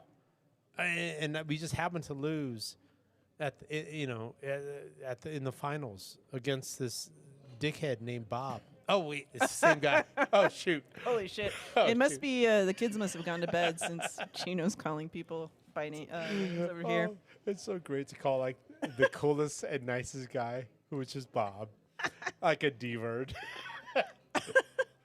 So fun to be able to pull that, but Bob is the man. Can I tell you a story about Bob? Yeah. Couple months ago, I was subbing for April, and Bob and I ended up playing, and it was a good match. It was back and forth. We were both running the table. It was like a 6-5 race. Okay. And I managed to eke it out. It wasn't easy. Like, Bob had me on the ropes the whole time. And he says, if you ever want to play in a tournament together, Scotch, let's do it. And I was like, heck yeah. I was like, you just gave me a huge run for my money. And he was like, I like you. He's like, you're an interesting person. And I was like, interesting. Okay, I'll take it. I don't know what he meant by that, but I was like, maybe just different than what he's seen in his time on Earth. He is what I would consider a pure soul. The nastiest shit I've ever talked ever in my life is always against Bob for some reason, because I just know I love him to death. Number one. Number two, he gives it back to me, and I feel horrible. And I want to go hide in a cave. Isn't that a men's love language, to just 100%. bash on each other? If all we did was talk about the weather, I don't like you. But if I called you a dickhead and basically proverbially kicked you in the nuts, actually you're my buddy. Like, the moment you're comfortable enough with somebody to just say anything to them, then you're like, we're good. Yeah, no, Bob's a jewel. And a hell of a pool player at it. No, 100%. He's got some creative ways around the table, and he does stuff that I don't expect, and I'm like, wow, Yeah. I wouldn't have thought of But that. just to keep in spirit, he's an absolute dickhead. You heard it here first, folks. Oh, Bob still that guy. So they're talking about it right now. I think it's a good conversation. I think it comes back to the topic of soldiers, right? Like, yes, 12-5. Do we King Kong something now? No. Why? Yeah, Why? Like, Yeah. it's totally. at the same time they're saying, wait, this window on the left rail. This is one of those situations where it looks real juicy, and you're like, Oh, here it is. it's there. There's the right? juice. Yeah. There's the juice. Yeah, and Martin can get around the table with this shot. Yeah. So, what's ideal? Is it 3 rails like kapam for this there? Okay, so the speed for the 6 in the side. I mean, I think Martin can pull that off. He's got excellent speed control. Yeah, I think it's. And if you short want to hit it a little harder, you get yourself on the 3. And that rub on the 11 was side. Great everything. call, Taylor. Great call. Yeah, sometimes it's like, okay, where am I going to get a shot on? What's the biggest margin of error here? And if it's going for the 3 or going for the 6, Great call. yeah.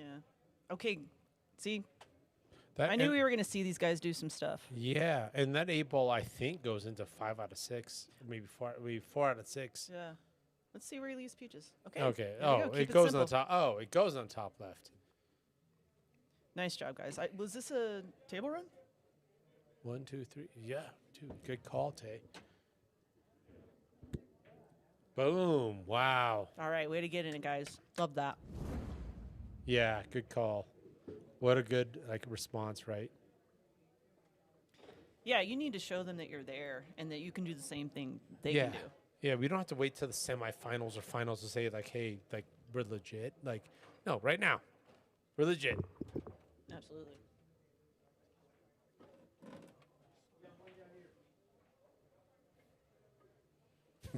What's up, Bob?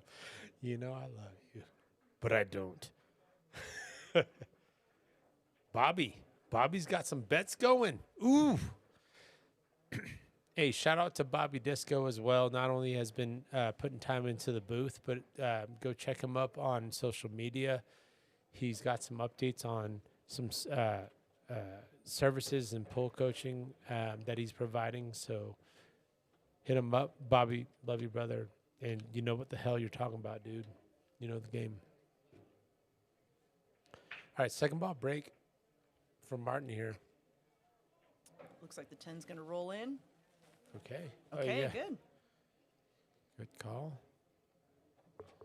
Yeah, Peaches is someone I've had the fortune of playing with in, first of all, multiple formats, both pool and golf.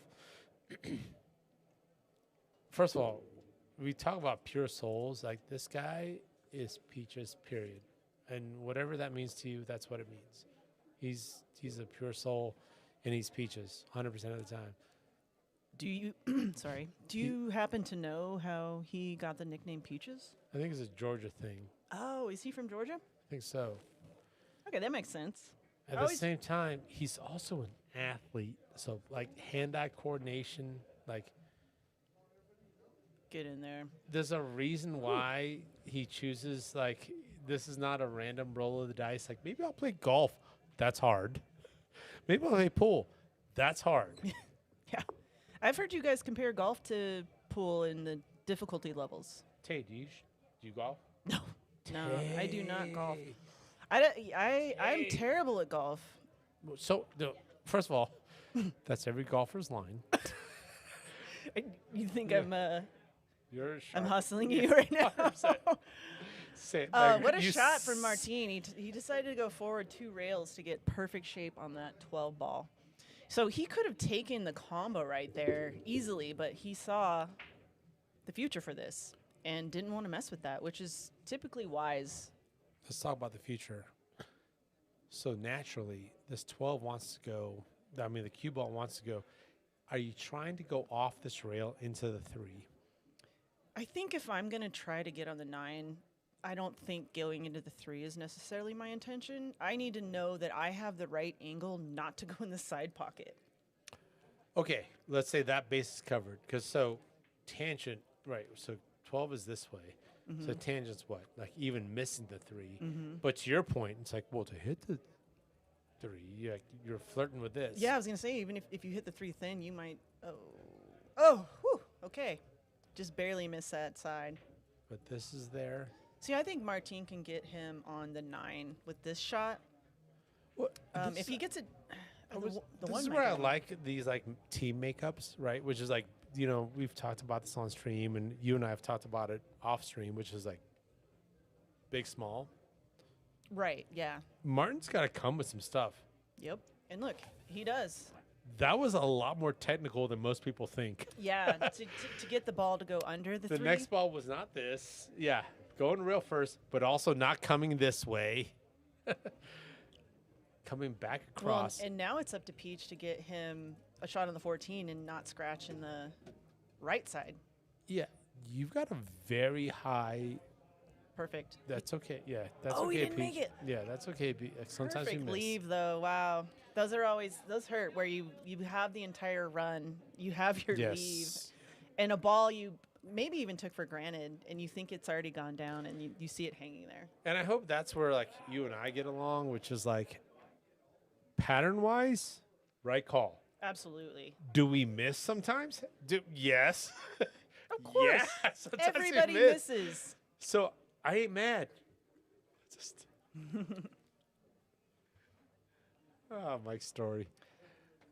And then, sometimes these things happen and you realize that you're blocking a ball or 2 for them. It's not to say that they can't get to You're the not 6 giving and up the 2. farm. Yeah. Yeah, look, they can probably didn't work just- this out, right. especially considering the fact that they have that 3 ball on the Yes. side there. Yes. I mean, Dvon could get on it right now. But he's taking care of another problem first. Yeah. So this is gonna be an interesting like cleanup job, right? Like the cleanup's there, and like we can connect different dots, 1, 3, 3, whatever. Yeah. I like watching both of these brains, right? The Austin brain and the Dvon brain. Uh-huh. And they're slightly different brains in that Austin, you're going to see roll a lot, right? Like this roll. Yeah. Because it's appropriate. That's the right shot. Like, Absolutely. Like that's not a knock, by the way. High percentage. The percentages from risk reward. Austin has got that game down. Like that's why he rolls so many shots. That's why he relies on his partner to hit that 50-50. And by the way, he's not leaving 50-50. It's like a 40-60. Yeah. How does his partner react, though? How does a Dvon react, though? I think Devon's pretty smart. He knows how to run the pattern. They definitely make different choices. Like, you're going to see Dvon take some shots that may or may not be a little surprising. He'll put it down. Yeah. Like that shot. The intention was, like, I get it. The top left is blocked by the 9. Right. I want that 6 to go into the, bottom, Yeah. the left side or whatever. There was intention there. You can see him banging the stick. That's not what he wanted to do. He did it a little harder than he probably wanted to. And as pool players, we should walk away with, like, what Dvon meant was that it wasn't just like, hey, I made Absolutely. it. Like, hey, Yeah. good luck, partner. Yeah. I made mine, I hope everyone watching realizes that if you want to play in these types of matches, that everything you do has to be pretty intentional. Yes. Great It's, call out. See, now Dvon can roll forward for the 6, and so they're pretty good. Yes. So even though Dvon was a little bit disappointed that he didn't leave him on the 6 right away, they had enough balls to get back to it anyways, and I'd say that would make me feel pretty good. Which is a good reward for going for the problems earlier. Oh wow, he pounded it. I think he was trying to get down for the 6 and maybe hit a little harder than he If needed I to? could give him like the fairy shows up, it's like I'll give you more accuracy points for less power points, and you can end up here. He Yeah. would have taken that all day. Yeah. Oh, come on. Mike, can I get your autograph? Okay, first of all, please, Right here. please, I'm please gonna, mute. I'm gonna tattoo your autograph right here. Hi, brother. How Good you to see been, you. brother? Yeah, man. Good. How you doing? Good to see You you. just watching the action or You, what? yeah, well, let's watch Caela. You guys do. You guys are amazing.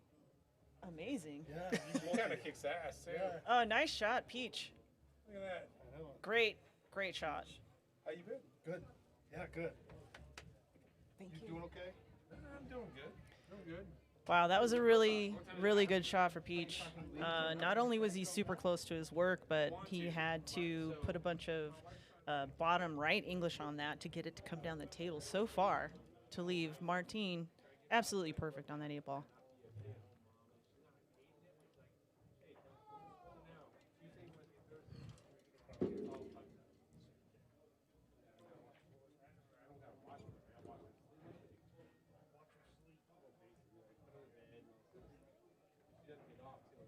All right, we got a match here, folks. 3-4. These two teams are not disappointing tonight. No, you gotta steal one. Oh, I see. How much are the hot ones for? Yeah, right. No, well, then you don't want to cheat it.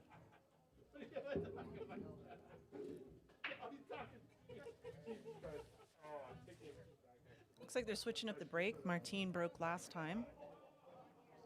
Peach broke this time.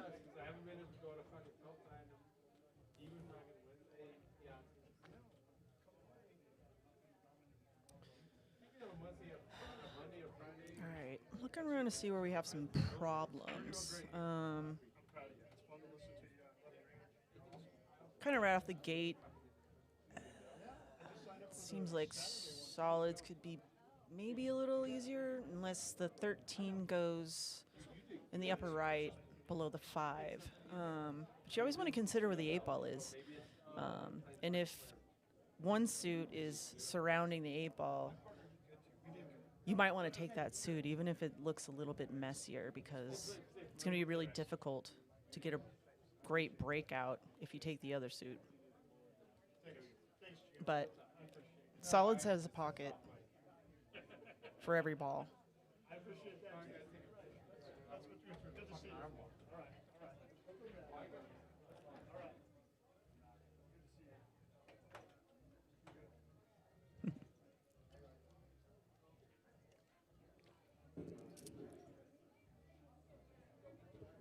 All right. Taking a timeout here. Teams will definitely take timeouts when it's the opening shot. Sometimes it's really important to decide well, I mean, it's extremely important to decide what suit to take. And when you're kind of like 50-50 here, although, like I said, I think the 14's kind of blocked in a lot of areas, and then the 13 is as well. So it looks to me like solids is a little bit better of a choice, but sometimes people take a look at the table and they say, you know what, they just feel it, and that's what they go for.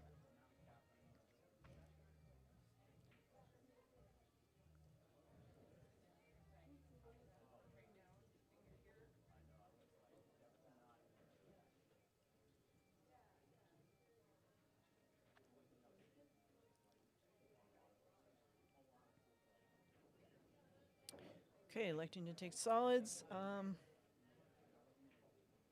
Not sure if he wanted to leave him for the 7 or the 6, but the 6 is definitely makeable. And then I'm not sure if the 7 goes by the 8.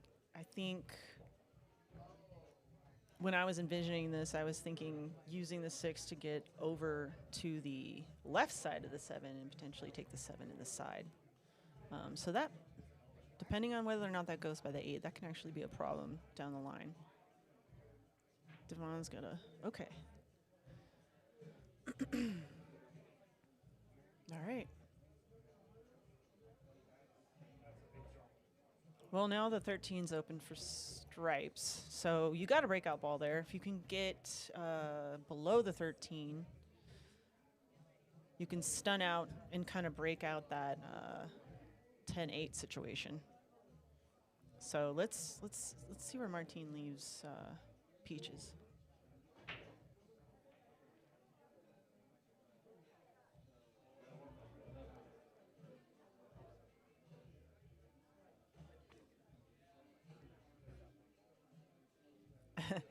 So Chris, you and Bob are playing Allan and Ben next, huh?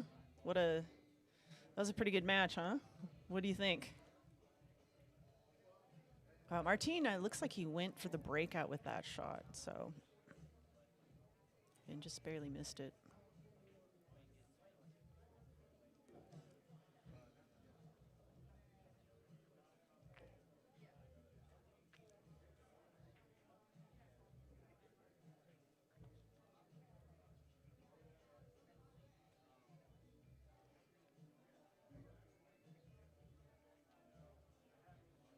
Of course, with all those balls down by the, oh man, I thought that one was going to fall in. I was going to say, with their balls down by the upper left, they've got some options to break out that 8-14.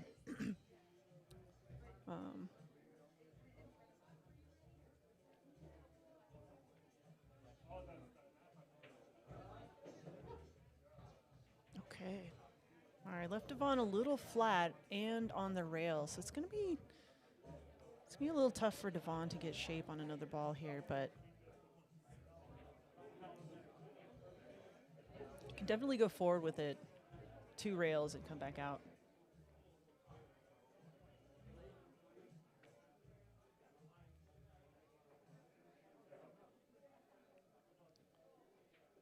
Nice shot. He did what he could with that one, and he left Austin really good. If the 7 doesn't go in the upper left, you might see Austin trying to move that 7 ball now. If it goes, then you might see him taking the 1 to get on the 7 right now. And something he can do if he gets the right angle on the 7, if he gets kind of up above it, when he cuts the 7 in, he could go into the 14, freeing up the 8 to go in other pockets. But more specifically, that upper left pocket. And sorry for those of you who miss Gino's sweet, sweet voice.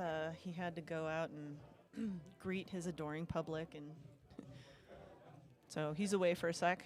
You got me, and I'll do the best I can.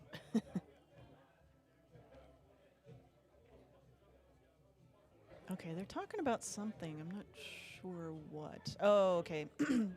Ball fell down. So Austin missed that 1 ball,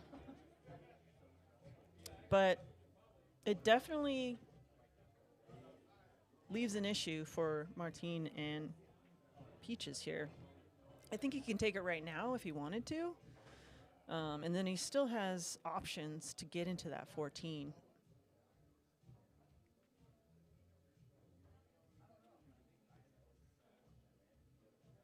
Yeah, I'm looking forward to that one. Chris, you guys played well last week, so I think your match against Ben and Allan's going to be a good one.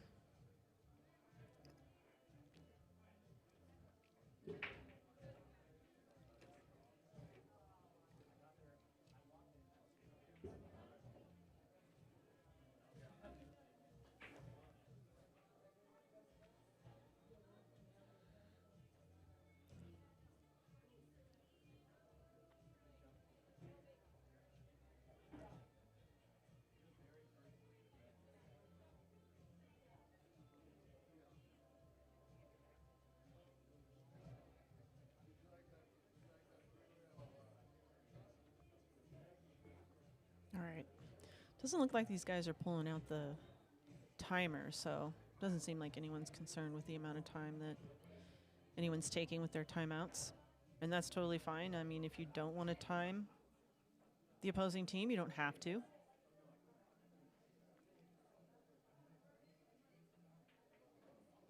Wow. Okay, so I don't know their plan here, but I think it may be take the 9, take the pocket with the 13, but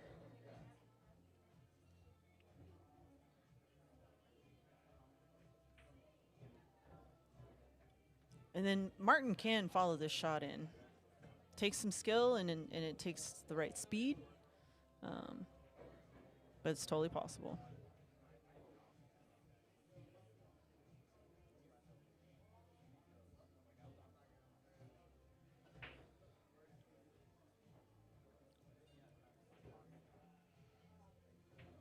right, he's drawing it back, so he might be playing kind of a two-way on this one. I think when you're hitting a shot hard enough to draw back, you're putting a lot of power into that object ball, and if you don't hit it perfect, it's just going to go somewhere else, not in the pocket.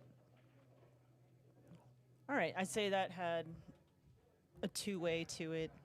Got him on the 11 in case he made it, but still is making this out really hard for Dvon and Austin.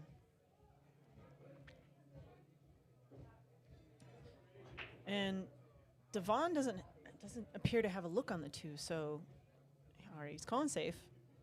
I think his only shot right now is the 6. He might try to leave the 6 in the pocket in front of the 13. Oh, okay. Make the 13.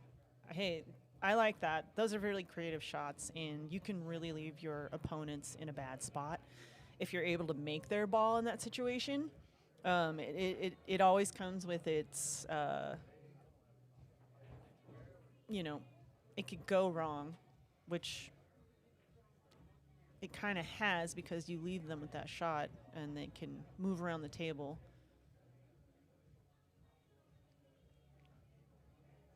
He's calling safe, I think.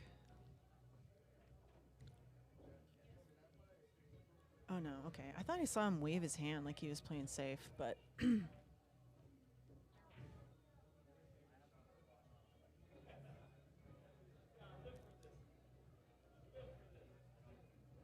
Yeah, I'd say there was... I don't know how deep that was in the pocket, but I say there might have been a possibility that he could have taken that 13 and gone into that cluster. But it depends on how deep he was in that pocket. Martine just going for it. Oh, no. Shoot. Okay, wow. That was a hard shot. Yeah, I mean, he made a great shot. He made contact with that cluster. And the unfortunate thing, which happens in pools so frequently, is that he was not rewarded for that effort. His ball's still kind of mixed up with the 8, which again, you know, the 8 has places to go, but whenever there's another ball involved, things can get weird.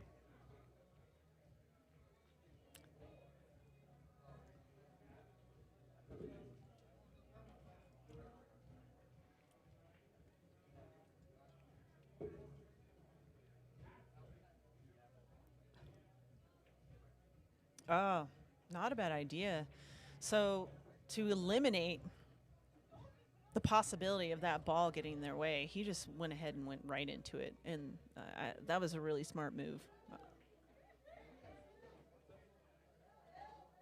Dvon has a nice shot on the 2 here. He can get good shape on the 6. And then draw back, and you got the 8 in the upper left.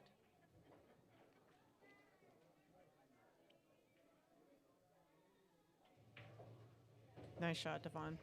Dvon has a nice big backswing.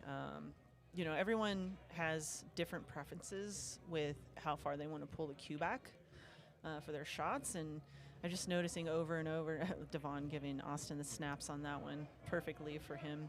But I noticed that Dvon pulls the cue way back. Nice out, guys.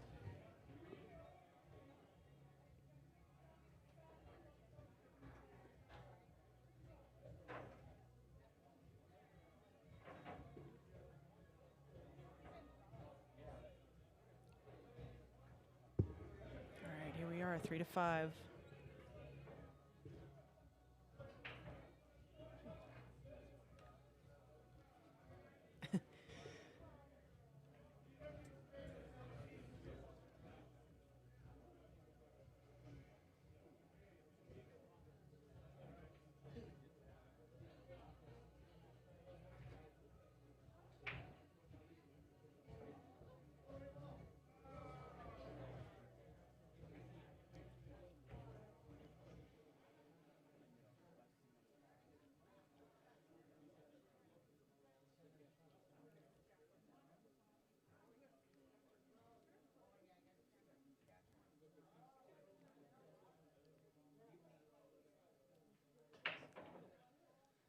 Wow, you can hear that break from here in the booth. Nice blast. Pretty open table. Got some issues with the 10 and the 14. That 6 and blocking that corner pocket. Solids are looking really good here. Dvon does have an opener on solids, but he's going to have to shoot over another ball, which increases the difficulty. So sometimes you'll see a person take the suit that's harder to get out on because the opening shot is easier. But I don't think Dvon's going to do that. I think he's definitely going to go for probably the 4 ball. Oh, he's electing for the 3. It's interesting because I think he's shooting less over a ball if he takes the 4. And then, yeah, you're going into the 2 instead of kind of staying away from it a little bit to leave yourself a good shot on that.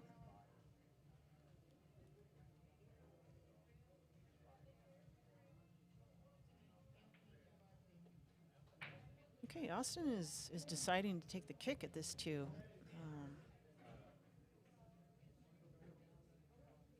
Okay, good kick. And that just rolled exactly where he didn't want it to roll. Now they have an issue with that 4-2. They're going to have to work on that. But I will say that when you have 2 balls like that, it's actually a good safety option later. All you have to do is stop the 2 ball if you get the right angle, and then the 2 ball comes off the rail, and then you can leave the cue ball behind the 4. And this is a smart move by Martin. I think he's going to take that pocket. It not only gets the 6 out of the way, but he didn't hit the 6. Okay, I was going to say it not only gets the 6 out of the way, but it also blocks that pocket for the 8. So it's kind of got a double, but he undercut that one.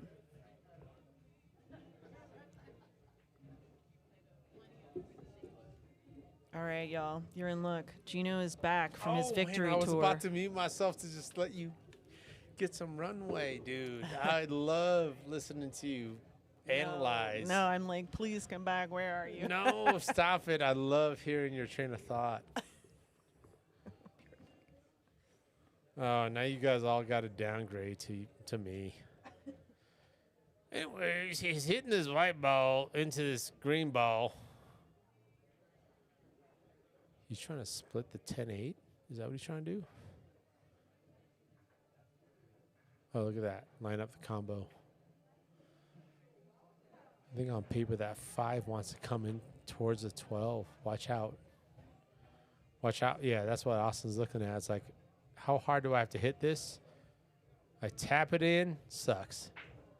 I medium hit it in, still sucks. Shoot, do I have to sting it in and clear the 5? And then what does it do for this?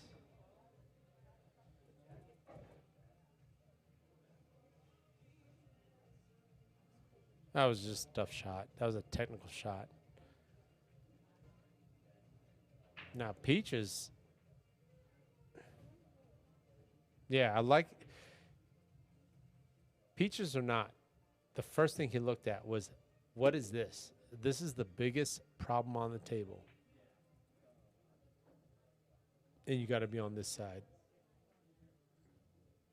So now he's going to go 13 or 9 first just to get on this side of this table. Hard to tell on camera here.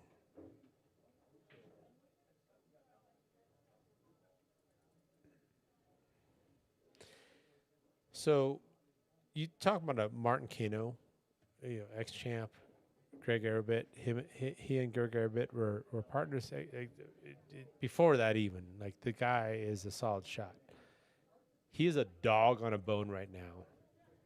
He is a dog on a bone right now to get shape right here. It might be this shot. It might be the next shot. But one day, sooner than later, and that's why he keeps standing this way. He's looking at it like this. Unless that 10 does go on the right side, but regardless, this is the problem that that Martin is looking at. Dog on a bone. This is stun shot for Peach. 9 degrees. If my camera angles are right. 90 degrees, just stun across. Short side 10. I'm glad they're talking about this. Good timeout, Beach. Stun shot. No, that was a quick timeout. That was it was 2 words. Stun shot.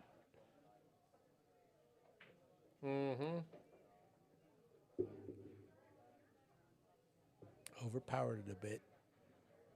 I think the shot selection was right, but it was overpowered a bit. This needs to be a punch. And actually, I don't think that cuts there anymore. Oh, tough spot. So now, this is the path that he's looking at. Is like, hit this in. Oh my gosh, it's almost impossible. You even try to draw out, you got scratch. You try to draw it even more, it's carom scratch. Take. I'm back. What up? So you're lucky I brought gum with me. So I just ate a pizza roll and. Oh my gosh, that means like I haven't been chewing gum. What am I rocking? Well, you know, I'm just more considerate than you are. Wow. You used to like being your partner. Well, you know, we just had that shit talking conversation, and I want to play. Don't leave me out. Yeah, Martin just came into a tough spot. Ideal leave would have been short side 10. It missed. I think one of the things you want to do is make sure that they can't break out that 4-2 with the 7. Which they can't here. So you have the potential for hard cut 5. Yeah.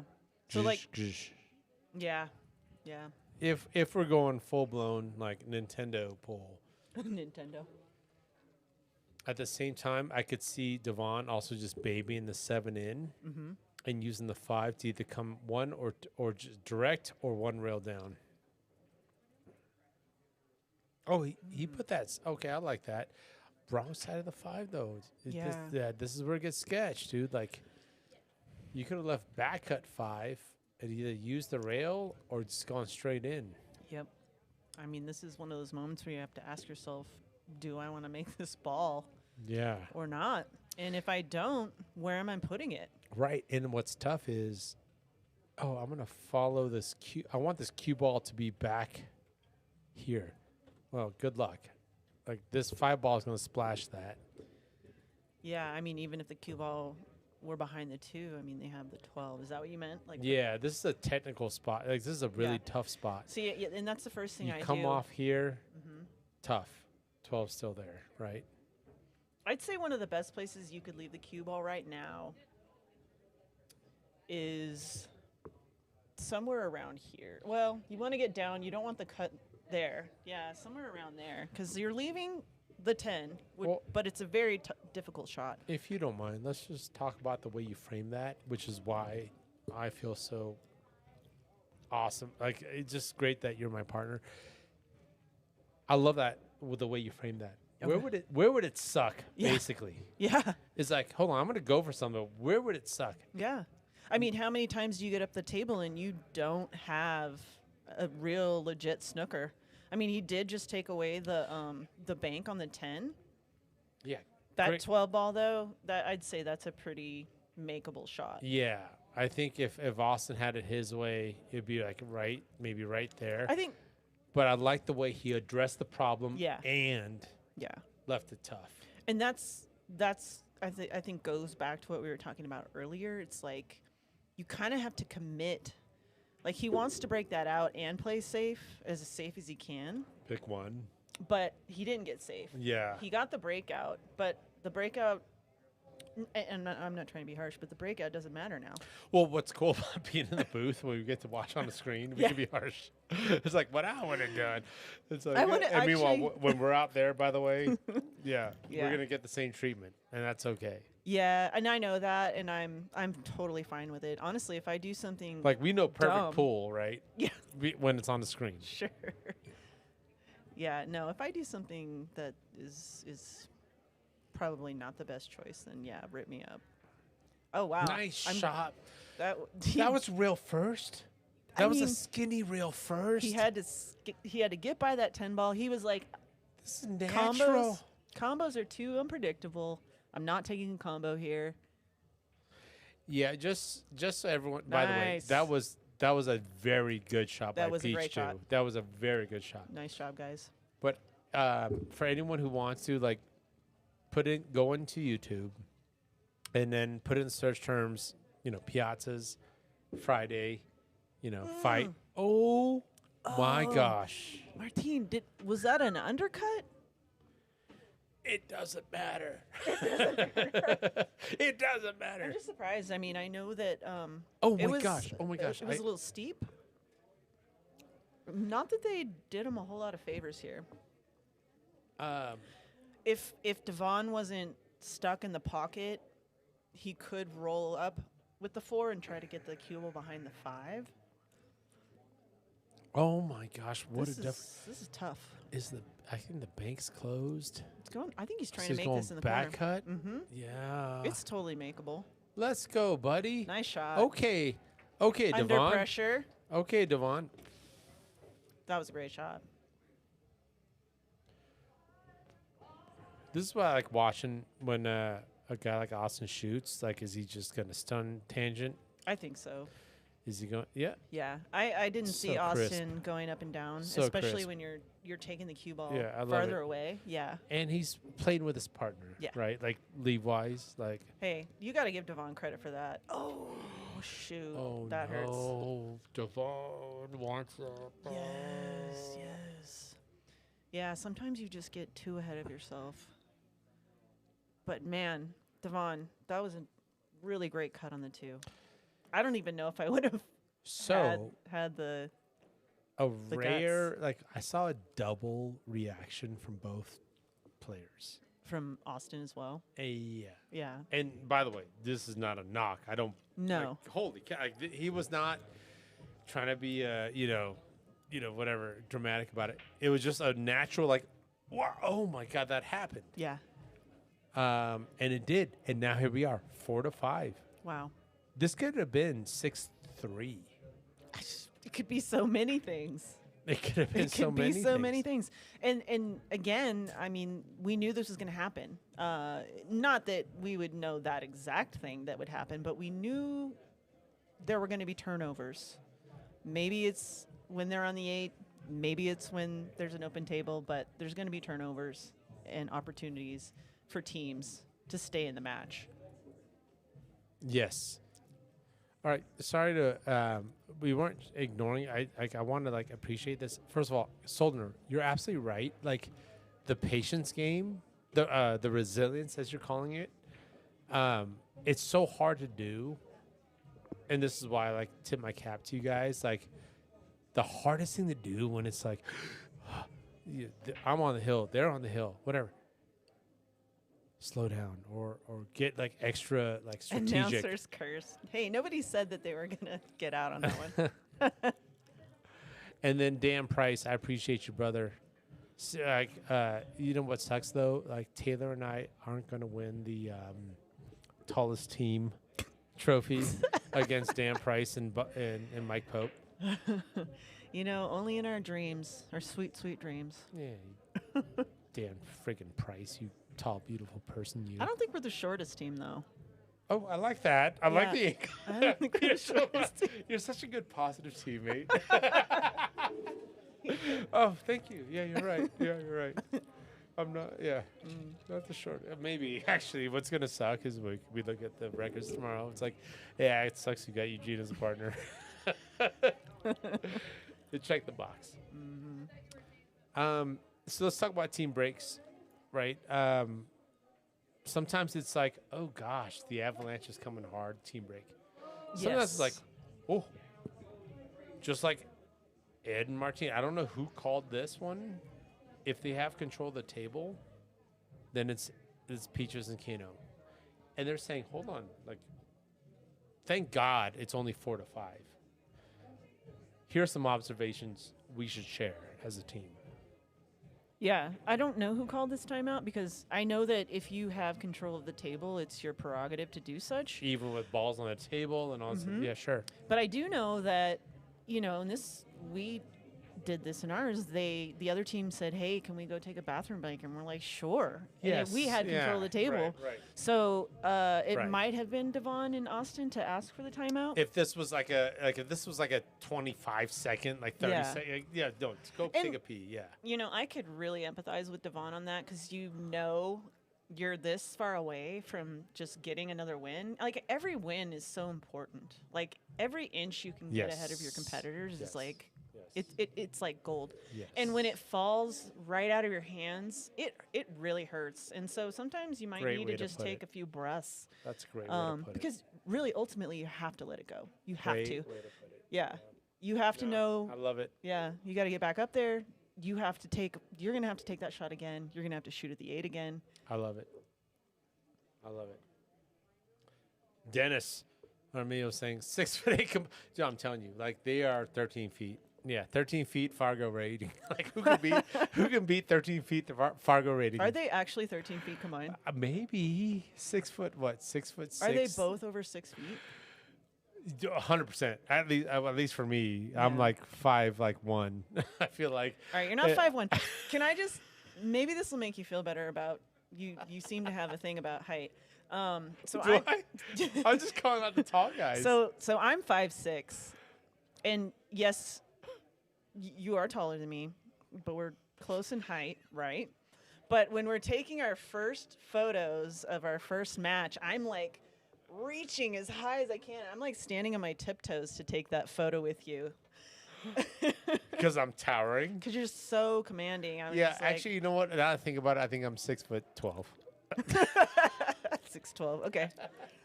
Yeah, I had to get the ladder out. Yeah. No, yeah.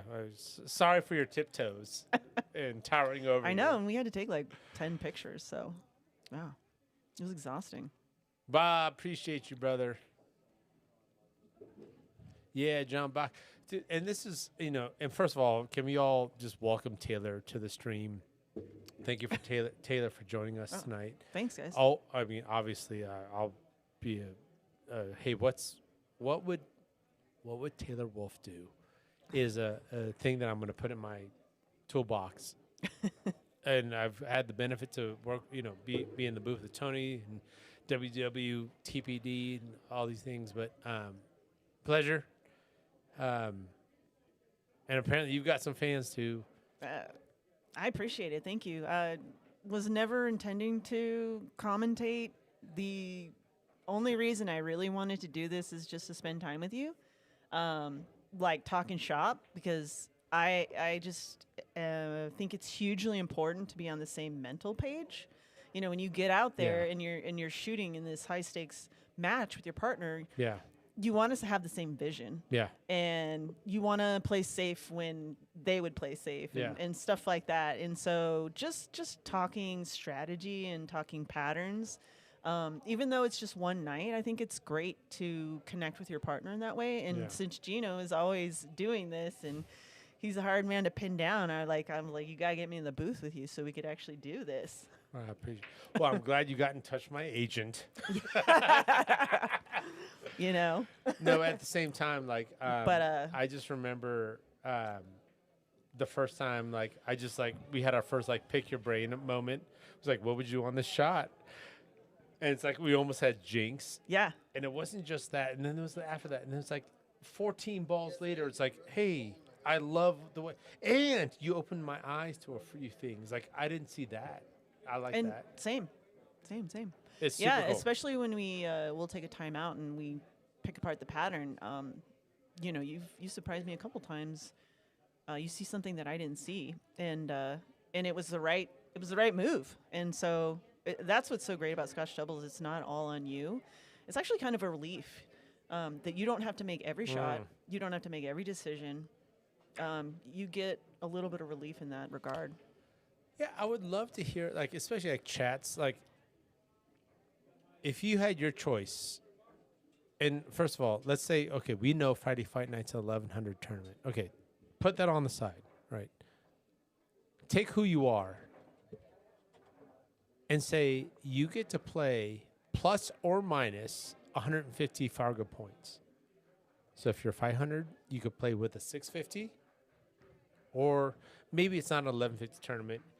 You're playing with a whatever. What's the math say? 850. I don't know. I'm bad. Long at story math. short, which is, how are you? What's changing? And I'm saying this out loud, and now it's like making me think. It's like, oh, you're joining in this, and like there's a cap. Oh, so I'm the small and you're the big, or vice versa, and this and that. So fuck. Like, what if it's just like you're trying to make balls in pockets? Yeah, well, there's a lot of talk on this stream about, big and small. Big, smalls, Yeah, right. it comes up a lot, and it's like, I would say that isn't written in stone. Anyone could come up here and do really well. This break like this. Yeah. That could be I know, we both know Martin can play 100 points above his quote unquote Fargo rate. Yeah. So could Peaches. Oh, 100%. Peaches can also come back and say, I played 100 points below. And yeah, I was just going to say, you could play somebody who on paper is great and they just don't come that night. Yes. And it's not to say that on a different night they wouldn't. Yes. It's weird how it all depends on the day, and the difference between It's the game, right? Yeah, and the difference between a lower skill level player and say somebody who's maybe like a 650, 700, they've nailed down that consistency a little bit better. They are able to play the same type of game more regularly when you're just kind of getting into your own. You're 500, you're a 550. I mean, those are very good players. I'd say above 500 is considered a very good amateur or a good amateur player, but there's inconsistencies. And then you have nights where you just can't miss. Right. And then there's nights whatever, debate is on whether or not right shot, wrong shot. But to think about a shot where, imagine if you're at a bar, like a dive bar. We put 4 quarters in, and then our opponent hits the shot that Peaches. First of all, beautiful shot. Yeah. At at an amateur quote unquote level, at a 4 quarters in a bar box level, it's like what the heck, dude? Like if you went to a bar and did that, they would be so confused. 100%. They would be like, "What the fuck was that?" But there's like this cream of the crop, which is like Peaches is gonna walk away. He's over here. He's already over this shot. Yeah. He's getting a mouthful. What was that? What was this? Like this? Do you think? Oh, like in a different scenario? Because I don't disagree with that shot. Great shot. Yeah. Look at all these. Look at all the chests still left in this rack. for right? sure. Yeah, right. But Dvon's he's saying I'm gonna play this back. yeah, 2-way. Oh no, 1-way. Yeah. Oh, nice shot. Yeah. Leaving him kind of on the 6. I love the maturity. Yeah, when you and- see juniors. I gotta tell you, I don't like going to the bar and playing pool. No. At all. Because when you play competitively, you can play like that. You can play safeties. Yeah.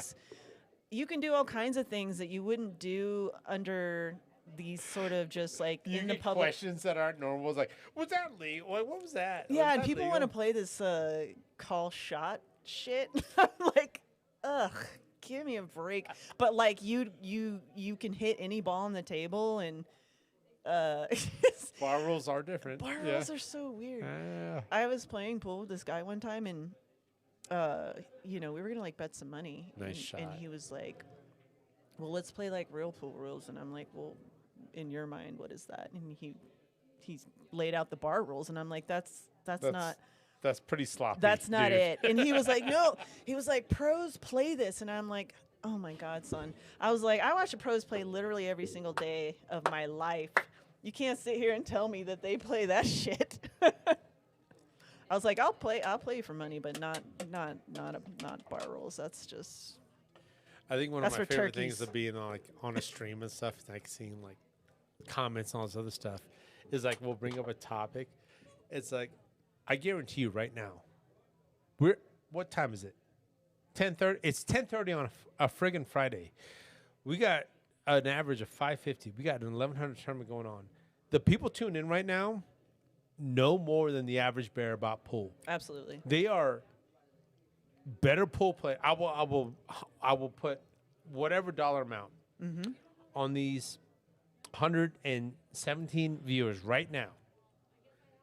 I will put money on them any day of the week against, the, hey, look, it's a pool table. You want to play pool? Oh, it's a dart table. It's a whatever. Yeah. The shuffleboard. Mm-hmm. And then on top of that, you pull like, hey, I've played some opponents that have served my lunch to me. And I know what losing feels like. And it wasn't a coin flip, like, sloppy loss. The fact that that player went back to the gym is why there's, 114 viewers right now that are better than the average bear at pool. I think everyone that's better than the average bear knows what losing feels like. And you're absolutely right. It's hard to recover from. I mean, I'm speaking for myself, but I think this is a common experience. But there are nights when you want to break your pool cue and quit and never play again. Yes. Because it's so frustrating. Yes. But like you said, for myself, it made me want to get better. It made me try harder. It made me work on the things that, got me into those spots in the first place. Like punching up. We talk about punching up. And this is where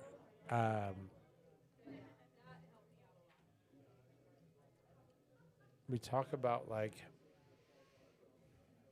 why is there so much gambling in pool? No, it's not like, heads or tails, $50. No. I want this race to mean something. Yeah. Oh, you're a friend of mine. We're just casually. It's the 4 quarters in a bar box. Oh, wow. Wow. What a that was shot. intentional. Wow. That was fire. Right. Yeah. Oh, I want to watch this out. Yeah. Okay, so solids is free clear now, and there's enough angle here on this 4. And what Dvon's looking for, I think it's just center ball shape. Yeah. Yeah, he's probably going to put some bottom left on this so he can get back out to the center. He's good on the 2. He could get good on the 2. Oh, okay. He's just keeping it simple. I mean, I think he left him a shot for the 6. Austin can get him back on that 2 ball. They can see all the 6? I think so. Okay. Yeah. He's going forward. Nice shot. Very Bob nice. Sewell asking, I've been shooting. Bro, Austin, of all people, like the one on the TV screen, showed me that the Fargo app now allows you to do like a time box. It's like, hold on, how have I played? Nice shot. That works. All right, this can get a little weird, though, if he Yeah. doesn't have a straight drawback. Yeah, because I don't think he's trying to look through like thread and needles here. Also, that 12 ball kind of hampers some of his options for spin. Yeah, and if look at, he's got to hit the top left of it. Yeah. Oh, this is a very technical shot. Look at. Oh, he overcut it. Yeah, it's just a But tough man, shot. Yeah, no, it was a very tough shot. Super awkward. Good opportunity for Peach and Martin. Yeah. But Bob, Austin showed me that you can time box like your Fargo rate. It's like, oh, how have I been shooting the last nice shot, Peach? Good cut. 3 months, 6 months, 9 months. What was my Fargo? I'm just here to just say that that's a feature because I don't want to say out loud what my Fargo has been the last 6 months. Has it just kind of remained pretty steady? Oh, okay, that's a good answer. I would love that. Yeah, I'll take that. I'll take that. I'll take that. Yeah, or just dog poo. Yeah. Can I get you anything? No, I'm good. Oh, maybe some soda water? Water? Soda water? Yep. Thanks. Soda water? Yeah, thank you. Okay. This is looking pretty good for Austin Dvon. Or, sorry, Ed and Martin. Martine.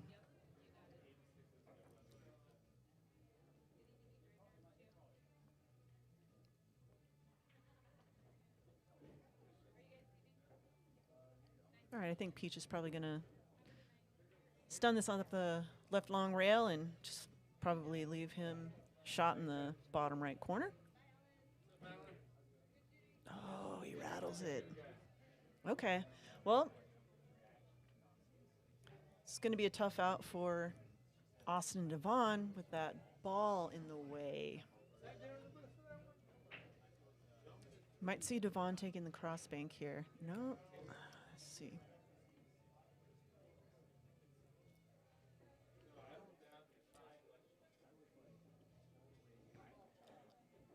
Maybe he's going to try and take the pocket and just leave them really tough on the 8. Oh, wow. Nice shot, Dvon. Way to sneak that ball past the 9. All right. Austin has to shoot over another ball here. Definitely makes it harder, but I have a feeling he's going to hit this. Dvon just made a... You want in? No. Oh, hey, Pat. What's up? How are you? I have money for you. Okay, cool. Actually, it's Tark's because I think he sent you Cool. everything. That'll be fun. Yeah, looking forward to it. I gotta find out. I'm gonna do a 10:25 that day and Calcutta that night. So I'll do a. We've got It's gonna be like 40. Pat Roy in the house. What are we announcing? You want to announce it? Yeah, just tell them we're doing a $600 Jack and Jill. I'm not gonna turn anybody away. Let's do it. Do it. No, you do it. Today we already got 40 teams signed up. No shit. Okay. Can you repeat that? Yeah, so... What a shot. Yeah, that was a great shot. Austin Sutton. So, Peach took a shot at the 9 in that corner and rattled it, and then the 4, you thought it was being blocked by the 9, but Dvon snuck it by, left Austin that shot, and then Austin put it down like a pro. Love it. Nice out, guys, really. Anyways, Patrick Roy was just in here, and he was talking about the upcoming Jack and Jill, which is capped at 1025. 600 a team, high stakes, very similar to what we're watching right now, Friday Fights. 40 teams signed up so far. Wow, 40? 40. So I played in the last Jack and Jill, which was like a year ago or so. I don't remember how many teams we had, but it wasn't like this. Like, this hit Facebook, and people were signing up just like crazy right away. Wow. Yeah. Nice. And I'm going to be playing in it. I have a partner. I'm playing with Tarek Hafez, and then Vanessa's playing in it too with Ryan Henry. I told Vanessa she has probably the best partner in the field. No, Ryan Henry, if you're listening, is not.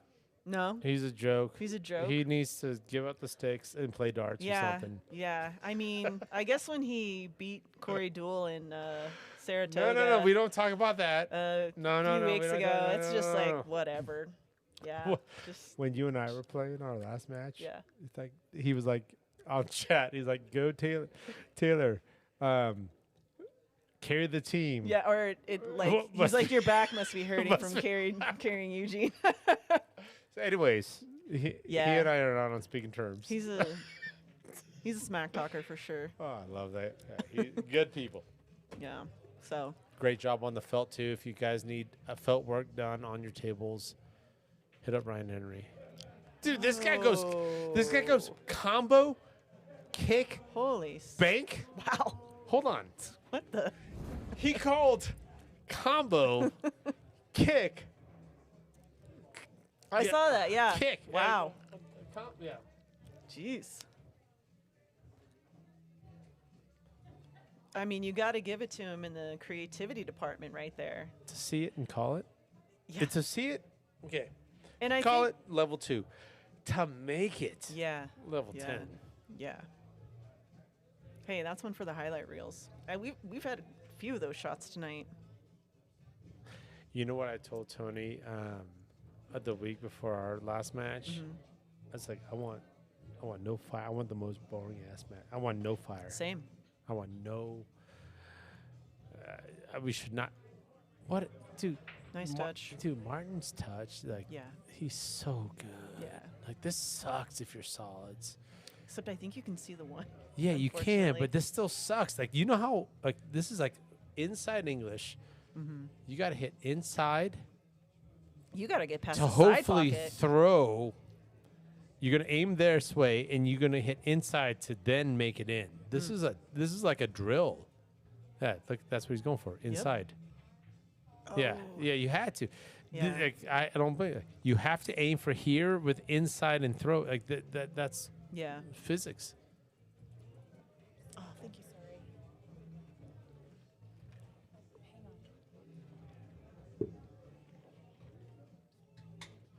But back to your point, I completely agree. I've said it before we started playing together. When I was playing with Nick, I'm like, a good pool night is where there's no fire, because it means you're hitting your spots when you're playing your pattern. You're getting your position. And if you're getting position, no fire. Yes. It looks Right. easy. You're Right. just plucking them off. Casuals like, oh, this game's yeah. Yeah. You're supposed to do that. I'm gonna send you a clip tomorrow. Okay. I sent Tony this clip. It was Chris Melling's outs plural. I've seen it. Yeah. Dude. It's like legendary. Yeah, when people talk about it. Oh, not the Mika one. This is like last week Oh, recent. in like Iowa. Oh, yeah. at like Ultimate Pool? Yes. Yeah. Okay, cool. No, Chris Melling, I mean, there's a reason they call him the magician. The magician. Yes. Yeah. No, And he's very talented. doesn't these mean going. British guys, I had no idea they were so freaking good at 7 foot 8 ball. Have you and by the way, I'm with you. Have you played round pocket red and yellows? No, but there's a YouTube channel that I watch, and this guy's phenomenal. But what do they call it? English 8 ball. English 8 ball. Yeah. No, I haven't. And then like, okay, we're gonna practice it here in the States. Like, no, you don't have rounded pockets. the You don't have rounded the pockets. rounded like Yeah. points. They're not even points. They can't call points because they're round. Now shoot. Yeah. Well, they do have a snooker table at Felt that has those pockets. And if you've never shot on it, yeah, go give it a shot. It's humbling experience.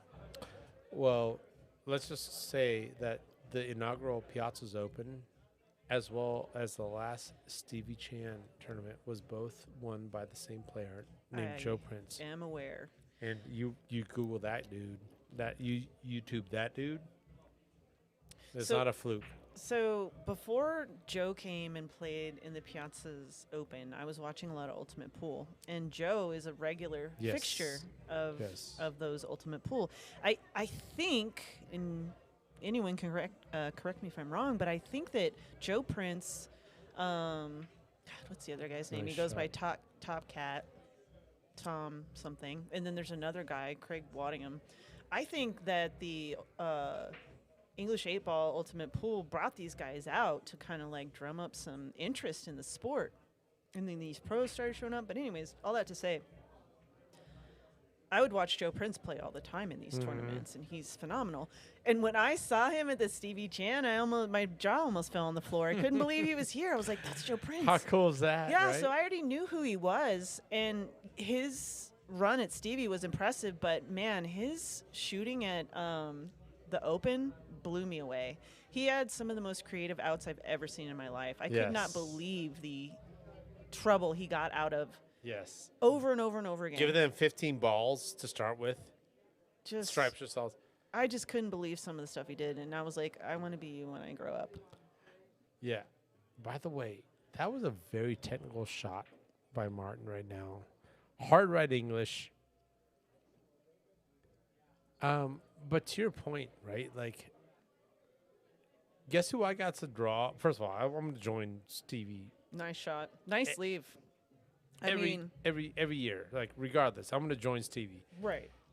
And then sometimes I get, like, a buddy, first round. Sometimes I get, like, oh, my gosh. I get Joe Prince first round. That was fun. I'm not going to even tell the rest of the story. Maybe we can guess how that went. Anyways, I took him outside. I backflipped him, and I beat his butt. No, none of that. None of that. There's a women's tournament that comes to Felt. It's been here 2 years in a row now. It's called the Colorado Classic. Mm-hmm. And people, you can play in this tournament as an amateur, and you can qualify and la la la la la. And one of my friends was playing Pia Filler as she drew her first round. And I was like, I will gladly go out on that table and get my ass beat by Pia Filler. That would be the honor of a cool is lifetime. It's like, I'm going to get outdanced by Michael Jackson. Yeah. You know what? I'm still going to get out there. Yes, like you're dancing Move with my Michael Jackson. feet, yeah. Yes, like you're just in the vicinity of this greatness. Like, please just beat me up. Meanwhile, Martin Nice finds job, the window. guys. Martin finds the window. Nice. Least basic 100 out of 100 shot for Peaches to hit that. I mean, And I think now this we've is, got to hold on here, right? yeah. Right? Oops. Oh, wrong sorry, one. sorry, So sorry. this is turning out to be the match that we were kind of expecting it to be. So we've got a situation where let's just put some general labels on things. Peaches and Martin. Like Peaches and Cano, let's go and put it in the camp of veterans. On the other side, Austin in his own right, like no words need to be said, champion, former champion, blah, blah, blah, blah, 600 plus. Dvon Garcia, for some, might be a new name. All right, so we got veterans. Does that make a difference right now? In the mindset of the players, or like how they're playing? Yeah, like screw us and like the audio. Like, what's happening at the table? Like, let's say it's not a matter of winning; it's a matter of like who f's up less. Yeah, absolutely. I mean, that's the case in a lot of these matches, right? Yeah. Do you put your money on? So It's like tough to say those kind of things when like, the youngest cat on the table is like drilling the perfect shot, Yeah. pocket wise with a perfect draw. yeah. That was clean. Well, and to your point earlier, I mean, Austin wanted to play with Dvon for a reason. So again, he's not going to put down $400, $500. Right, for a coin flip situation. Yeah, you know what I mean. You want to feel right. You want to feel confident in your partner. When I saw that Martin and Ed were playing together, I was like, not fair. I'm like, are you kidding me? Boo. You know what I mean? I'm like, Yeah. really? That's like actually acceptable? Like, what are their Fargos? That was kind of like my first thought. And then, you and I sparred off with Dvon and Yes, Austin yeah. one night, and immediately I was like, oh, they're so good. They're strong. They're very strong. And so Meanwhile- I didn't have a favorite or a team that I thought was going to just take this one. I just knew it was going to be a good match. Yes. And Well, yeah, that's actually let's talk about that point. And this is the only time I'm ever gonna pull like it's the first time in the booth, young lady. it is. Yeah. It is. The amount of times the choice of field, Oh, the highest bet team is just gone. Maybe first round, maybe just gone. We're talking about last 16, last 8, or last 4. They're just gone. yeah. That's the beauty of this format, in my opinion. Is it shocking? Is it cool drama? Sure. Yeah. But at the same time, it's also like that's what's cool about 1100 cap. I agree. I used to wonder why the cap wasn't higher, because I thought, oh, we're gonna get like better Monsters and- playing. yeah, but yeah, yeah. but you're right. What does make this an entertaining event is that unexpected things happen. Dude, it's me out there. It's like not me. It's like I can relate to. I'm Peaches right now. I can relate to this right now. Totally. I've been there, dude. Like, and sometimes it means a lot. Sometimes this is just league. Sometimes whatever. It's just XYZ. Right. Dude, I've been there, dude. Like, So it's real. yeah, and you're getting the balance of entertainment, but then also there's prestige in this in this tournament as well. I don't think everyone plays in this tournament because they want to win, a few $1,000s. I think they want to be a part of the conversation. I think they want to be a part of the show. Well, also, and if not, it's like also like, yes, to your point, it's like, what's it like? Let me try it out. Yeah. You know, you want to prove to yourself, you want to prove to people who are watching that, you know, you're not going to fold under pressure. You're going to make good choices. You're going to Right. make good shots. Right. You know, this is kind of a unique thing. I mean, with the money, I mean, it's like nothing that exists. I mean, there are pro events. Well, it's very much outside of what we normally sign up for. Like, you know, you brought up Right. the example of the weekend tournaments and those type of things. Peyton Lynch has had the fortunate or maybe unfortunate experience of crossing paths Yeah. with Craig. Yeah, that guy could be robotic. Peyton, I'll tell you, he can also win even if you don't make any mistakes. Yeah, right. That's a good way to put it. It's like, what did I do wrong? Nothing, yeah. No, he just showed up, dude, and Craig did Craig stuff. Yeah. No, those guys are good. Craig Waniam, Tom. God, I wish I could remember his last name, but they call him Top Somethington. Cat. Yeah, 3-syllable last name, Somethington. Yeah. Yeah, and Joe Prince, and then obviously Justin Bergman. Bergman. Those oh, guys yeah. are always at the. Yeah. Those guys are always in like the top 4. So, yeah, I would say, like, if I could inherit, oh, yeah, you're about to start your match. It's like you could pick one player to inherit just all their knowledge, skill, and everything. I would put, it's tough. I would put Melling or Bergman up top. Yeah. If we're talking knowledge, I want to be Jeremy Jones. Like I've never heard Great call. of a single person that knows every single Well, it's- physical reaction that's happening on a table. Well, he can also, he's good at articulating that. He's so He good. he can like describe it. Yeah. Yeah. Because there are some pool players that are just like, da, da, da, like, you know, whatever. It's like, oh, I don't get it. Dude. Like, describe it better. He knows the minute details of it. And that's what's so great about listening to him commentate. I think they're stripes, so I think Martin and we get into so many conversations. I know. I'm We sorry. Yeah, should sorry. probably be Dude, if Tony was here, he'd be laying over. Like, I don't know, like, you know, the lines like Tony does. Tony, you can tell, is very focused on everything that's happening. Well, because, yeah, he gets in that, like, I'm trying to take him down. I'm trying to win this rack, and it's over. Yeah. And I mean, I think when you know so much about pool, And you also, want to talk about every moment of this because there is so many factors to one single shot. what if, though, it's actually a little bit the opposite? It's like, I'm thinking about the extra shit, which is like, I'm on the sidelines. It's like, oh, my nose itches. I ordered Diet Coke, and it was a little, you know, I'm over-caffeinated now. Yeah. Oh, by the way, I'm at the shot. You know, I'm at the table taking a shot. I feel like there's like a human element that I joked to Tony about this. It's like, well, some of us, like mere mortals, like would decide this. Like, we don't have Yeah. whatever the fuck it is you guys have to be in the Hall of Fame. Like, I don't have that. Yeah. Like, obviously, right? Like, Nice oh, shot. what a breakout. Oh, man. That was all intentional. Okay. Yeah, Did absolutely. it get the payoff, though? I think he can take this in the side. Does he have to shoot north, though? Does he have to, like, aim here? Yeah, I think he does have to cut it a little bit, and he is close to his work, as y'all would say. But, Yeah. oh, maybe he's looking at something else. Oh, he wants a Peyton. hit wash. Okay. Peyton, dude, you going to add Skyler to Bergman on that? Wow. BRB. Tom Cousins, that's his name. Thank you, Peyton.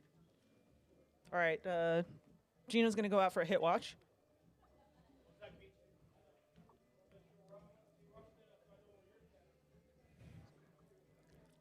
I kind of feel like he's shooting this at enough of an angle where the double hit might not be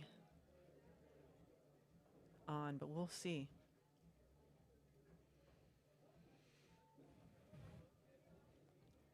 Oh, shoot. Okay. Yeah, that's always the fear when you have shots like that and you know you don't want to double hit. You kind of tend to poke at it like that. Those are tough. I've done that so many times.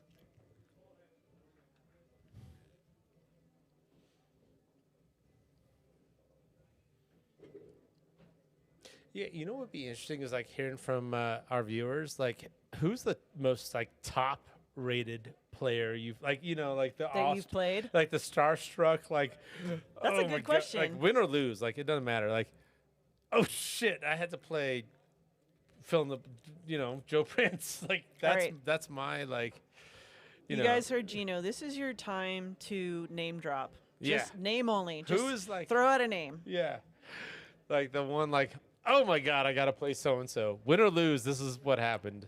Dang.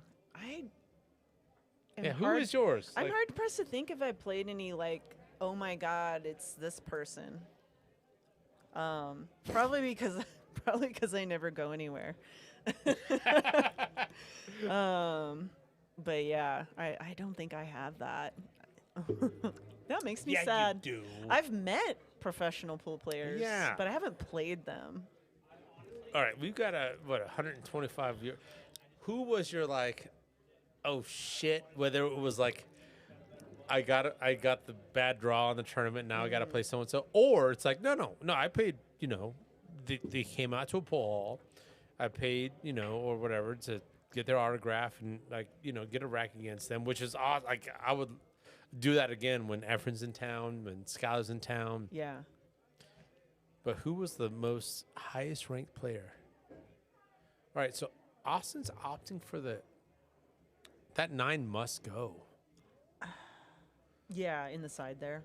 Yeah, and looking Yeah. at this angle, this is either a little stunny.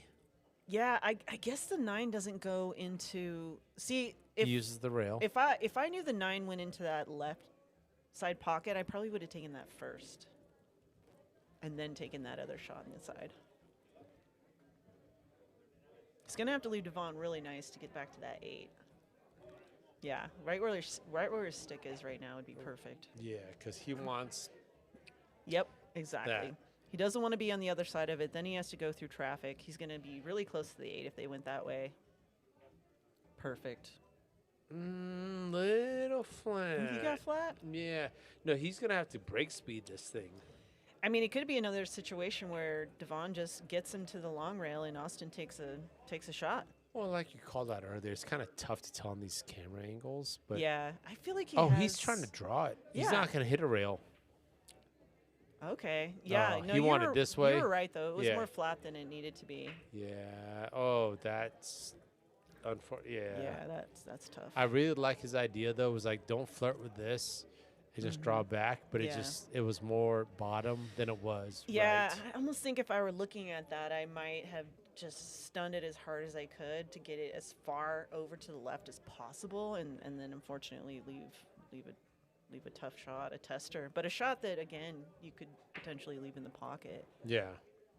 Damn, Peyton Lynch is flexing, dude. That sucks, dude. He is flex. You got to play Allison Fisher. By the way, that's my bucket list. Oh, dude, and Nick Varner. Wow. Again, yeah, and you also dropped Skyler and Bergman. Who's your like? You get one pole player to play against. Okay. Right, and okay, let's be honest. Like the answer is not Eugene. I mean, If you can't choose Eugene, I don't want to risk it on that one, you know. Yeah, but who would it be? Like, who's your like? It'd be a great experience, right? Yeah, Like, just like kind of like starstruck. Yeah, I'm just gonna right. watch them yeah, do what they do. yeah. I'm trying to think. I mean, here's the thing. I used to be a big fan of Federgors, Federer's. but that's kind of faded for me. okay, It's lost. and it's like it's- not a bad bet, by the way. yeah. I like mean, he is best, like one of the best in the world. Yeah, regardless of what you may think or feel, you know, he's been the world number 1. I mean, he's done some incredible things in his lifetime. But now I'm leaning more towards the female players. I think. Okay, yeah, I kind of saw this Sorry, coming. hit watch. Yep, gonna do a hit watch. I would love to hear the rest of your answer. Yeah, I'll leave it.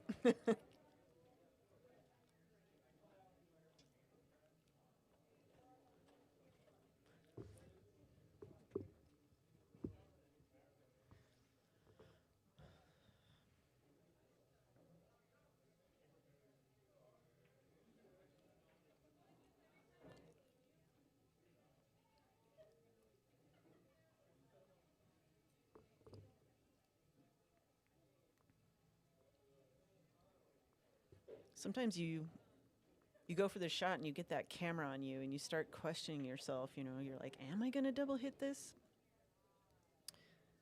But I'd say you usually want to just rein in that confidence, not rein it in, but bring in that confidence. And okay, see, now he's changing his mind, which isn't a bad thing either. Sometimes you realize it's just too risky. You know, kicking a ball that you may or may not make is better than, oh man, if that would have rubbed the 7, I think that would have went in. But anyways, sometimes it's better to just kind of take a shot rather than give your opponent's ball in hand. I do think the 7 might go by the 8, and if it does, you should be able to get yourself pretty decently on that 6 ball. So they're going to have to work their way to that 7 ball.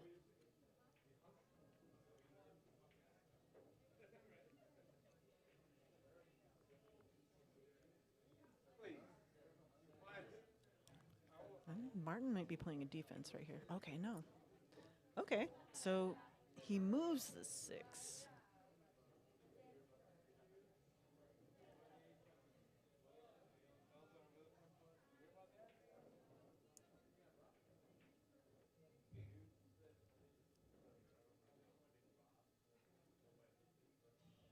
All right, let's see how they're going to work this one out. Still going to have to get a shot down there on the 7, and they're running out of balls, so they're going to have to figure this out soon. I actually think Martin can draw back off the 1 here and get Peach's shape for that shot.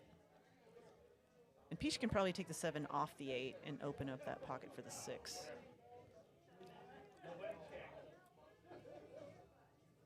Yeah, I don't think he left in the angle to get short side on the 6, so probably going to see Peach knock that 8 ball out of there right now.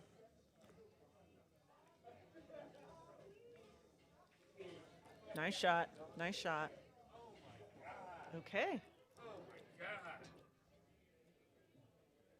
Yeah, they're working this one out.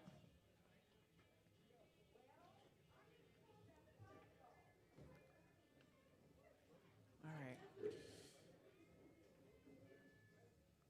Martin's going to take that 6 ball. Not a bad choice. Yeah. This, like, 2 railers, like, it has to be a 3 or 4 railer to get good. Yeah, it might end up being this exact same shot anyways. So, yeah, right. You know, Martin's thinking, good way to put it. I should just go for this one. Oh, he's just going in, calling 3 railer. I like it. 2-way. Oh, wow. Okay. He's going I 3 see. rails. Yeah, 2-way. And then leaving the Yeah. cue ball back here. You're right. Yep. Leaving a tough shot on the 8 if it doesn't go in. This is so Martin, though. This oh, come on. Oh, Okay, well, he left the bank on the 8 and the side. Dvon, he wanted this. Dvon can probably nail this. Yeah, this is about this is how you line up banks to like Yeah. show off you can make He banks. definitely didn't want to draw back that far. Yeah, no, that was what a creative shot though. You could either leave it here, back cut. Why not go for that one though? I feel like the 6 was a very makeable ball. Wow, Yeah, good nice job, shot, Dvon. Good job, Dvon. Like On the would hill. would you have gone for the 6 in the bottom corner? Yes, Me too. yes, I think I would have. yes. Yeah, and I would love a counter argument, but I think both of us would have. Yeah, I'm thinking okay. Yeah, I don't think I would have taken the other ball because again, like we said, probably in the same spot. You We just should gotta just- you just gotta put it down in those moments. I get the 3 rail, like 2-way potential. Yeah. Like that's actually really creative, right? Like if he can hit this and the cue ball spit off a little bit, but like Wow. So Austin and Dvon are on the hill right now. yeah, this is almost handshakes. Wow. Peyton says Allan Fisher and Nick. Okay, I'm on the bucket list. Oh, okay, yeah, I have the rare air of like Allison Fisher, yeah, Tom Cousins, and Eugene. Yeah, not falling for it, Peyton. That's funny. Yeah, dude, Peyton, appreciate the feedback, man. Your experience playing these legends, that's huge. That's I awesome. think I would love to play Kelly Fisher. Yes. I'm a a big fan of Kelly Fisher. You know, Pia Filler. I mean, and then there's some incredible players from other countries that I have a lot of respect for, and I'm just loving the women's game these days. Jasmine Ocean, I would love to play her. Meanwhile, 2 balls down on the break. So let's talk about that. First of all, did you know? And this is one of those like tongue-in-cheek questions. Okay. ESPN used to show pool. Now, I'm not talking about ESPN Ocho, ESPN. Yeah. You know, never mind that. Right. You know, ESPN. Side note. Mm-hmm. Look at this touch. Nice. This touch. Look at this touch Very nice. I did know by that. Dvon. And by the way, what league were they portraying? It wasn't dudes in vests. It was women in vests. What's on the vest? It was Allison Fisher. It was Karen Core. Yeah. It was Jasmine Ocean as Jeanette Lee. the newcomer. Jeanette Lee. Ava. Mateo Lawrence at the time. It was yeah, Mateo, the, too. The Mateo Lawrence. striking Viking. You and I watched the same shit, girlfriend. Actually, I didn't watch pool back then. I hate That's to say what got me into it. Yeah? I love that. Was the ladies got me into it, and it was wow. Yeah. Oh, you meant to put the white ball, watch.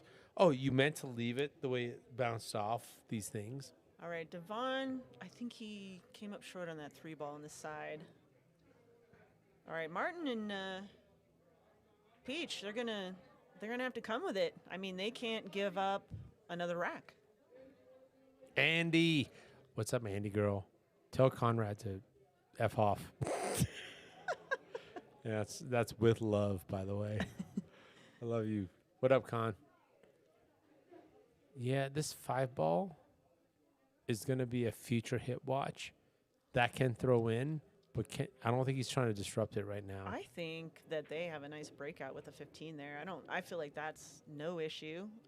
Peach could take the 9 right now, give him an angle to break that 11 out, and they're home free. I like what you're saying. So 15, so the cue ball's coming off. Yeah. So it's going to carry him off of this, and let's just say 90 is this way. Yeah. Is it going to get funny? Is there going to be some pinball action? I think one thing you would maybe have to worry about is if they hit it hard enough to send the 5 anywhere near the 8 and get in the way of one of the pockets for the 8. Yes. That would be a big bummer. Yes. Yes. Or if it went off the 8 and blocked that corner pocket. Yeah, good vision. Which is why you probably don't want to hit it super hard. I mean, you have the 13 in the side. You don't have to blast that. You just have to get the 11 free. It's just so you know, and also the audience knows, I've been holding back on so many potentially good, it's good, stream questions, whatever. No, I don't want to show our cards. Yeah. I love the way your brain works in the game of pool, Taylor. Oh, thank you. I appreciate that. No, it's a beautiful game. I love thinking about pool. I mean, I obsess over it. Nice shot. Like I said, that was a great shot. Every Friday, I'm watching this and doing this exact same thing from my couch to myself. So I need you to rent out the couch. I need some time on the couch. No, but I've likewise. got a very comfortable couch. And it just so happens that you're actually pretty cool people to be friends with. Thank you. I do appreciate that. I'm definitely not everyone's favorite, and I'm A-okay with that. Oh, F that. You don't got to be nobody's favorite. You just got to hear that once in a while that says, you're my favorite. And I got you on that one. I'll give you that backup. That's really nice. I don't hate hearing it. It's nice to just, have good people in your life that you get along with and, I like that point of view. All right, let's look at this 9 ball, Tay. Yeah. Even it's off tight. the rail first. It's tight. It sucks, right? There might be the tiniest. Yeah, he's going for it. I mean, what choice does he have? Oh yeah, what that was Yeah. gutsy. Like he was going off the rail into the 7, and then my mouse work is bad, obviously. But All right. Well, we saw this during Ben and Allan's, where this was what they were looking at. Their opponents were up to the table. They were one rack away from winning the entire match. what's happening here? Like, are they talking? Is that what you're referring to? No, I'm referring Oh, to how they have a wide open table right now. They could take Oh, it, I see, but yeah. it didn't quite go down that way. And they're kind of in the same Right. position right now. Right. So this could be the Right. end. No, this could be handshakes. Like Yeah. real soon. Oh my god. See what I'm saying? It's like this is pool. It's just Taylor the Wolf. craziest things happen. I'm sorry. I am so sorry, Austin. That is not my fault. So, I didn't realize what commentator curse was until it happened. You jerk. Okay, it's my fault. What do you have against Austin? I'll take responsibility for that. Hey, You got guys me have some- my deepest apology for that one. Yeah, you're pretty insensitive. Hey, but at the same time, But I like, do- let's go stripes, right? Like we want extra innings. Oh, I pray for it. Yeah, I want extra innings. I mean, I know that Austin and I know. Wrong side of the See, nine. I feel like you could have kept that really simple. I don't think you had to try to get much on. You could have left Martin straight in the corner, draw back to the so 8. now the game is now what, right? Like, all right, the bank's not there. I think the 5 plays too fat. I mean, this So let's is say a back moment. cut. Yeah, this is a moment, Martine. Are you either- going this way and like kind of like bottom? I see Martine. This was intentional, by the way, the swervy thing, right? I see him bottom cutting right? this into the upper left, going 1, 2, 3 rails to the 8. Really? I bet he's got that shot in him. Wow. Unless he you're has going enough. this way. Unless he hasn't. He's shooting bottom. Watch. Let's see what he does here. He can make this shot. Oh, he doesn't have to touch the damn ball if he's going to shoot. Oh. Oh, what a call by Taylor Wolf. And a shot by Martin. That was Just that a was little clean. harder, but man, he's got a shot. Hold on, can he go rail first? Oof, No. it's tight. Yeah, there's space. It's tight, but he's Got to cut it. he's gotta Like shut it. pure cut it. yeah. Come on, baby, you got this. That was a pure cut too, Peach. Oh What a man. try, Peach. Yeah. Hey, Peach. That Great was a try, brother. Oh, that was such a good try. That was a Yeah. pure cut. yeah. That was tough. I mean, it was super tough for Martine to get him back on the 8. Okay. Yeah. Well, To alright. close out the match. Oh, look at this. There's blood in the water right now. Oh yeah. Austin and Dvon are not here to make this interesting. They're here to just close this out right now. Yep. And they're going to take their time. Yeah. I mean, I think there have been some rush shots, Sure. and now they're remembering those moments. I think Austin's just like, let's give my partner two options right Yeah. there. Okay, he went soft for it, but it's 2 options. See, I thought the 5 would be a good key ball. I probably would have left the 3 next with a little bit of angle. You come off the rail, you got the shot of 5. Yeah, if I'm Austin this time out, it's like, hey, buddy, sorry, I probably had something different in my head, maybe. Yeah. But here's it's like, the no, thing. hit this. Let me get back at the table. I can get you here, dude. Yeah. I can get you here all day. This isn't bad. If Dude, all day I if can get you Dvon here. leaves the cue ball, oh wait, okay. I was gonna say all Dvon needs to do. See, now I feel Oh, like he's gonna be no. drawing Just into the hit- 5. Hit the guaranteed. Yeah. Also, If I'm Austin, I'm Austin Sutton. I can get you like here nice all shot. day. Nice shot. Oh, nailed it. Very nice shot. Excuse my rant. Yeah, I would have gone the other way. I would have taken the 5 to the 3 and left an angle to draw back to the 8. Handshakes. But that worked great. Oh, okay. All right, a little drama. A little drama. Nah, he's got this all day. Yeah. For the win. Nice. Oh, okay. All right. Thank you all for tuning in. Taylor Wolf. Oh, dude, this was so awesome. Thanks for having me. Yeah. I hope it. No, if Tony was here, he would gladly have fired me and just had you instead. Definitely not. I for one can't wait to have you guys both back. So I think that's the best I appreciate you. duo in the booth. And thank you all for tuning in. We are, I think, done with the first time we've ever seen teams. We had a couple of examples of that tonight. We had Buxton. We had a couple examples. There's a couple more next week. Robert and his partner Oh, that's true. haven't played yet. So there's a few teams there's you a- haven't seen before. But anyways, thank you all for tuning in. Taylor Wolf, seriously, first of all, I'm so hyped to be your partner. But second, you're pretty dope as a commentator, Yeah. and I'm going to hate you in advance for taking my job. No. I would say that's never gonna happen. Thank you all. Andrea, Peyton, Bob, appreciate y'all.